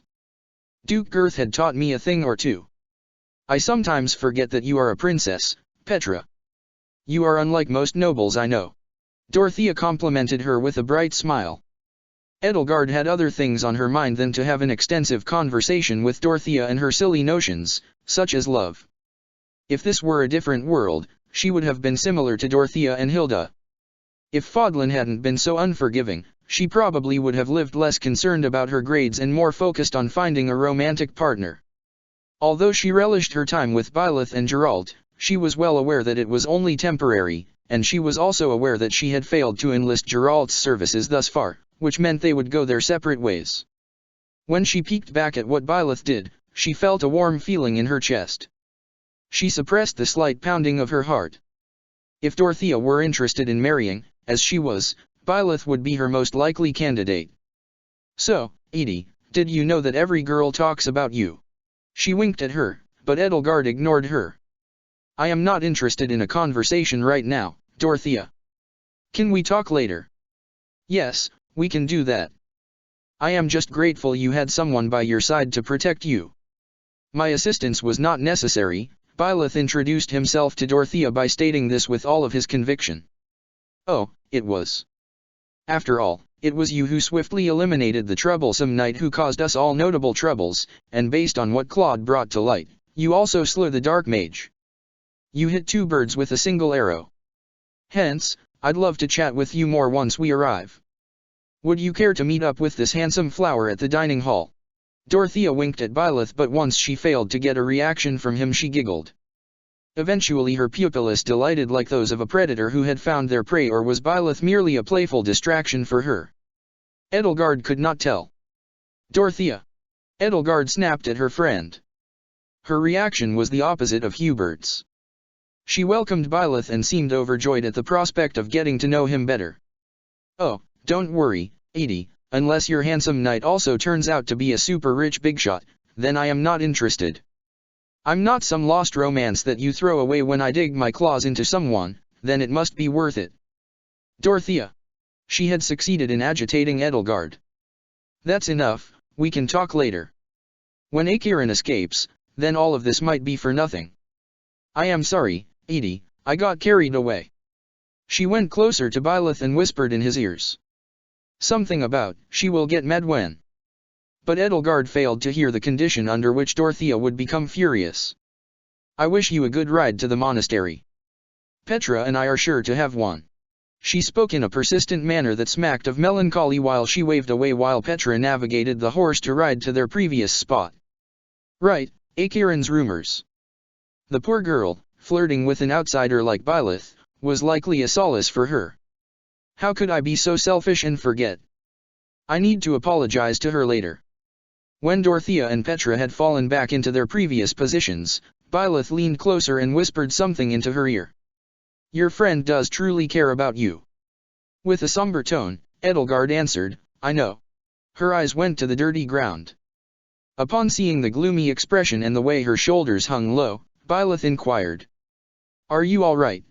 While he asked, he placed his hand against her cheeks to check her health. I am fine. She let out a deep sigh when she felt Byleth glance at her with concern. I wish I had chosen my words more carefully. So far, Dorothea is the only commoner in your class that I could spot. You are quite perceptive. She went through terrible things just to get into the monastery, so she is the only commoner among the Black Eagles. She had to exert significantly more extra effort than the rest of us merely to get there. Edelgard halted for a moment. I can't tell you more. Otherwise, I'd break her trust. Has it to do with Acheron? Byleth's eyes were now also fixated on the carriage in which he was being held captive. Not entirely, but he is involved. Edelgard gave him a weak smile. You catch on quickly. This was simple to deduce. I was there when Acheron disturbed our competition. Yes, our shooting star contest. Her lips curled into a genuine grin. We haven't found a winner. I am certain one day we will get the chance to repeat this. Yes, we will. And by then, I will be the clear winner. She spoke with absolute confidence in her voice. I am certain that when our paths cross again, we will have much to talk about. You could always accept my offer and find a place in the Empire. A place that is suited to you. Not without my father. I know. The tone in which Edelgard replied was gentle, indicating that she felt the same way. She couldn't walk away from her father or his dreams. Hence she had made it her mission to reshape Fodlan under their ideals of a kinder, less brutal, and irrational world. Her shoulders were sagging from the weight of the burdens she was carrying, and her eyes were now trying to avoid making eye contact with Byleth. He did not utter a single word as he gently rested one of his hands on her shoulder. Is this the monastery? He pointed at the large castle up in the sky. It was magnanimous. The sight was just as breathtaking when Edelgard first arrived there. Yes, this is the monastery. She pointed toward its center. This is where the officers' academy is, and that's the town beneath it. While she showed him, her index finger moved further down to the foot of the mountain. Garreg Mach was founded after the War of Heroes, in which Saints Heroes and Wilhelm von Hresvelg defeated the all-powerful King Nemesis. Too bad that Nemesis' bloodline died out. Claude chimes. He now rode next to them with Dimitri. In their saddles were Hilda and Didu, respectively. It is rumored that the church keeps the Creator's sword somewhere, but no one knows where. Claude. Edelgard reprimanded him. Despite letting out a slightly annoyed sigh, she was still curious as to what he had discovered. I already know that bit of information, but I am interested in where Rhea keeps it and where the crest stone is. So she maintained eye contact. What more did you manage to find out? She inquired in an inquisitive tone. Nothing. Claude shrugged his shoulders. Neither Dimash nor Seath had any answers for me. He began to mimic the two of them as he repeated, confidential church secrets. His hand ran through his hair as Edelgard interpreted it, which must have meant that he had exhausted all possible avenues in an effort to learn its whereabouts. Meanwhile, Byleth remained expressionless as he pondered what they were conversing about. Nemesis, sword of the Creator. He grumbled while his eyes were fixated on the monastery up in the sky. Like her, he appeared stunned by its grandeur as he sensed the same allure that she did, as if their arrival had been predetermined by fate or destiny. Wait, you don't know about Heroes' relics? But you fought beside House Goneril. Hilda's father is famous for. Claude had a perplexed expression. You told us you assisted House Goneril a few years ago? It must have been right after the incident. And Holst bears no crest.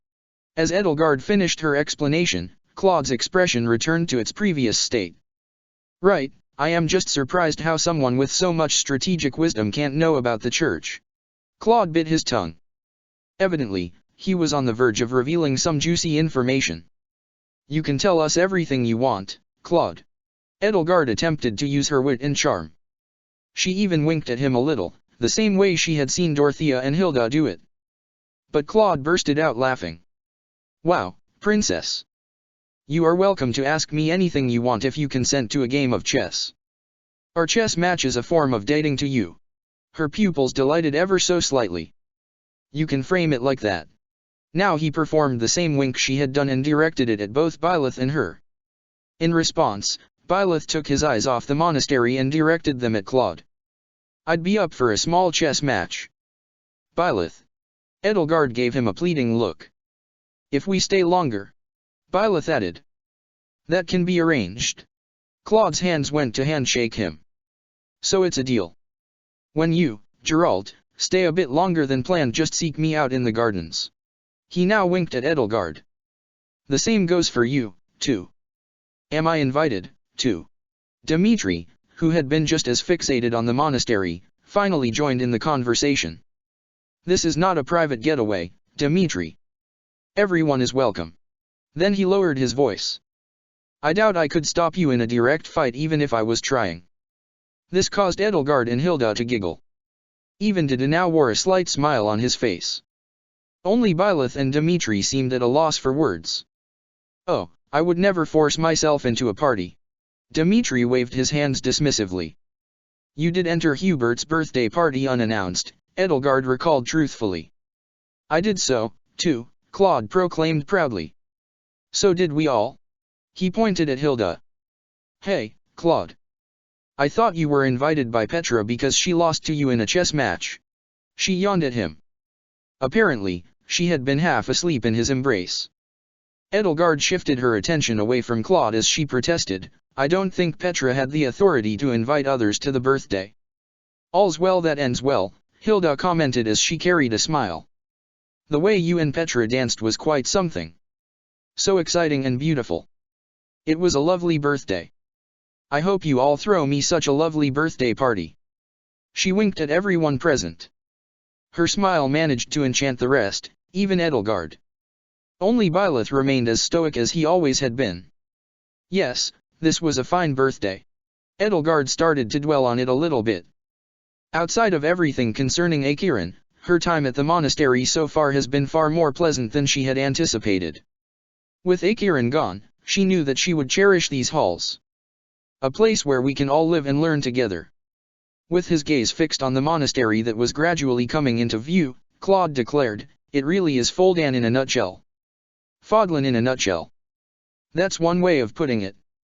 Compared to the rest of Fodlan, the monastery was far more beautiful, but even the walls of the Garag Mach held secrets and dangers best forgotten. We will soon arrive. With a wave of her hand, she gestured to Claude and Dimitri to fall back into their previous positions. As she gazed around, she saw that most seemed to share a horse with someone. The exceptions are Lawrence, Hubert, and Ferdinand. They rode alone while everyone else had at least one partner. In the unlikely event of an attack they'd be faster than everyone else. When everyone had fallen back into formation, Byleth leaned forward and whispered. You spoke of Saint Cyros and the Sword of the Creator. Please, tell me more. His hand moved to her cheeks, and his blue eyes clashed with her lilac ones. He softly stroked her cheeks, hoping she would spill the beans and fill him in on everything Gerald had so carefully attempted to conceal. You could ask someone else to fill you in. She grabbed the hand that rested on her cheek and held it. I trust you. He replied, his voice being a gentle whisper.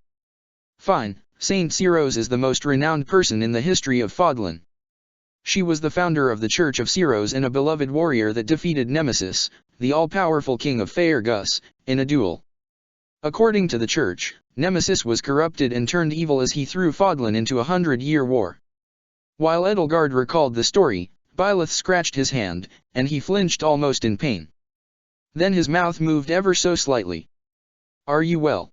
Edelgard grabbed the reins with her left hand while she placed her right hand against his forehead. His temperature was boiling for a moment, but after a few seconds, everything returned to normal. What was that? I do not know, Byleth responded. The volume of his voice decreased. I have this recurring dream about a battlefield with a woman fighting a man named Nemesis. Edelgard's eyes widened. Interesting. What kind of hair does the woman in your vision possess? Emerald hair? It can't be. Is he lying? She closely inspected Byleth. He would make the perfect liar, but the feeling in my chest tells me to trust him. I want to believe in him. At any rate, I wish to hear more. Edelgard whispered in a firm voice, please tell me everything. Byleth's mouth opened, but for a few moments his lips proceeded without making a sound, then he whispered. My dream starts with visions of a bloody battle. Thousands of people fighting on a plain. And a woman with emerald hair brandishing a sword challenges a man, whom she calls Nemesis, to a duel. The man seemed old with a beard, but he was a formidable warrior and wielded a sword. One that could extend into a whip, with which he bound the woman's curved Flamberga sword. Her sword had the symbol you have shown me. Byleth hesitated for a moment. When he did, he began coughing. Instinctively Edelgard positioned her hand against his forehead. The fever had returned in full force. Is it possible that he is actually experiencing visions from the past, or is it more likely that he has simply become ill and his visions are a convenient side effect? His crest is still a mystery and so is its power. Hence why there might be some truth to it. Nonetheless, I can't jump to conclusions just yet. The Cyros crest, his reactions to the church. All of it seems so genuine. Hubert would tell me that Byleth is just an expert liar. Someone who, when given the money, would take my life or abandon me to those people. He had numerous opportunities to leave me to embrace death, so he deserves a fair chance. If it pains you to talk about your visions, you can stop. Despite her mistrust, the gratefulness in heart for being saved multiple times outweighed it, and she felt genuine concern. Think nothing of it. Byleth tried to silence her concerns. It will pass when I go to sleep. My day was simply exhausting. Is the kid tired? Gerald had approached from behind. If he is a liability to you, princess, you can leave him to me. The kid sometimes has a little fever when he overworks himself. Nothing a little sleep hasn't fixed. Edelgard was perplexed. Have you touched his forehead? We need to halt and bring him to Manuela. Gerald rode closer to them, peeled off his metal gloves, and he touched his son's forehead. Are you sure he is exhausted? When Gerald placed his hands on his son, he did not seem to be in pain. Not unlike how it was just a moment ago. Are there certain topics that drain your son's energy? Edelgard inquired. She had her arms crossed in defiance. His temperature wasn't normal twice now. What kind of woman was his mother? Against her intuitions, she snapped at Gerald. Why the question? Because I have seen his crest. It is not normal, and I believe it has to do with his mother. Gerald examined her from head to toe. I wish I could trust you, princess. I really do, but there are some things that are too confidential even before a promising potential future employer such as yourself. He told her off and tilted his head ready to depart. You bear the crest of Syros. Edelgard whispered to him. Gerald just shrugged his shoulders. I have no idea who might have divulged that to you. Your son. Edelgard insisted. My kid has no clue what a crest even is, and things are good this way. Don't lecture me on how to raise my child. Gerald was now staring her in the eyes with anger.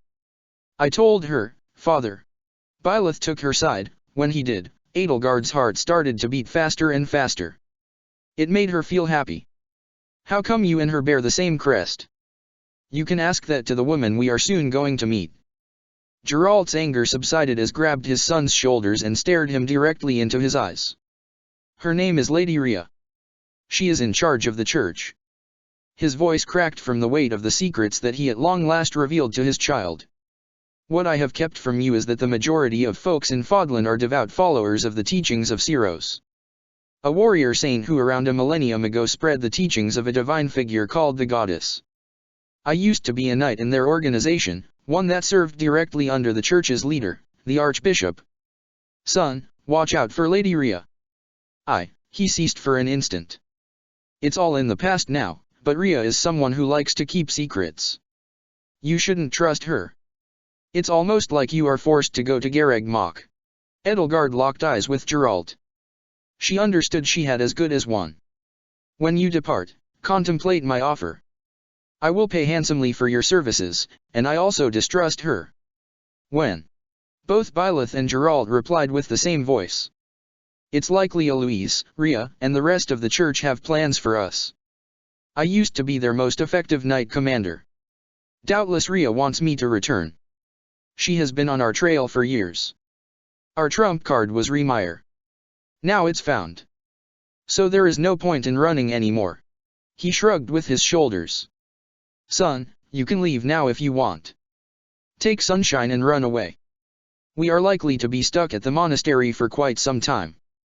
Perhaps they will even make you swear a ridiculous oath.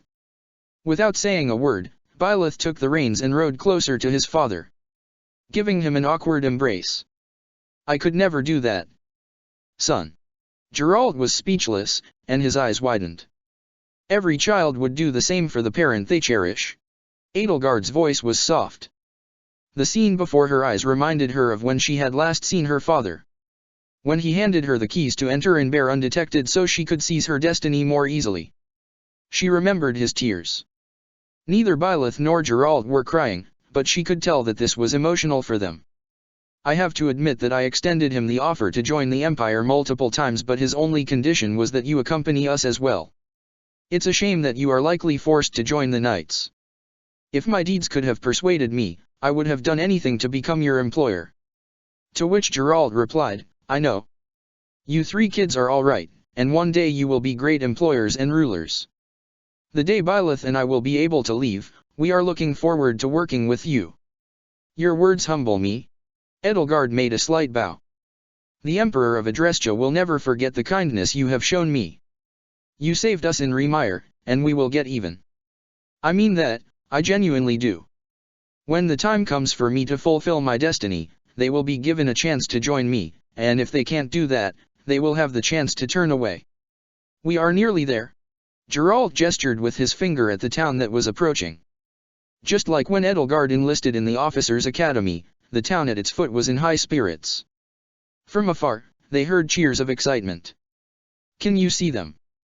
Yes, the students have returned. They still needed roughly half an hour to reach them. During this, Edelgard's eyes were frantically searching for the field of flowers where she had planted the crimson carnation.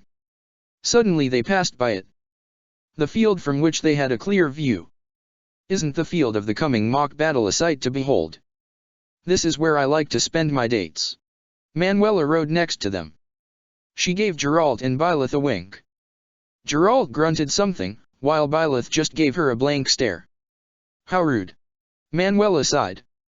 The two of them treated her as if she wasn't there. Edelgard, meanwhile, greeted her. I am glad to see you, Professor. Why can't these two show me the same manners? Am I that incorrigible? Edelgard went closer to Manuela. I don't think so. She gave Manuela a wink. Manuela was left speechless until she changed the subject. We are nearly there. Claude and Dimitri are already up ahead. Will you join us? The church has instructed professors to let their house leaders set foot into Garreg Mach first. Since it's our first successful mission, Ria likely wants to congratulate us. The people are cheering for you. And just like that he got down from the horse. This is your moment, he assured her. This moment wouldn't be possible without you. Edelgard reached out and grabbed Byleth's hand, then pulled. Byleth hesitated for a fraction of a second before taking her hand and mounting the horse once more. Geralt and Manuela followed the exchange with a smile. What I would do to be young again. Manuela left out a depressed sigh. And then a shriek when she felt Geralt touch her shoulder.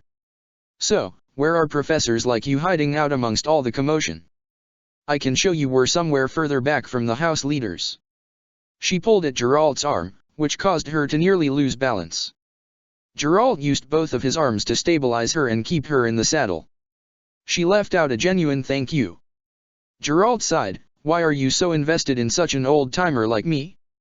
A lovely lady such as yourself must have countless suitors. Without knowing it, Geralt plunged a knife deep into Manuela's heart. She muttered something like, when we get back I need a bottle.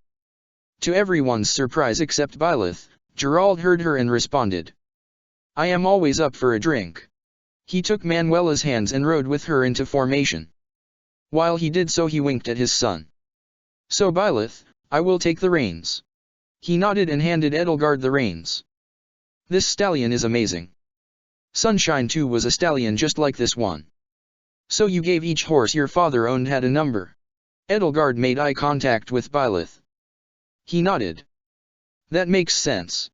A slight smile curled around Edelgard's lips. You and your father are strange. Byleth nodded. Edelgard showed skepticism by furrowing her brow and asking the question. You are not trying to argue this point. Byleth went closer to her and grabbed the reins with his hands, all the while holding eye contact. After a long pause, he answered. No, he exhaled a long breath. I think you are strange too. Edelgard's pupils were dilated. Why do you think that? She broke eye contact as she felt the warmth of his hands and quickly looked at what was happening in front of her. They had nearly arrived in front of the massive carriage that held Akiran. Byleth merely navigated the horse to a great spot for them to take. Dimitri and Claude were staring at them without uttering a single word. Claude was biting his tongue. He seemed way too eager to unleash his meaningless prattle. But he bit his tongue just as Hubert, who appeared around the next corner, locked his gaze on Byleth. His eyes were still those of a viper. If he knew what she knew, that Byleth was going to be forced into the church's service, he would advise her to never show him any mercy, to not extend her hand to him, and to disregard him. Now the people started to comment as they got closer. I think I can see them. Are these a little child standing near the city entrance was interrupted by their mother. Yes, it's them. I can't believe it's them. These are the students, and those are. Seeing the three future leaders side by side does warm your heart. An older man in the crowd smiled as he waved towards them. The entire town at the foot of the monastery had gathered just as they did when Edelgard first arrived. Prince Dimitri is so handsome. A few village maidens had placed their hands against their chest. They pressed their fingers into a small heart shape. You see this, Dimitri? Dimitri, on the other hand, shrugged off Claude's remark, ignored the maidens, and instead looked past him at Byleth and Edelgard. A tiny smile adorned his lips. Do you remember Edelgard's first day? Claude's entire attention was focused on him. I heard you claimed to be a former friend of hers. Dimitri shrugged it off. Rumors are just that. She looked familiar to a past friend, that's all. And that's why you sometimes stare at her dagger and feel overprotective of her? Right. Claude's relentless pressure on Dimitri only increased. But all he did was mutter under his breath. Are you expecting me to drop this? Yes, and why are you bringing this up now? Isn't it obvious? Claude gestured at the crowd before he whispered something. Dimitri appeared tense before he whispered something back. Edelgard was extremely curious as to their private exchanges. But as soon as that was done, they appeared to have dropped the topic. What could have this been about? Edelgard pondered for a tiny moment before she felt hands grab for her. The citizens and refugees were overjoyed. But it made her feel extremely uncomfortable. The people, they are treating us like we are their saviors, Dimitri commented. I have never seen anything like that in my entire life. Claude's expression was processing so many emotions at once. At first he gave a smug smile as a part of him was enjoying the worship, but when Edelgard peered deeper into him she saw that the other part of him was disgusted and scared by all the worship. Saint Cyrosa's blessing was with you, promising young 3. A priest had emerged from the crowd. Edelgard couldn't tell whether it was the same priest who welcomed her these past weeks ago. Ugh, why must he invoke her name? I am so glad to see you all again. I am the town's cardinal, and I was there when the three of you passed by it on your way to Garreg Mach. What can I do for you? Without waiting for a response, he snipped with his fingers, and the crowd made several steps backward. The students are not to be touched. They performed a holy mission. His eyes shifted around, and he appeared to be searching for someone. Doubtless, it was Akiran. Please accept my apologies, but I was informed of 3 professors. Is the older man next to Manuela Akiran? Edelgard and Manuela had opened their mouths to answer, but someone else was the first to do so.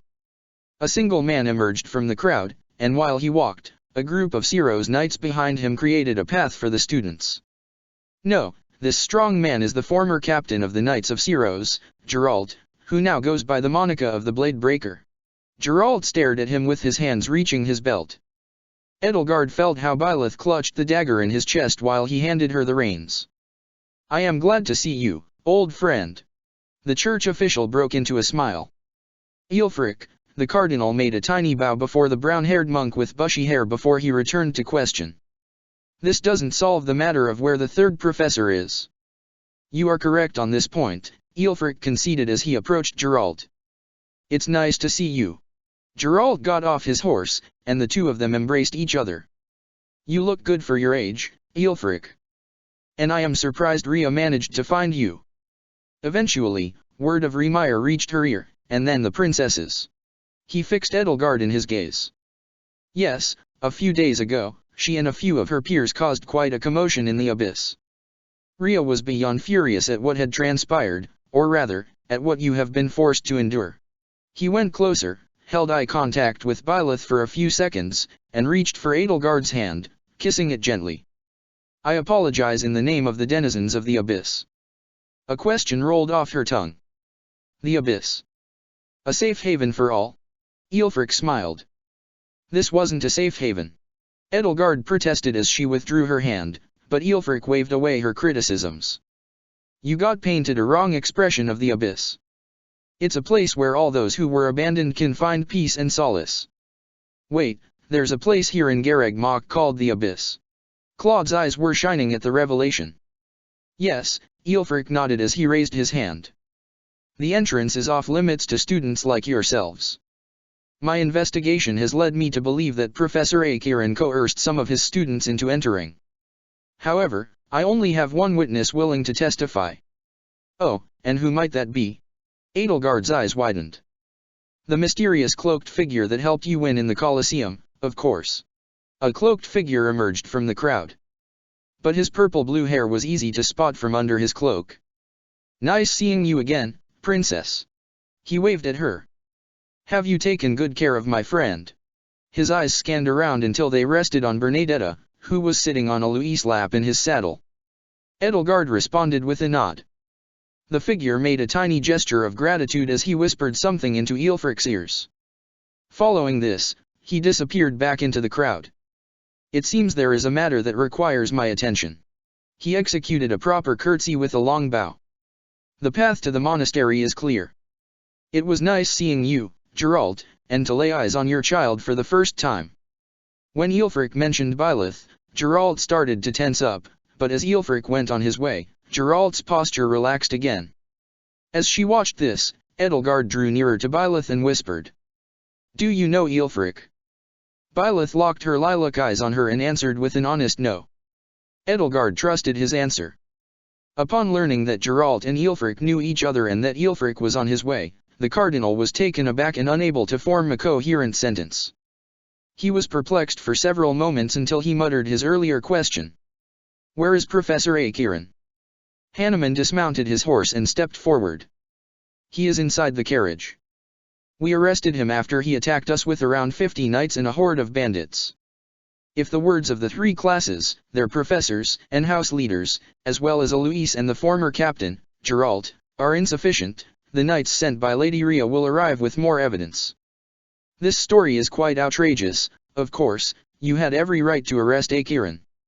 It seems we will have a massive trail on our hands. He fumbled his hands into prayer and began to pray to the goddess. The crowds cheered the entire time, drowning out his prayer. The inhabitants of the monastery town were in a frenzy. Dorothea, Edelgard, Hilda, Claude, and Dimitri all received countless praises for their beauty. The people acted as if Fodlan was on the verge of entering a new golden age, an age of prosperity for all. Every part of Edelgard's soul knew this was just an illusion, and so she refused to pretend. As she looked around, Dimitri and Claude felt the same way. They were just strangers, and so they did not pretend to be best friends. All the three leaders did was stare at the crowd and occasionally wave at them. The things they heard as they rode by were pleasant, however. We are so grateful that you three grace us with your presence. Royal Highnesses, please take me to your service. A group of young boys with wooden swords were looking at them with anticipation. As soon as Edelgard caught sight of them, they fell to their knees, unable to move or stand. Please accept my sword, Princess Edelgard. I will work to the bone for you. My dream is to become a knight in Leicester. Another kid turned to Claude. While the rest of the group was fixated on Dimitri, if it weren't for the Siros knights keeping the kids at bay, they would have surely swarmed him by now. Warrior Prince Dimitri, you are so cool. Edelgard stared down at the youngster who was interested in working for her. A single child, who would likely perish in the coming conflict, was all she could see. Looking out at the crowd, she could tell that everyone there was clinging to the belief that tomorrow would be brighter. For Edelgard, this hope was only a fantasy. While the common people's unhealthy worship of Siros was abnormal for her, for Rhea, and the like, it was the norm for the faithful. For them, this was the way things in the world were meant to be. Without a crest, these children's best ambition is to become knights of Siros and forfeit all ambition in service of the archbishop, and what's left of them is a servant to the goddess. Farfadlan! Farfadlan! Screams came from the crowd. May the goddess be with you, a few devout believers prayed for them. From the refugees, they heard statements such as, may the bandits rot in hell, and, you have done right to exterminate them. While Edelgard agreed with their sentiments, she felt disheartened by how violent the world had become. A better ruler would have never sanctioned the decline of their country. At the end of the day, many of the bandits were her former countrymen who turned to a life of crime primarily because it was profitable in their eyes. And after Duke Agir and my uncle's negligence, who could blame them? The three of them slowly rode past the kids, and gradually they reached the massive stone gates of Gareg Mach. The first gate was just as colossal as the last time they passed through it. There wasn't a single time she crossed this gate without being accompanied by cheers. It was a warm feeling if it weren't for the reason that most people only gave special attention to them because they were nobles and because she was royalty. Her gaze returned instinctively to Byleth. He seemed less concerned about the massive crowd and more about her. At least so Edelgard interpreted his posture as he scanned around the crowd. Is he looking for potential threats? Byleth eventually closed his eyes for a brief moment. Until he heard voices addressing him. Who is this young man by the princess' side? A young woman in Edelgard's age asked. The village maiden was blushing and winking at him. Is he a classmate? Another girl next to her questioned. No, he doesn't wear a uniform. A man in the crowd close to them stated. Then he must be a professor. A young man bet on his theory. Only for his compatriot next to him to shut him down and roll his eyes. Nah, he's too young for this. Then why is he sitting next to the princess? The youngster insisted. I don't know. Perhaps he is her bodyguard. Or perhaps he simply won the princess over with his charms. The girl commented, which pushed the guy's buttons. They began to shout at Byleth. You should know your place as we do. Edelgard could feel the jealousy in their eyes. The girls seemed envious of her, while the young men were all furious at Byleth for one reason or another. Deep down, her blood was boiling at their exchanges. It shouldn't matter that she allowed Byleth to ride with her. Yet, for them, it mattered. For the people of Fodlan, it mattered. Noble and commoners alike weren't thrilled to see someone rise. Edelgard felt relief as they rode past them. Would they have stopped, she would have snapped at them. Fortunately, the fury of the young did not affect the rest of the crowd as they continued to cheer. She left a sigh of relief when after another 10 minutes, they had crossed past the massive gate and were now walking on the mountain path up to the monastery.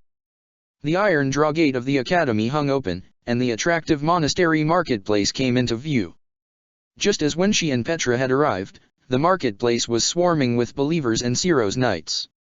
They all had their hands faltered into prayer, and atop the massive steps leading to the entrance stood Rhea. Her emerald green hair and eyes were shining with excitement as she smiled at her. Her eyes were scanning the room, and she brimmed with happiness when she saw Geralt and then Byleth. Rhea is here. Geralt muttered. Edelgard leaned forward and whispered. The lady with the emerald hair. Does she remind you of the person you saw in your dream? Byleth only responded with a tiny movement of his head. His eyes were fixated on Rhea and she smiled back with excitement. The two of them were locked like this for quite a while until Rhea started a speech. Hear me, all those who have been wronged by sinners and non-believers, the goddess has sent out our continent's youth to ensure a prosperous future for all. She gestured at the students, and the entire crowd went euphoric as they began to cheer, even more excited than before. After a brief pause, Rhea resumed. Thanks to their valiant efforts, the Iron King's thieves, under their leader Costas, are no longer a threat. Let us send out a prayer that our prosperity may continue. I hereby order my knights to return the refugees to their homes, and following this we will lend a hand in rebuilding what the heretics destroyed. Let us pray. She faltered her hands into prayer and began. Edelgard closed her ears off to the prayer. Just like Byleth, all she did was scan her surroundings. The two of them spotted a group of higher-ranking church officials. Edelgard swore that she had seen them somewhere before. Yes, they had also been before the cathedral bridge on the day they departed to eliminate Costas. Just like back then, they were mumbling to each other. Doubtless, they were searching for Akiran, and the fact that they failed to find him made them anxious. Every last one of them deserved to be put on trial. After Rhea's speech ended, she made a longhand motion to tell everyone to go back to their jobs. As the crowd departed, she stepped forward. I am glad to see all of you unharmed. Rhea made a formal entry. It's a pleasure to meet you, young man. The expression on her face reminded her of a mother. You must have left an impression on Edelgard when she allowed you to come this close. They were met with Rhea's smile. A part of Edelgard wanted to believe it was genuine, but she simply knew better. Byleth ignored Ria's words. He broke eye contact and was glancing at Edelgard almost as if he wanted her to take the lead, which she did. He saved my life. We found him and Geralt in Remire village. Edelgard spoke from the heart. As future emperor, I request that you reward them handsomely and let them go afterward. Geralt. She feigned ignorance for a tiny moment until she spotted Geralt next to Eloise, the former knight's captain. As the future emperor, I insist that he be allowed to leave the monastery if he so desires. Ria giggled. This is no prison, young Edelgard. He can leave whenever he wants. Everyone is treated the same as long as they do not violate the 5 tenets. Edelgard raised a slight brow. But otherwise she did not speak a word further. It's a pleasure to see you, Ria. Edelgard saw how Geralt approached. The smile he carried failed to reach anyone. Could this young man be? Geralt sighed. Yes, this is my son. He was born a few years after I left. His mother was a kind soul whom I met while I was protecting Remire. I would love to introduce you to her, but we lost her as she gave birth to him. The way he spoke the last sentence was filled with subtle bitterness. Ria regarded Byleth with an even greater degree of curiosity than before. She took a breath and started to speak with excitement. So I see. I am devastated by your loss. But I am grateful that the miracle of fatherhood has blessed you, and from what my eyes can confirm, you have raised a handsome, courageous young man, Geralt. Apologies, child, but may I inquire about your name? Byleth waited for a moment. Seath, who stood right next to Ria, was ready to bark at him, but Ria held him back. He whispered. You must at least show the basic courtesy of telling us your name. Do you not think you are being a bit rude? Byleth interrupted him. My name is Byleth Eisner. Ria continued to give him a bright smile. It is a fine name. She took a step forward and embraced him. From the bottom of my heart, I thank you for saving those students of the Officers' Academy. The expression on her face told Edelgard everything. She had found a new servant or favorite pet. This was the one thing that hurt her the most whenever her thoughts shifted to the Nabateans. It wasn't that they didn't love. However, their love for any human being is analogous to the love shared between a master and a beloved pet. Humph. Upon witnessing the scene, Geralt let out a grunt. Geralt. You already know what it is I wish to say, do you not? Ria's bright smile decreased its intensity. Her lips were only slightly curled. But this small exchange told Edelgard everything about them. They had been extremely close, and Geralt's response only confirmed this. You want me to rejoin the Knights of Syros, don't you? I won't say no, but... Ria broke eye contact with Geralt as she expressed. Your apprehension stings. I had expected that Eloise would have already asked this of you. Geralt responded with silence. After what you and your son did for us, this is the only proper way I can repay you. You deserve a proper home. Geralt once again responded with silence. A proper home, good pay, and a purpose. You have been running away for too long, and you know it. Help me, Geralt, just like we did in old times. I am sure Byleth needs the students in his life. The last sentence finally got Geralt to respond. It's not like we have a choice. Nevertheless, I believe the kid will benefit from this experience. Just don't let him swear some silly oath. Ria was clearly hurt by that. Geralt. Her movements hesitated as she began to tremble. I want Byleth to become the next professor of the Officers' Academy. Seath looked at Ria as if he heard a joke. Edelgard's heart started to beat a little faster. Ria, appointing a stranger, a child no less, as a professor at our esteemed academy is. Seath, I have made my decision. She turned to Edelgard. What do you think, child? Akiran has wronged you, and as Archbishop, I am also to blame. His only contender for the teaching position is Juritsa, whom I fail to spot. From the back, she could feel Hubert's cold eyes. The way he looked at her. He'd be furious if she scrapped the plan to make Juritsa the professor. Edelgard had to make a decision and say something. She was about to open her mouth when Claude asked something. What would be the alternative for him? Claude inquired. Ria smiled. Byleth would become a member of the Knights of Syros and continue to serve under his father. As a professor, Byleth would have greater authority and responsibilities, which I am confident he can handle. I shouldn't make the choice for him. Edelgard averted her gaze from Rhea. She was now looking directly at Byleth. But I believe Byleth is qualified. Child, the choice is yours. This is not a prison. You are free to go if you desire. Should you choose this option, you will be most handsomely compensated with much gold from our treasury. I could never go without my father. Byleth was held in Rhea's arms. Please accept my humble apologies for my brief display of emotion. You have raised a fine child, Geralt. Edelgard felt something that she couldn't put her finger on, a mixture of rage and joy. For a fraction of a second, she remembered how Byleth held her while he cleaned her at the lake. The brief image faded, and Rhea held him. The pain of him being held by someone who'd just abused him made her furious. And yet she managed to hide her animosity. Rhea released Byleth from her grip. He took a few steps backward. Child, you can always take yourself time to consider my offer. Edelgard went to his ear and whispered. Just take the money and go. You can then enlist in my services and... Byleth listened to her words, but before she could finish he stepped forward and approached Rhea. I have made my decision. I will become the next professor. Your heart has made its choice. Now you only need to choose a class. For this please take your time getting to know everyone. Manuela and Hanuman probably wish to speak with you about the classes they have been teaching. I hope you will excuse me. I have a trial to prepare. A modest bow was made by Rhea as she and Seath continued on their way. Alois dashed out of the crowd. You did it, little brother. He brimmed with happiness. When I tell my wife and kid, oh, they won't believe me. Captain Geralt has returned, and his son is now teaching at the officers' academy. I must be dreaming. Geralt's reaction was colder, but there was a tiny hint of happiness.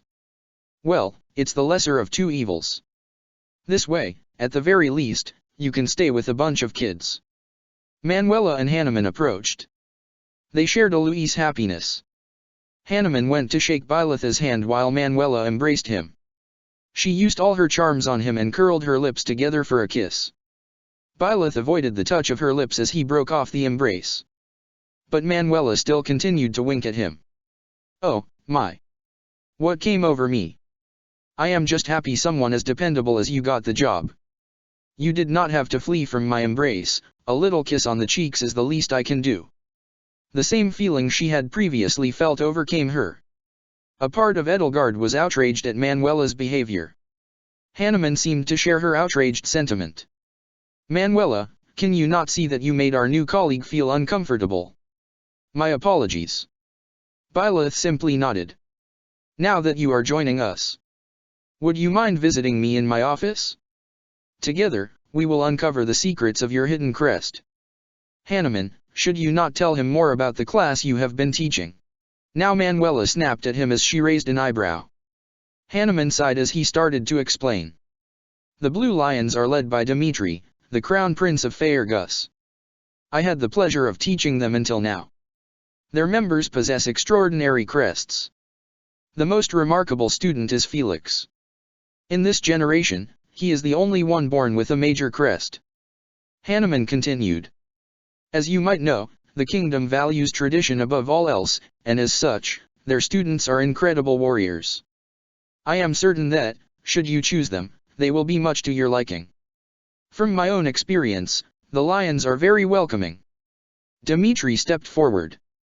Professor Hanuman, you have been a great teacher, and I look forward to continuing to work with you should Byleth not choose our house. Hanuman smiled.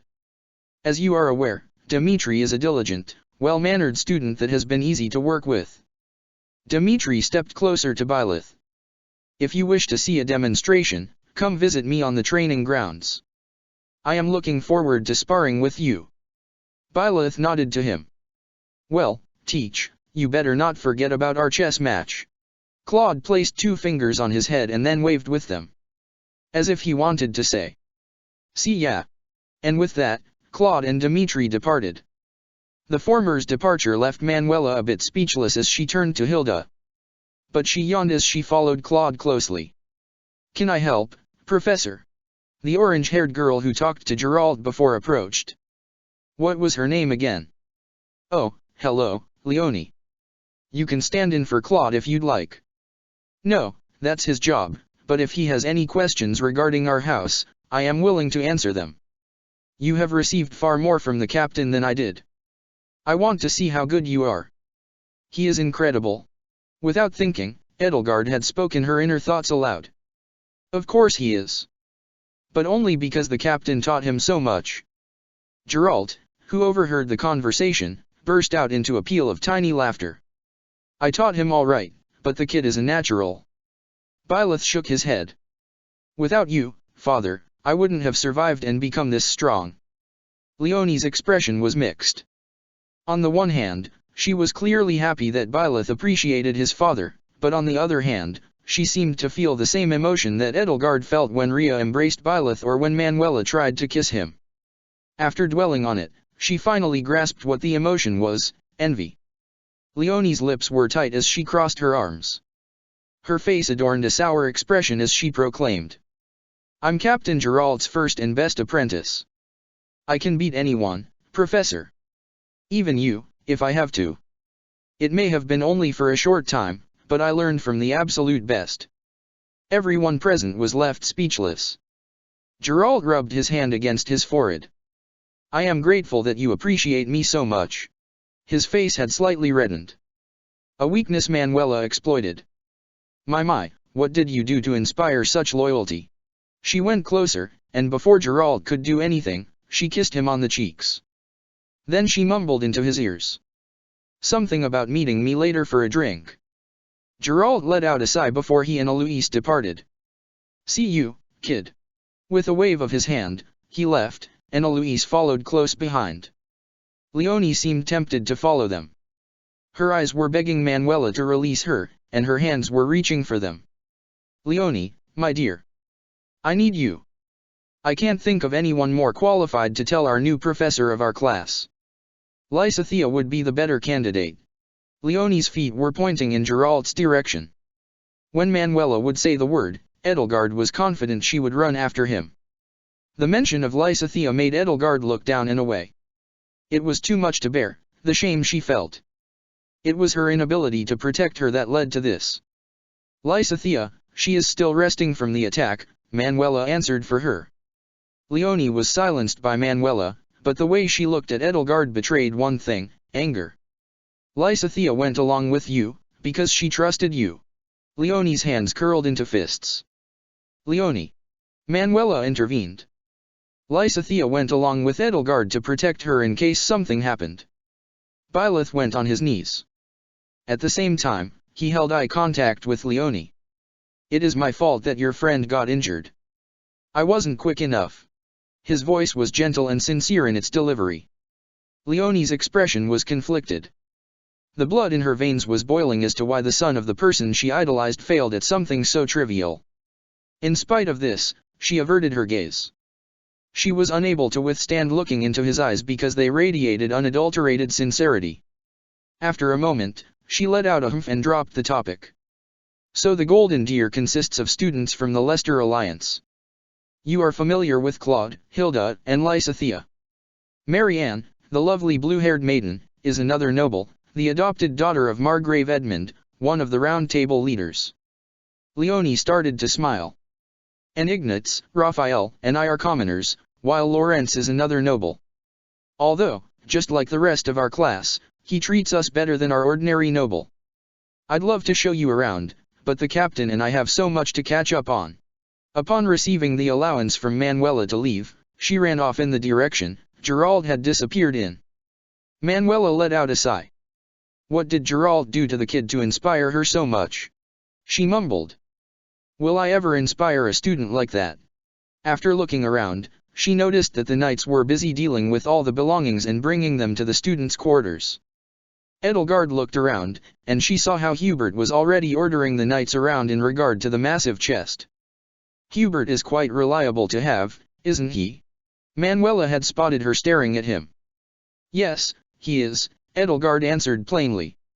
"If you want to eat something, You should probably do it now before the knights are going to storm the dining hall when they are done. Manuela winked at Byleth before she went closer to whisper into Edelgard's ear. I heard what you whispered to him. You will have to wait a year before you. Edelgard flushed with crimson. He is a commoner. She replied back in a hushed tone. You catch my drift. I won't tell anyone should something happen, but don't get caught. Manuela. I am just joking. She winked at her. You should have seen your face.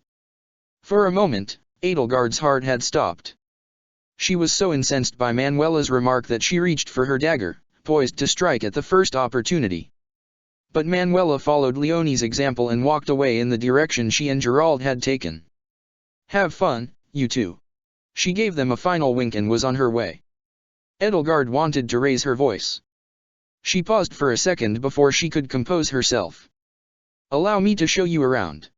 Her voice was full of vigor while she reached for Byleth's hand. Byleth took her hand, and together they strolled off to the dining hall.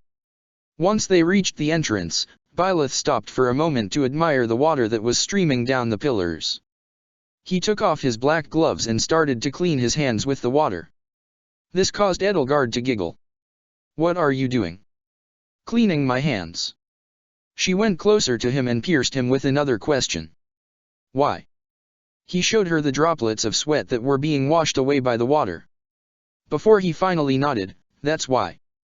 Edelgard felt tempted to remove her own gloves as she felt the sweat under them, but she couldn't let anyone see her scars. Byleth faced her with his back. He was covering her. You can clean your hands now, I'll keep watch. Edelgard made a tiny bow. Thank you. Following this, she hastily removed her white gloves and drenched her scarred hands in the crystal clear water. She almost sighed from the pleasant sensation. The water is very clear. Byleth acknowledged. Yes, I suppose Garreg has a few tiny rivers, streams, and lakes that provide excellent water. She was smiling at him. Only you would clean your hands with this water, everyone else just sees this as pretty aesthetic. She giggled. I am sure Seath would lose his temper if he were to see us. Ria's second in command. Byleth inquired. Edelgard nodded. Yes, I have to admit he reminds me of Hubert. I guess his weak spot is his sister, Flame. I wonder where she is? The day I arrived, we cooked together, but ever since, I have failed to spot her. I can't blame her. Seath probably ordered her to stay away from us because of Akiran. Byleth patiently waited for her to put her gloves back on. All the while, he had his back turned against her.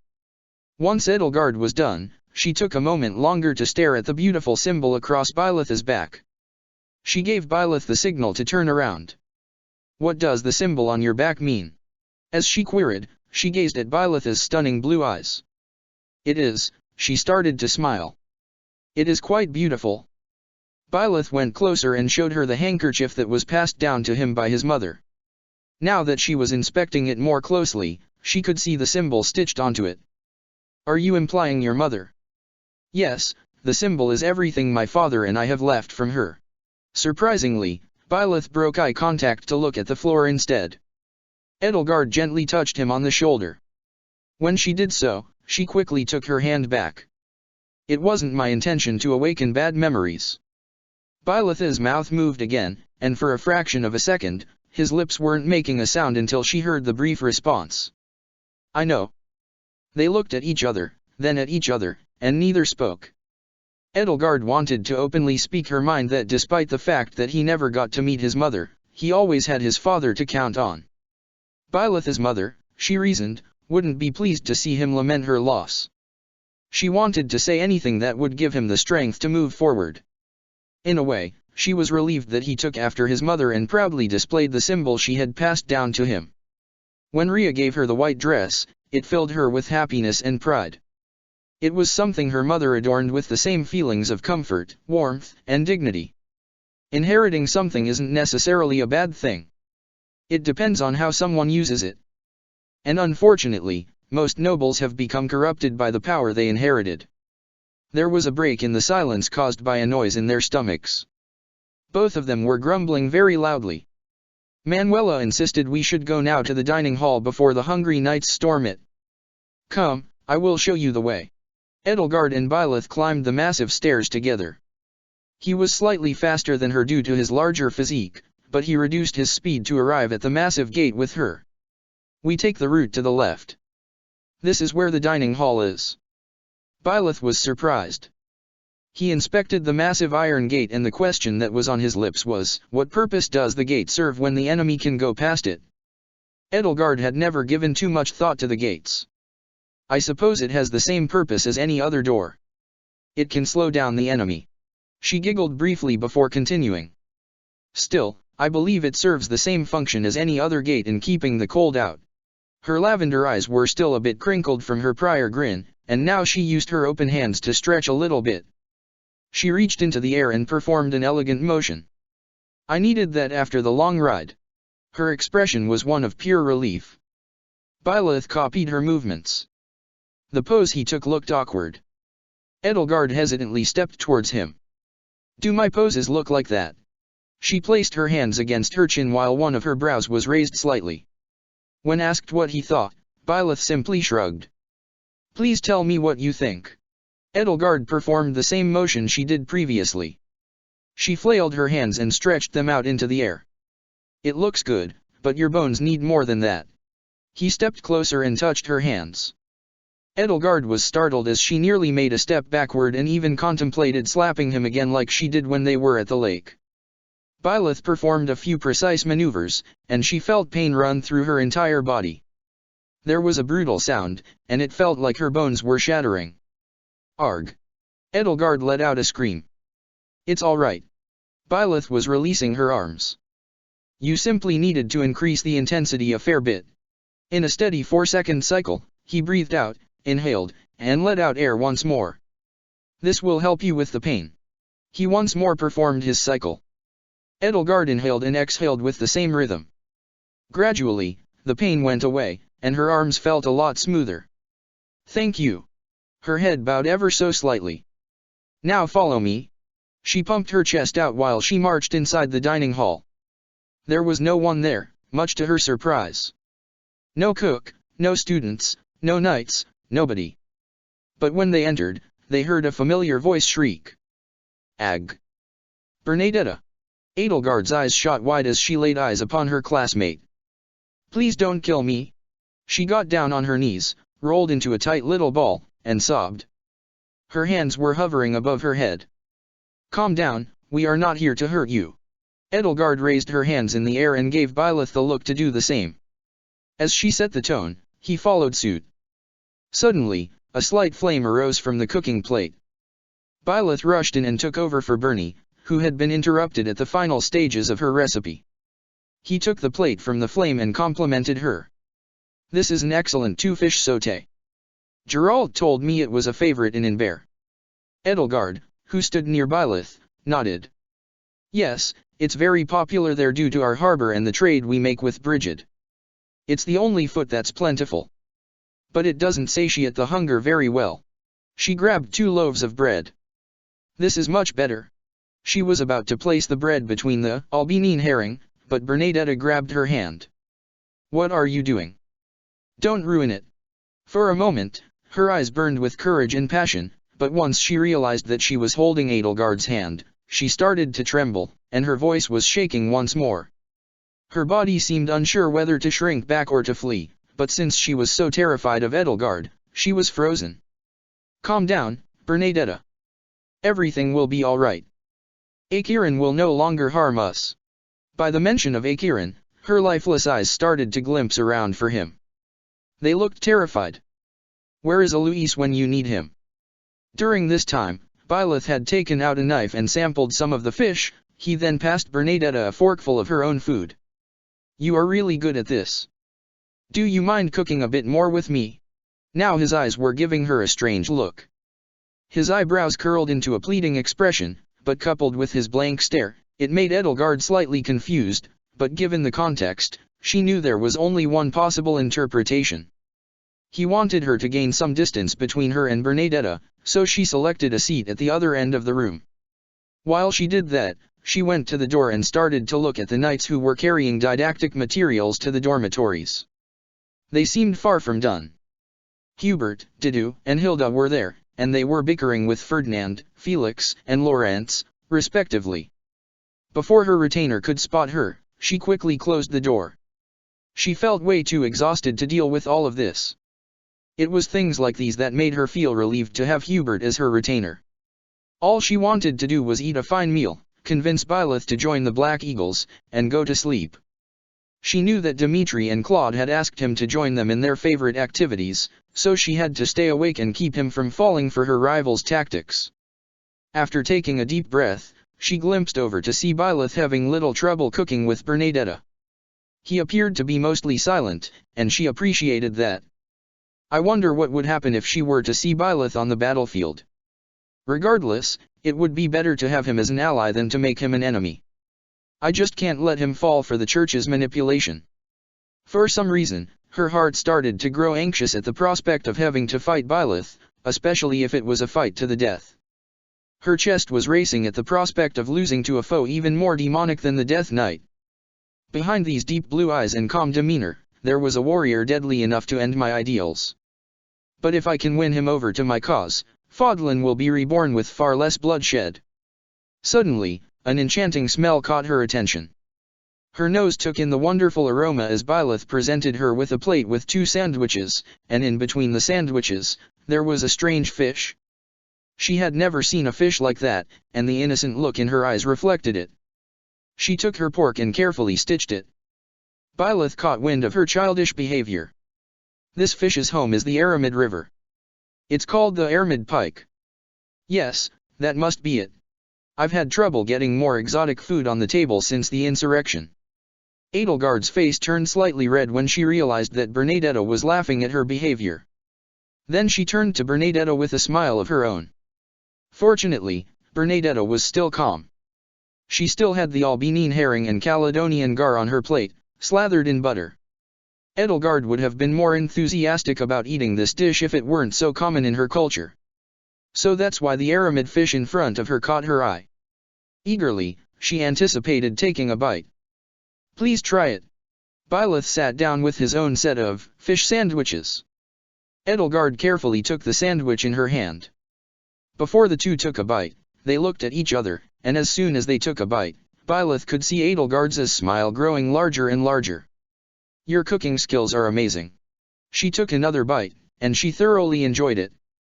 You cook better than the chefs Duke Agir hired and better than most of the monastery staff. Who taught you to cook this well? Byleth held eye contact. My father taught me the basics, and from there, I picked up techniques from everyone I have met. So you have a lot of experience. Byleth nodded. In the meantime, Bernadetta was eating her food in silence, but she, too, carried a happy expression. I learned something from her, Byleth stated. Oh, and what is it? Edelgard's eyes were shining with excitement. I need to show you the trick. She looked at the floor. I should tell you that I never had the chance to cook in Inver. Her shoulders hung low as she confessed. As Imperial Princess, everyone expected of me that I let the servants handle those tasks. Then I will teach you. Byleth sounded resolute. Edelgard responded with a smile. You would. I already promised you that. Byleth insisted. You promised me that you would help me convince Geralt. Edelgard clarified. He broke eye contact. I am sorry that we will no longer be mercenaries for a while. Edelgard inspected him. You have nothing to worry about. She placed her hands at her chin as she took another delicious bite. It's strange how everything played out. We had a magnificent strategy to take out the bandits, yet the execution went so badly that we were forced to search for a miracle. Remire, Byleth answered. He seemed deep in thought. Edelgard guessed. Is it about your father? Byleth nodded. All these years he used Remire to hide from the church. What could have happened between Rhea and him? This has been on my mind, too. If you choose to join the Black Eagles, I promise that you will get your answers. She reached out her hand for him. But he did not take it. However, while she spoke, Byleth regained eye contact with her. I have to see what the other house leaders want from me. It's not fair if I make a decision now. Edelgard gave him a weak smile. I understand. Only you have the right to decide your fate. I can't choose your path for you, and I never will. Byleth's lips slowly moved into an expression. Was he attempting to smile again? The expression was there and went as quickly as it had appeared. What can you tell me about your class? Byleth inquired as he gazed at her with wide eyes. You probably have a decent understanding of how we function as a unit in combat. Ferdinand is desperate to outshine you. The magenta-haired student is reliable. Is she really a princess? Petra is the crown princess of Brigid. Edelgard cut in. And yes, she is the most reliable member of the Black Eagles, especially for her age. I got the impression you and she are the same age. Edelgard giggled. I sometimes make the same mistake. But make no mistake, she's 15. While I am 17, Byleth answered.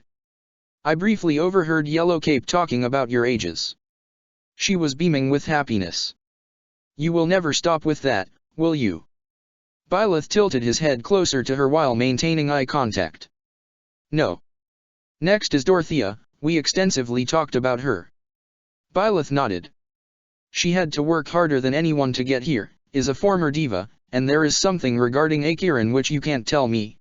While Byleth listed everything she had told him, he sounded cold and analytical, like an apparatus or like Hubert, but his words were often accompanied by an emotional connotation.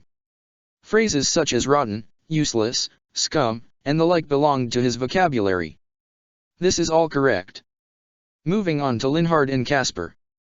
The sons of houses Berglis and Hevering. Byleth responded. Yes, how do you know? I met their fathers. Edelgard giggled. If you think of them as younger version of their parents, then you are not so far off. Caspar is a great but hot-headed warrior that loves to train, while Linhard. He panicked, got himself captured, and I busted him out. You have my gratitude regarding this. Edelgard felt a little bit of shame, both at her failure to keep Linhard safe and at how he let everyone down by simply being himself. She began to feel uneasy about their conversation about her class when she realized that the more they talked about it, the less likely Byleth was to pick them. She couldn't help but pin some of the blame for how her fellow classmates were faring on herself. The lions were probably far more to his taste. Despite her feelings about the corrupt culture they grew up in, the lions were mostly genuine warriors. Her voice trembled slightly. I am a little bit tired. Can we pick up on the topic later? Byleth nodded. He ate the rest of his food mostly quietly. During this, he would sometimes gently stroke Bernadetta's head. What surprised him was that she didn't seem to mind because Bernadetta had been transfixed by the magnificent fish in front of her. As Edelgard had finished her food, she gazed outside the dining hall window.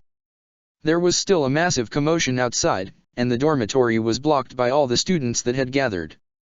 The path to the dormitory is blocked. She motioned for Byleth to keep an eye out the window. He followed her plea. As a professor, you must have an idea what the correct directive would be. Due to how exhausted she was, she yawned at him. Just don't.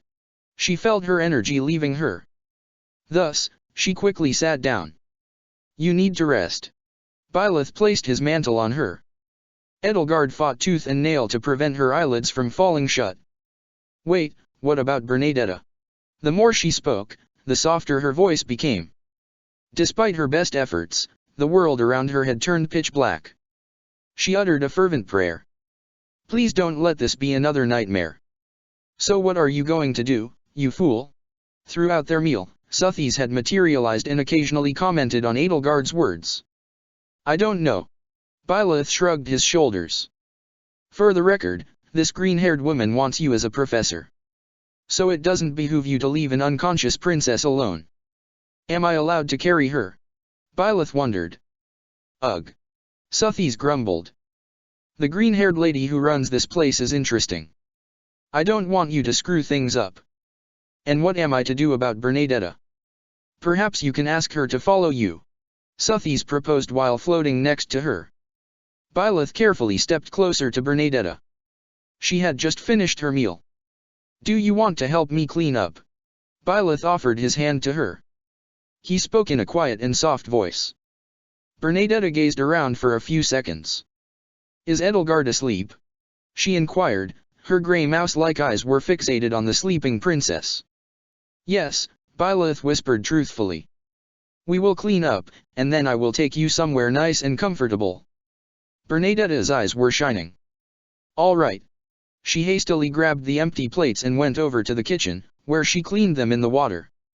Byleth helped her throughout the entire process, but it became apparent to him that she did not require his help at all. "It's nice to see this little mouse be useful, isn't it?" Suthies watched her with the same curiosity that Byleth had. Byleth nodded. "So what do you think of the princess's house?" So this was now hovering in front of him. Her expression was serious. "I doubt you are allowed to choose again." She performed an enigmatic smile. But Byleth ignored her behavior as he answered truthfully. "They are weak." His expression was cold. "Most of them wouldn't last a day in our company." With a green blink, Suthies disappeared. A few seconds later, Byleth heard a sound, and Suthies reappeared behind him as she whispered. "Curious." Her hands were at her chin, and she sat down in the air. "So you are going to pick the strongest house?" "I am not a teacher," Byleth insisted. "The more somewhat capable warriors under my command, the better." "You see yourself as a commander?" Suthies slightly tilted her head. Byleth shrugged his shoulders. "No." "Right, that's why you were the second in command of your father's company." Suthies' emerald eyes pierced through him. Byleth averted his gaze. "I was the second in command, mostly in name only. I only killed the enemy's leaders and finished the missions. Gerald handled the rest. And yet you possess his knowledge. If you thought you couldn't handle the job, you would have denied it and chosen to become a knight." Suthies now seemed furious with him. She slammed her fist into the air, where usually the chair back is located. The sight made Byleth's lips move ever so slightly. "What's so funny?" "We are not in your throne room," Byleth answered. Suthies looked around, and she realized she had been sitting on nothing. "Phew, don't you dare think I am a child. You have the body of a child, but that doesn't mean you also have the mind of one." Suthies was perplexed by his answer. It took her a few seconds before she responded with a smile. "Thank you for your understanding. I am finished." Bernadetta clapped her hands, and as she approached them, she started to hum something. "Hmm." Byleth gave her a sign to wait a moment while he carefully moved closer to the sleeping Edelgard. Her face was gently pressed against the table by her arms. Due to the serious expressions she normally carried, her forehead was often filled with wrinkles. She now had a serene expression. "You better not wake her, and you should definitely ask your partner in crime to forget everything." Suthies had slipped behind Edelgard. "Will you carry me like that one day?" Byleth stepped forward, and his hand reached through Suthies. This small gesture left Suthies speechless. Her eyes were shining, and her hands were pressed against her chest. "Thank you for the gesture." For a moment she continued to hold her arms against her chest, but then she broke up and placed them against her hips. "You have no idea how horrible it is to be stuck with one person." Byleth raised his eyebrows. "Your conversation partners are more interesting than you," Suthies elaborated. Byleth ignored her as he inspected the sleeping Edelgard. The best way would be if he had already taken the advice she was about to give. Everything went off without a hitch, and Edelgard gently landed in the arms of her companion. Consequently, given how smoothly things went, she had not yet woken up. Suthies tightened her lips and kept a jealous look on her face, with her eyes narrowed and her arms crossed. It caused her to sigh. "One day I will be carried like this by someone," she demanded. "You fade through things." "But technically, you could mimic her," Byleth suggested. "Then I'd be stuck in place as soon as you moved." "True." Byleth moved on. As he did, Bernadetta joined him. "Are you going to return me to my room?" she pled. "The dormitory is swarming with students and knights. Do you know another place?" They stepped outside the dining hall, using the door on the right. A tiny pavilion came into view. And next to it were massive green leaves. "Hey, Teach." Byleth heard Yellow Cape's voice. "Hi, Yellow Cape." Claude frowned. "I see what you are doing there." Following this exchange, He winked at him and waved for him to come over. I would have loved to show you our future classroom, but alas, it's closed. Seems like Professor Manuela hasn't opened it yet. Claude was biting his tongue, waiting to ask him the one question Byleth knew was on his mind. How come you are carrying our sleepy princess? I couldn't leave her in the dining hall. Ah, that's precisely why I stole a few snacks and ate them while we were on our travels. Doubtless, did you had a few prepared for Dimitri. But Hubert and Edelgard are behind the memo. His expression turned serious. Tell me, Teach, what is going to be your deciding factor? Byleth returned the question. What do you think it is? I think you are only after one thing. Can this person hold their own in a fight? Byleth's mouth opened slightly. Claude gave him a bright smile. But something was off. The smile did not reach his eyes. I knew it. Claude gestured for him to sit down on the ground. There were 2 blankets there. What about Bernadetta? Byleth glanced at her. Her expressions and posture all signaled to him that she was trying to escape. It's a shame I will have to eat these delicious cookies alone. Claude took one of the cookies he had placed in a bowl and ate it. This maneuver caught the young mouse's attention. Cookies. She quickly sat down, took one, and ate it. They're really good. This settles it. Come, Teach. While using extreme caution, Byleth laid Edelgard down on the blanket. Afterward, he covered her with his mantle. At last, he covered her head with his lab to protect it. I am ready to play if you are. You know chess. With his left eyebrow, Claude made a pointed expression. I am just checking. There was a nod of agreement from Byleth. Did Gerald teach you the rules? Claude's eyes were now solely fixated on him. In response, Byleth simply shrugged his shoulders. No. It wasn't Gerald who taught you. Claude's mouth was wide open. A child from Remire taught me. He survived the battle. Did you check up on him after the battle? He wasn't among the dead. Claude let out a laugh, but Byleth quickly motioned for him to keep silent. Right, our little princess. If you leave her with me, I promise you that she will be in good hands. Byleth ignored him. As he took white and made his first turn. Pawn to e4. That's such a boring move. Claude yawned. I guess I have to entertain you a little. Pawn to e5. Pawn to f4. Byleth placed 2 pawns right next to each other. A king's gambit. I accept. Claude took the pawn on e5. Bishop to c4. A little aggressive, are we? Well, I guess it's my turn to be aggressive. Queen to h4, chess. Byleth kept his cool as he saw the queen directly attack his king. King to f1. Pawn to b5. Bishop takes the pawn. Byleth had successfully taken the pawn. Knight to f6. Claude was now attempting to advance and exerting pressure on him. Knight to f3. And so Byleth bolstered his defense with his own knight. Queen to h6. Claude was getting his queen into a stronger defensive position. Pawn to d3. Knight to h5. Would you like to reconsider your life choices?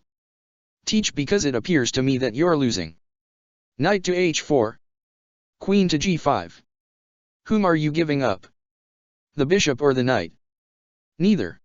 Byleth placed his knight at f5, successfully saving both chess pieces. Pawn to c6. You are leaving your bishop hanging. And you, your knight. Pawn to g4. Byleth countered. Knight to f6.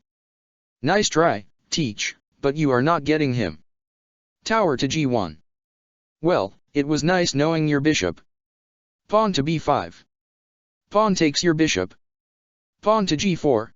Byleth moved on from the loss of his bishop and now he attacked Claude's queen. Queen to g6. Claude hastily moved his queen out of danger. Pawn to h5. Byleth continued to pressure Claude's queen. Queen to g5. Claude's queen was now safe and secure.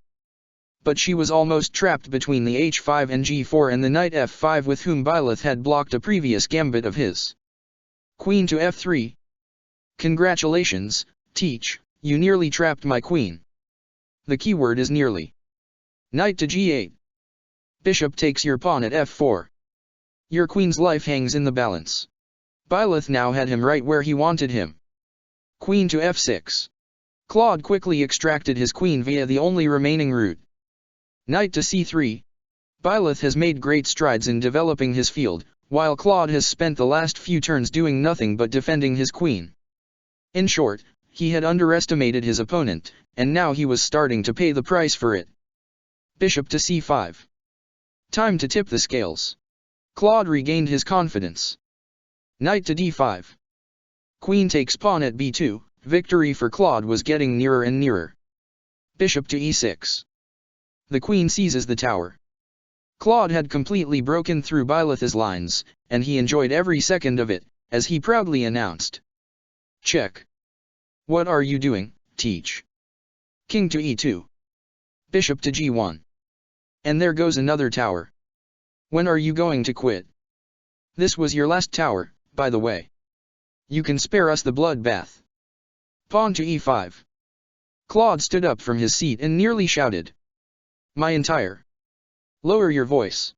The way Byleth looked into his eyes made Claude cower in fear. Fine, Teach. I got carried away. But really, what kind of turn is that? My entire army is closing in on you, and many of them are behind your lines. You should surrender now. He winked at Byleth. But Byleth ignored him. His sharp eyes were focused on what Claude failed to see. I see. Sotheis materialized, and she was giggling. You do everything to achieve victory. Knight to a6. It's unfortunately time to finish this, Teach. I know. Byleth answered as he took his knight to beat the pawn at g7 and give check to Claude's king. Claude was raising a slight eyebrow. King to d8. Queen to f6. Check. Claude moved his knight to f6 and took Byleth's queen. He let out an annoyed sigh. Seriously, Teach? Now my knight simply takes your queen. If this was the mock battle, you would have just sacrificed me or our little princess, who sleeps in your lap. Are you that heartless? All because you couldn't accept that you lost. Too bad you wasted time moving, he stopped himself. Claude's previously troubled expression faded, replaced by a bright smile and glowing eyes of genuine admiration. You are finally catching on, master tactician. Well played, Teach. Well played. Claude performed a tiny clap with his hands. Bishop to e7, checkmate. You play this game like a machine. Your figures mean nothing to you unless you win in the end. Claude turned his gaze toward Byleth. There was both admiration and fear in his eyes. Byleth failed to tell which was more prevalent. I will welcome whatever choice you make.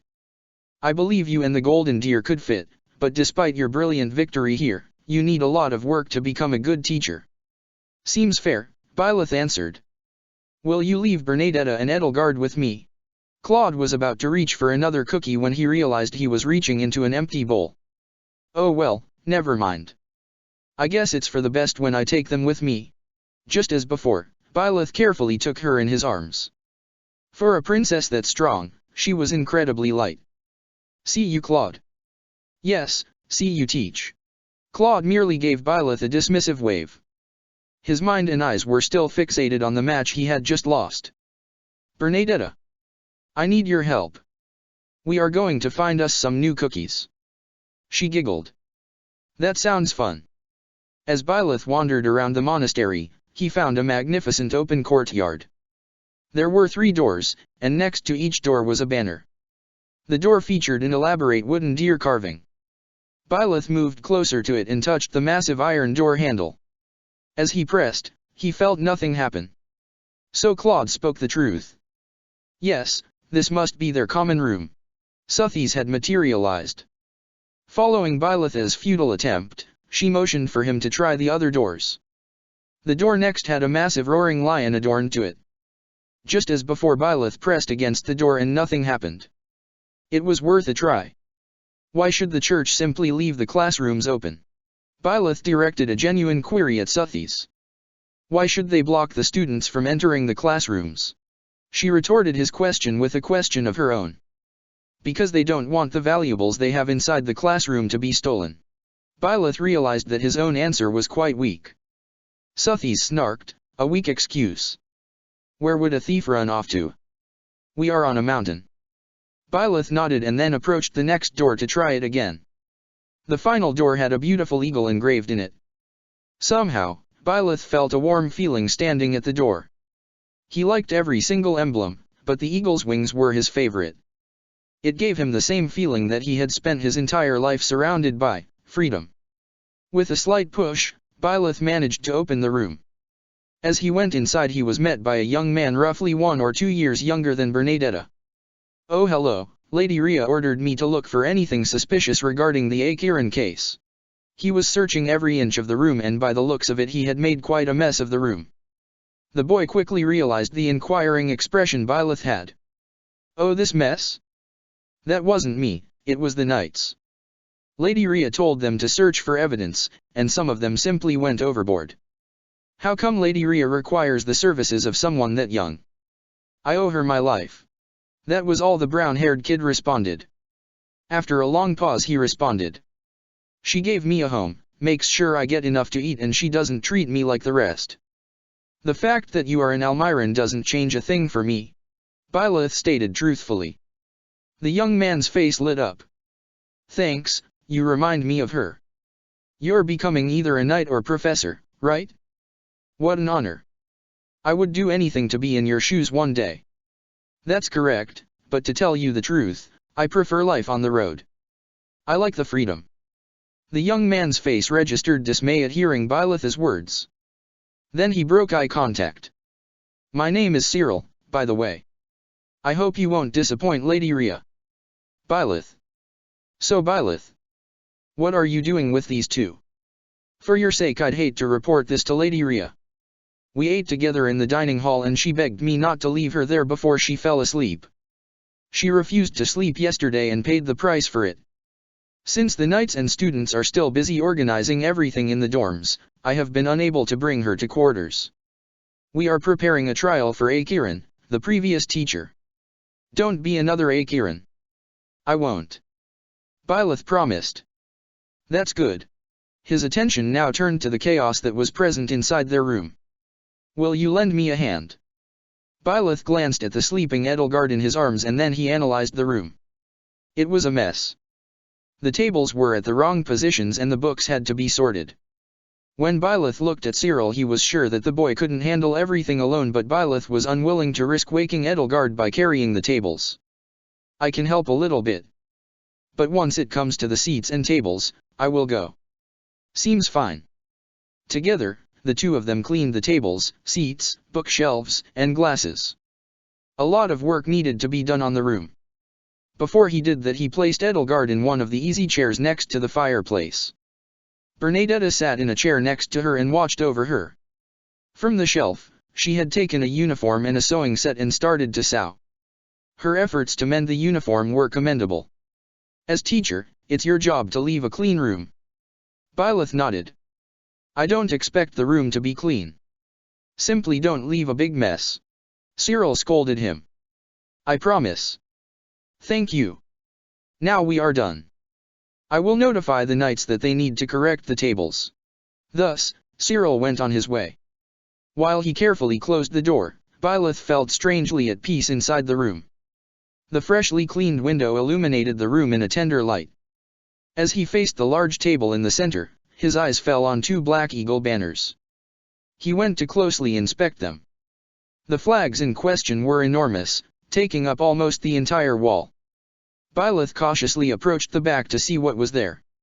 On the banner's reverse was a time-stamped list of names. The list ends at 1180. Upon finishing his investigation, he went to Edelgard and Bernadetta. The latter was still sleeping while the former continued to sew. Byleth's mouth opened in astonishment at her progress. Nearly the entire uniform had been fixed. "Wow, she can cook and sew," Suthies commented. "Now she only needs to fight, and she would be a great asset." Byleth agreed with her. "Training her is the hard part. I don't envy anyone who would be teaching her." Suthies sighed. "It's a shame that she must enlist in a military academy." I bet you would love having someone around to help you and Geralt with doing all the meaningless tasks for your fellow mercenaries. Byleth refuted. These tasks are not meaningless. Whatever. Suthies disappeared. You did a wonderful job. Byleth complimented Bernadetta. Thanks. I am nearly done. I have found a spot with cookies. Byleth lied. You have? Where? I am always up for some. The radiance in Bernadetta's eyes was palpable. We will have to take a few steps. You can take your sewing kit with you. She responded with a quick yes, and thus Byleth took Edelgard in his arms and they left before Cyril could arrive with the knights. When Byleth was back at the courtyard, he faced the cathedral. Its presence was already imposing in the distance. He never heard his father pray. So many people believe in the goddess, and yet a part of him felt happier without him knowing about her existence. A few staircases led to a tiny building to the left of where he stood, while a massive iron gate stood wide open to the right. The iron gate made him curious, so he went to investigate. As he did so, he felt Bernadetta growing anxious. Will we be there soon? Byleth did not answer. This place is making me uncomfortable. Professor, is that you? They heard a familiar voice greeting them. Hi, Blue Cape. Dimitri smiled at Byleth. Why are two of my friends giving me silly nicknames? His iron gloves rested on his chin. Byleth remarked. I have called Claude by his nickname too. Makes sense. His eyes shifted from him to the sleeping Edelgard in Byleth's arms. How come you are? His hands tightened around the training spear he had in his hands. Her fatigue caught up to her. She didn't sleep the night before at camp or on the way here. After we ate, she fell asleep. And the dorms are pure chaos now. Dimitri added. I believe her classroom is open, but when I last checked, there were a bunch of knights there checking through everything. It was in quite the poor state. His grip around the spear weakened. We have been there, I have met Cyril. Ah, yes. He is a good kid. Lady Rhea is a kind soul for taking him in. He told me it is a great honor to become a professor. That it is. The other professors even allow you to choose. Byleth looked Dimitri directly into the eyes. I prefer my life on the road. Dimitri gave him a genuine smile. You have lived your entire life without the responsibilities that are expected of nobles. In your position, I wouldn't be thrilled to give up your freedom either. How do you feel? Are you up to give me a practice match? Dimitri gestured for Byleth to carefully place Edelgard near one of the pillars. Can you keep it to yourself that I have carried her? Of course. Now, Professor, you can choose your favorite here. He motions for Byleth to go to the weapon stand. While Byleth was there, he saw a bunch of clothes that were torn by all manner of strikes. Before he picked his weapon, he went to Bernadetta and handed her a few of the torn uniforms. I can take care of them. And so she kept herself preoccupied while Byleth went to face Dimitri. He drew a sword, fully aware that he was at a slight disadvantage due to his opponent's reach. Are you sure about your choice? Dimitri offered Byleth the chance to reconsider his choice. On a real battlefield, you can't keep changing your weapons. You can carry only a limited amount, and you have to be careful. This is merely a training session, Professor. I envy Edelgard. She had more opportunities to see your talent in action than I did. I can't thank you enough for what you did for us. Dimitri carefully stepped in a circle around Byleth while Byleth did the same. They were going in circles analyzing each other and looking for an opening. Neither Byleth nor Dimitri wanted to be the first to strike. After some time had passed, Byleth was able to break the circle, and he then approached Dimitri directly. Dimitri, unsure of what to do, readied his spear in order to keep him at bay. Byleth dodged and parried the majority of his opponent's strikes.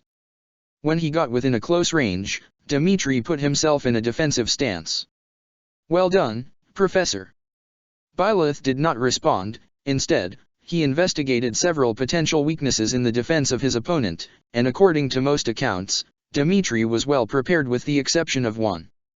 Byleth reached down to the ground and scooped up a small amount of dust. After deflecting another blow, he moved in with his hand and blew the dust into his opponent's face. Dimtri was rendered blind as a result of it, and he came dangerously close to letting go of the spear. As a consequence, Dimtri panicked and swung his spear wildly to the left and right in an attempt to defend himself. Thus, Byleth grabbed the spear and threw it away. After he had done so, a punch to the chest was delivered to him. Byleth almost fell to the ground as a result of the punch. Byleth was taken aback when he looked up and saw a magical symbol materialize before him. Another crest. Dimitri set off in the direction of the search for his spear. He was on the verge of gradually regaining his sight. However, Byleth did not permit him to do so. When Byleth saw that he had coughed up a small amount of blood, he hurried over to finish this. A few well-placed blows to Dimitri's feet were all it took to bring him down. The prince's young heir collapsed to the floor. Byleth had caught up with him, and he felt the blade of his wooden sword pressing against his chest. Byleth had a brief visual of himself and Dimitri engaged in a bloody death match on a rainy battlefield. Everything blurred as he saw the strange lance heading straight for his heart. The scene faded away, but Dimitri had managed to shake him off and stand up. He and Byleth were involved in a fierce battle for control of the sword. "You fight dirty." The expression on Dimitri's face conveyed both his displeasure and his joy at the same time. "It's been a long time since someone has given me such a fight." He broke into a broad grin and directed it toward Byleth. Byleth threw his sword away, and with a few precise punches, he had Dimitri on the floor.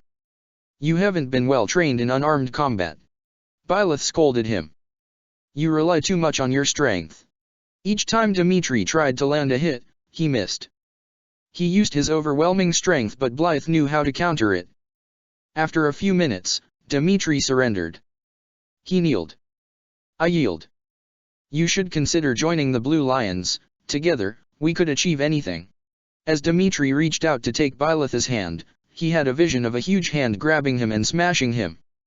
As he went back to his proper place, all he saw was an Adrestian banner being consumed by a dark, foreboding fire. He took a deep breath. His pulse was abnormal as he had experienced two visions in short succession. In his thoughts, he pleaded for Suthis to give him some answers. But she did not appear. "Are you all right, Professor?" Dimitri seemed worried. "My strikes haven't damaged you too much." Byleth waved him off. "It's fine, I just... Have you ever seen a giant hand or massive spear?"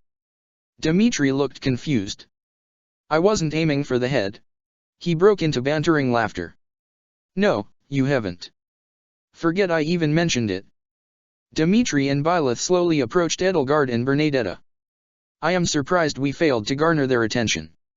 She needed the rest." Byleth watched Edelgard sleep. As for Bernadetta, she loves sewing. I am sure Mercedes and here would get along nicely. Regardless of whether or not you become our professor, I look forward to working with you. It's possible we will have shared class assignments. And should you choose us, then we will practically see each other all the time." Byleth smiled. "You are a great fighter." "I have to be." Dimitri broke eye contact for a small moment before he shook Byleth's hand. "By now the dormitories should be open. It's just up ahead." Byleth considered his words. "I shouldn't be seen carrying Edelgard around." "Right, the scandal regarding Akiran is a massive shame. To think he forced Edelgard all this time to consider rigged duels." Dimitri's words caught Byleth's attention. "He did what?" "Akiran forced her to accept Ferdinand's duels, and I believe he rigged them in his favor. I don't have the evidence, it's just a feeling. A sensation I haven't felt since the tragedy." "The tragedy of Duskur?" Byleth recalled what his father told him about the event. "That ever since the death of King Lambert, the entire realm has become far more chaotic, which in turn has made it more profitable but also more dangerous. She had always been like this. So headstrong, she probably attempted to reveal Akiran's true nature to us numerous times. I wish we had been there for her. It almost cost her life once. If it weren't for Rhea, she would have perished." When Byleth inspected her and heard how she talked about her scars, he started to form a picture in his mind. They brought her shame because the people who inflicted them abused her. At least this was now his most prominent theory. He heard Suthis yawn. "Did I miss something?" The young goddess materialized and floated above Dimitri's head. Byleth waited for Dimitri to show his back to him before his mouth formed the words. Where have you been? Sleeping. Even a goddess such as myself can't babysit you all the time. She performed a smug, slight close-lipped smile. I believe I had a vision. Suthisa's eyes shot wide. Oh, have you now? What was about? Dying. Byleth answered. That's vague. You will have to explain more later.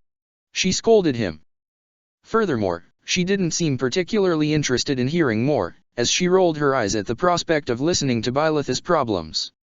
Hence, Suthis quickly changed the subject to one she found far more interesting. What do you think about him and the Blue Capes? Blue Lions, Byleth clarified. Why did I say Blue Capes? You probably liked the sound of it. I still prefer Yellow Cape over Claude. Byleth's lips made a tiny movement. So what do you think? He is a strong warrior. Byleth stated plainly. Stronger than the princess. Suthis was getting closer to Byleth. She almost pressed her face against his. I don't know. Byleth shook his head. Professor, I can take Bernadetta off your hands. Dimitri offered to bring her back to her room. I know where it is. Byleth considered for a moment. But when Dimitri approached Bernadetta she shrieked. AHH. And dropped her sewing equipment on the floor. In panic she rushed behind Byleth's knees. Apologies, I did not mean to startle you. I can bring you back to your room if you'd like. He gently extended his hand. But Bernadetta was still in shock. Please go away. Byleth gestured for Dimitri to follow her instructions. He did not want Edelgard to wake up to such chaos. Dimitri reluctantly went away. See you, Professor. I hope the next time we see each other it will be in our class. Byleth looked back at Dimitri. He was a promising young student. But when they fought, he sensed an unfathomable darkness in him that was just itching to be set loose. Dimitri fought with his emotions, and this double-edged sword would prove to be his undoing. With Edelgard in his arms, Byleth was at a loss for where he should go. His best bet was to hope that Cyril and the knights helping him were finished cleaning up the Black Eagle's classroom. He doubted students would venture there at this time. This was a best of both worlds scenario. Together with Bernadetta, he strolled back to the classroom. But first he listened in, whether or not someone was inside. So he pressed his back against the wall and motioned Bernadetta to do the same. This is incredible, Lady Rhea. Cyril, these are just one of many gifts the goddess can bestow upon a devout follower. I know your faith is important to you. This is why I will never force you to join the Holy Church, but you should consider it. I know. So now, it's a shame none of my knights sought it right to spare the time to help you. Byleth helped me? Cyril replied. He is not a knight, Rhea sighed. I instructed the knights to not treat you like an Almiran. It's all right. Compared to my previous home, this is luxury, and you, Catherine, Seath, Hanuman and Manuela truly care about me. Cyril, that doesn't make their behavior right. I will scold them. Without hearing his instructions, Bernadetta went inside. Oh, young Miss Varley, what can I do for you? Rhea approached Bernadetta. You are the student who was with Byleth. Cyril stated. Has he left you? Bernadetta was trying to keep her cool. Strange, he was right behind me. And so Byleth appeared from behind the corner. There is no need to worry, child, Cyril already told me, and I believe him. Byleth was nervous at seeing Rhea. He expected her to throw a lecture or cast him out. But Rhea did none of those things and instead approached Byleth with a smile. I saw how tired she was when we spoke. I am surprised she managed to last this long without sleep. Should you decide to teach her class, you must make sure of this. Rhea inspected the sleeping Edelgard.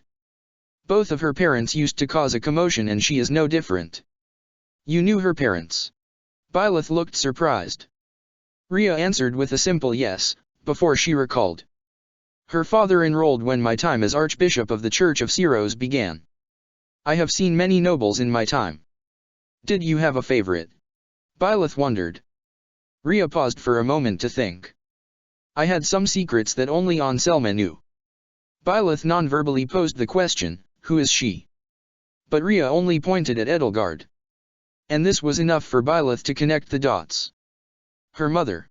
Suthies gently whispered in Byleth's ear. Byleth nodded.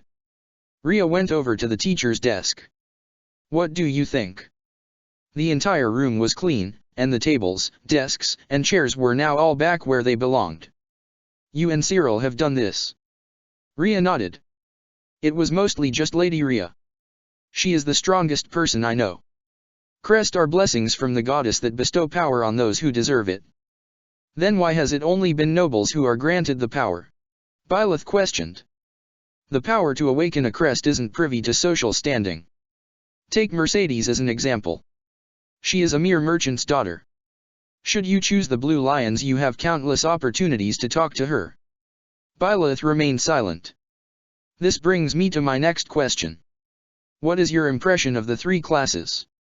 Do you feel confident in choosing a house? The Blue Lions have by far the most experienced warriors.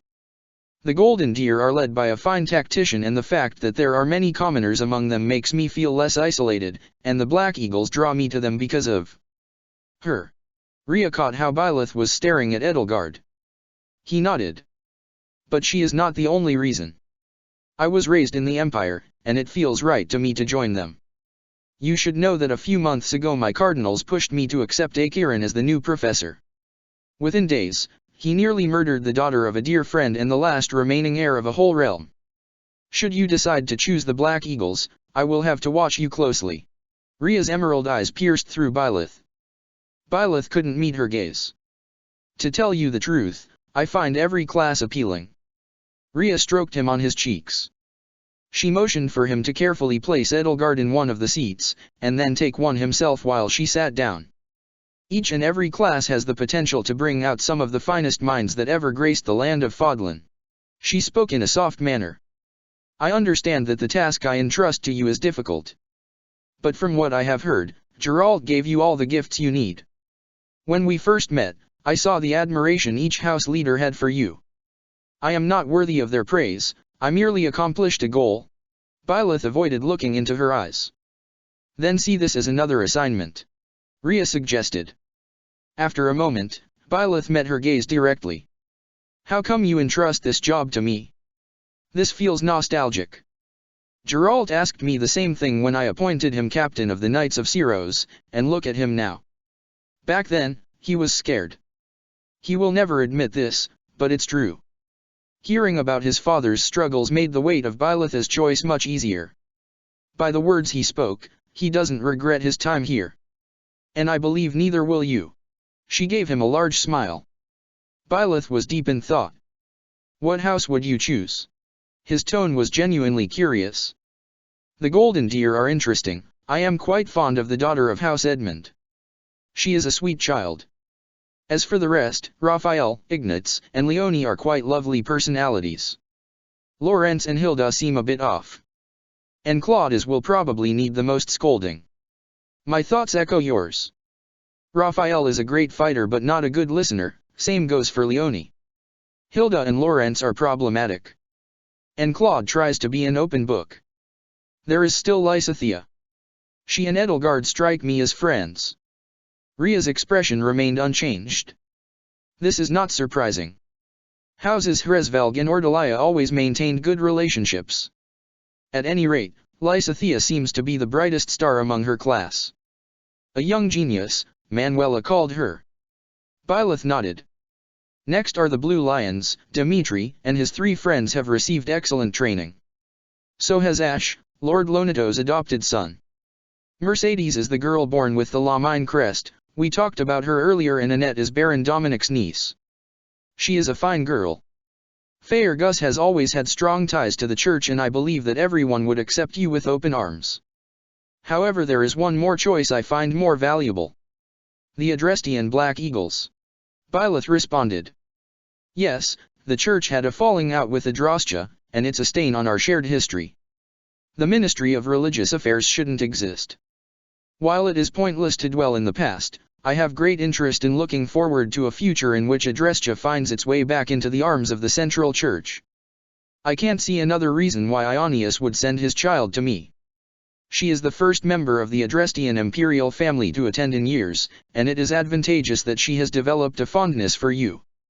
After the Acheron scandal, enlisting someone she likes as a professor is my best move, and for you it will be highly profitable. Why should I trust you? Do mercenaries not work for coin?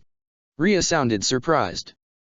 As a professor, you would get handsome compensation, and should you choose the Black Eagles and do a favor for me, I will gladly increase your pay. I am not very interested in money. Rhea smiled at Byleth. That's good. Because I can reward you in a currency no one else has access to, knowledge. Her eyes brimmed with excitement. I can teach you everything you need to know about the power you wield. All you need to do is help me. What about the class members? Bernadetta is a shy young girl. She can be quite absorbed in a task that doesn't involve violence, as you may know. Her father recently sent a letter to me demanding her back, but on the behest of her mother, I chose to ignore him. Dorothea has captured Inber's heart within just a few performances as diva. Hubert is loyal to a fault and your biggest adversary. Watch out for him, I believe he will give you the most trouble. Ferdinand is arrogant, but also ambitious. It must run in the family. Rhea jested. Petra is the crown princess of Brigid. She is brilliant. Yes, but she has problems with the Fodlan language. You will have to teach her. Rhea seemed to enjoy her time with Byleth. Next are Caspar and Linhard. They are similar to their fathers. I can manage them. This leaves us with her. She gently gestured at the sleeping Edelgard. My goal is for the Empire to rejoin the Church's flock. As professor, you will doubtless play a crucial part for her. Should you succeed, you will be rewarded. Byleth contemplated his options. Something in his chest was on the verge of breaking out. He had 3 options, 3 classes, and every path he would take would shape his life forever. My choice falls on the 20th day of the Great Tree Moon, evening. A gentle, comforting hand rested on Edelgard's shoulder. At that moment, she turned to see Byleth there. A warm coat kept her comfortable, and the fireplace nearby added to the cozy ambience. Byleth. Her eyes needed to adjust to the scene. However, she felt far less tired than before. What happened? She inquired. From this day forward I'll teach the Black Eagles. You can keep my coat, Miss Hresvelg, if you like. Edelgard's expression turned into a genuine smile. I am sure you will find us to your liking. Here is your coat. She handed him her coat. And thank you for watching over me. How many hours have passed? 3. Byleth, how come you have chosen our class? Byleth was deep in thought, but after a brief consideration, he responded with a single word that made Edelgard's face blush with crimson. Check the description for the links to the author.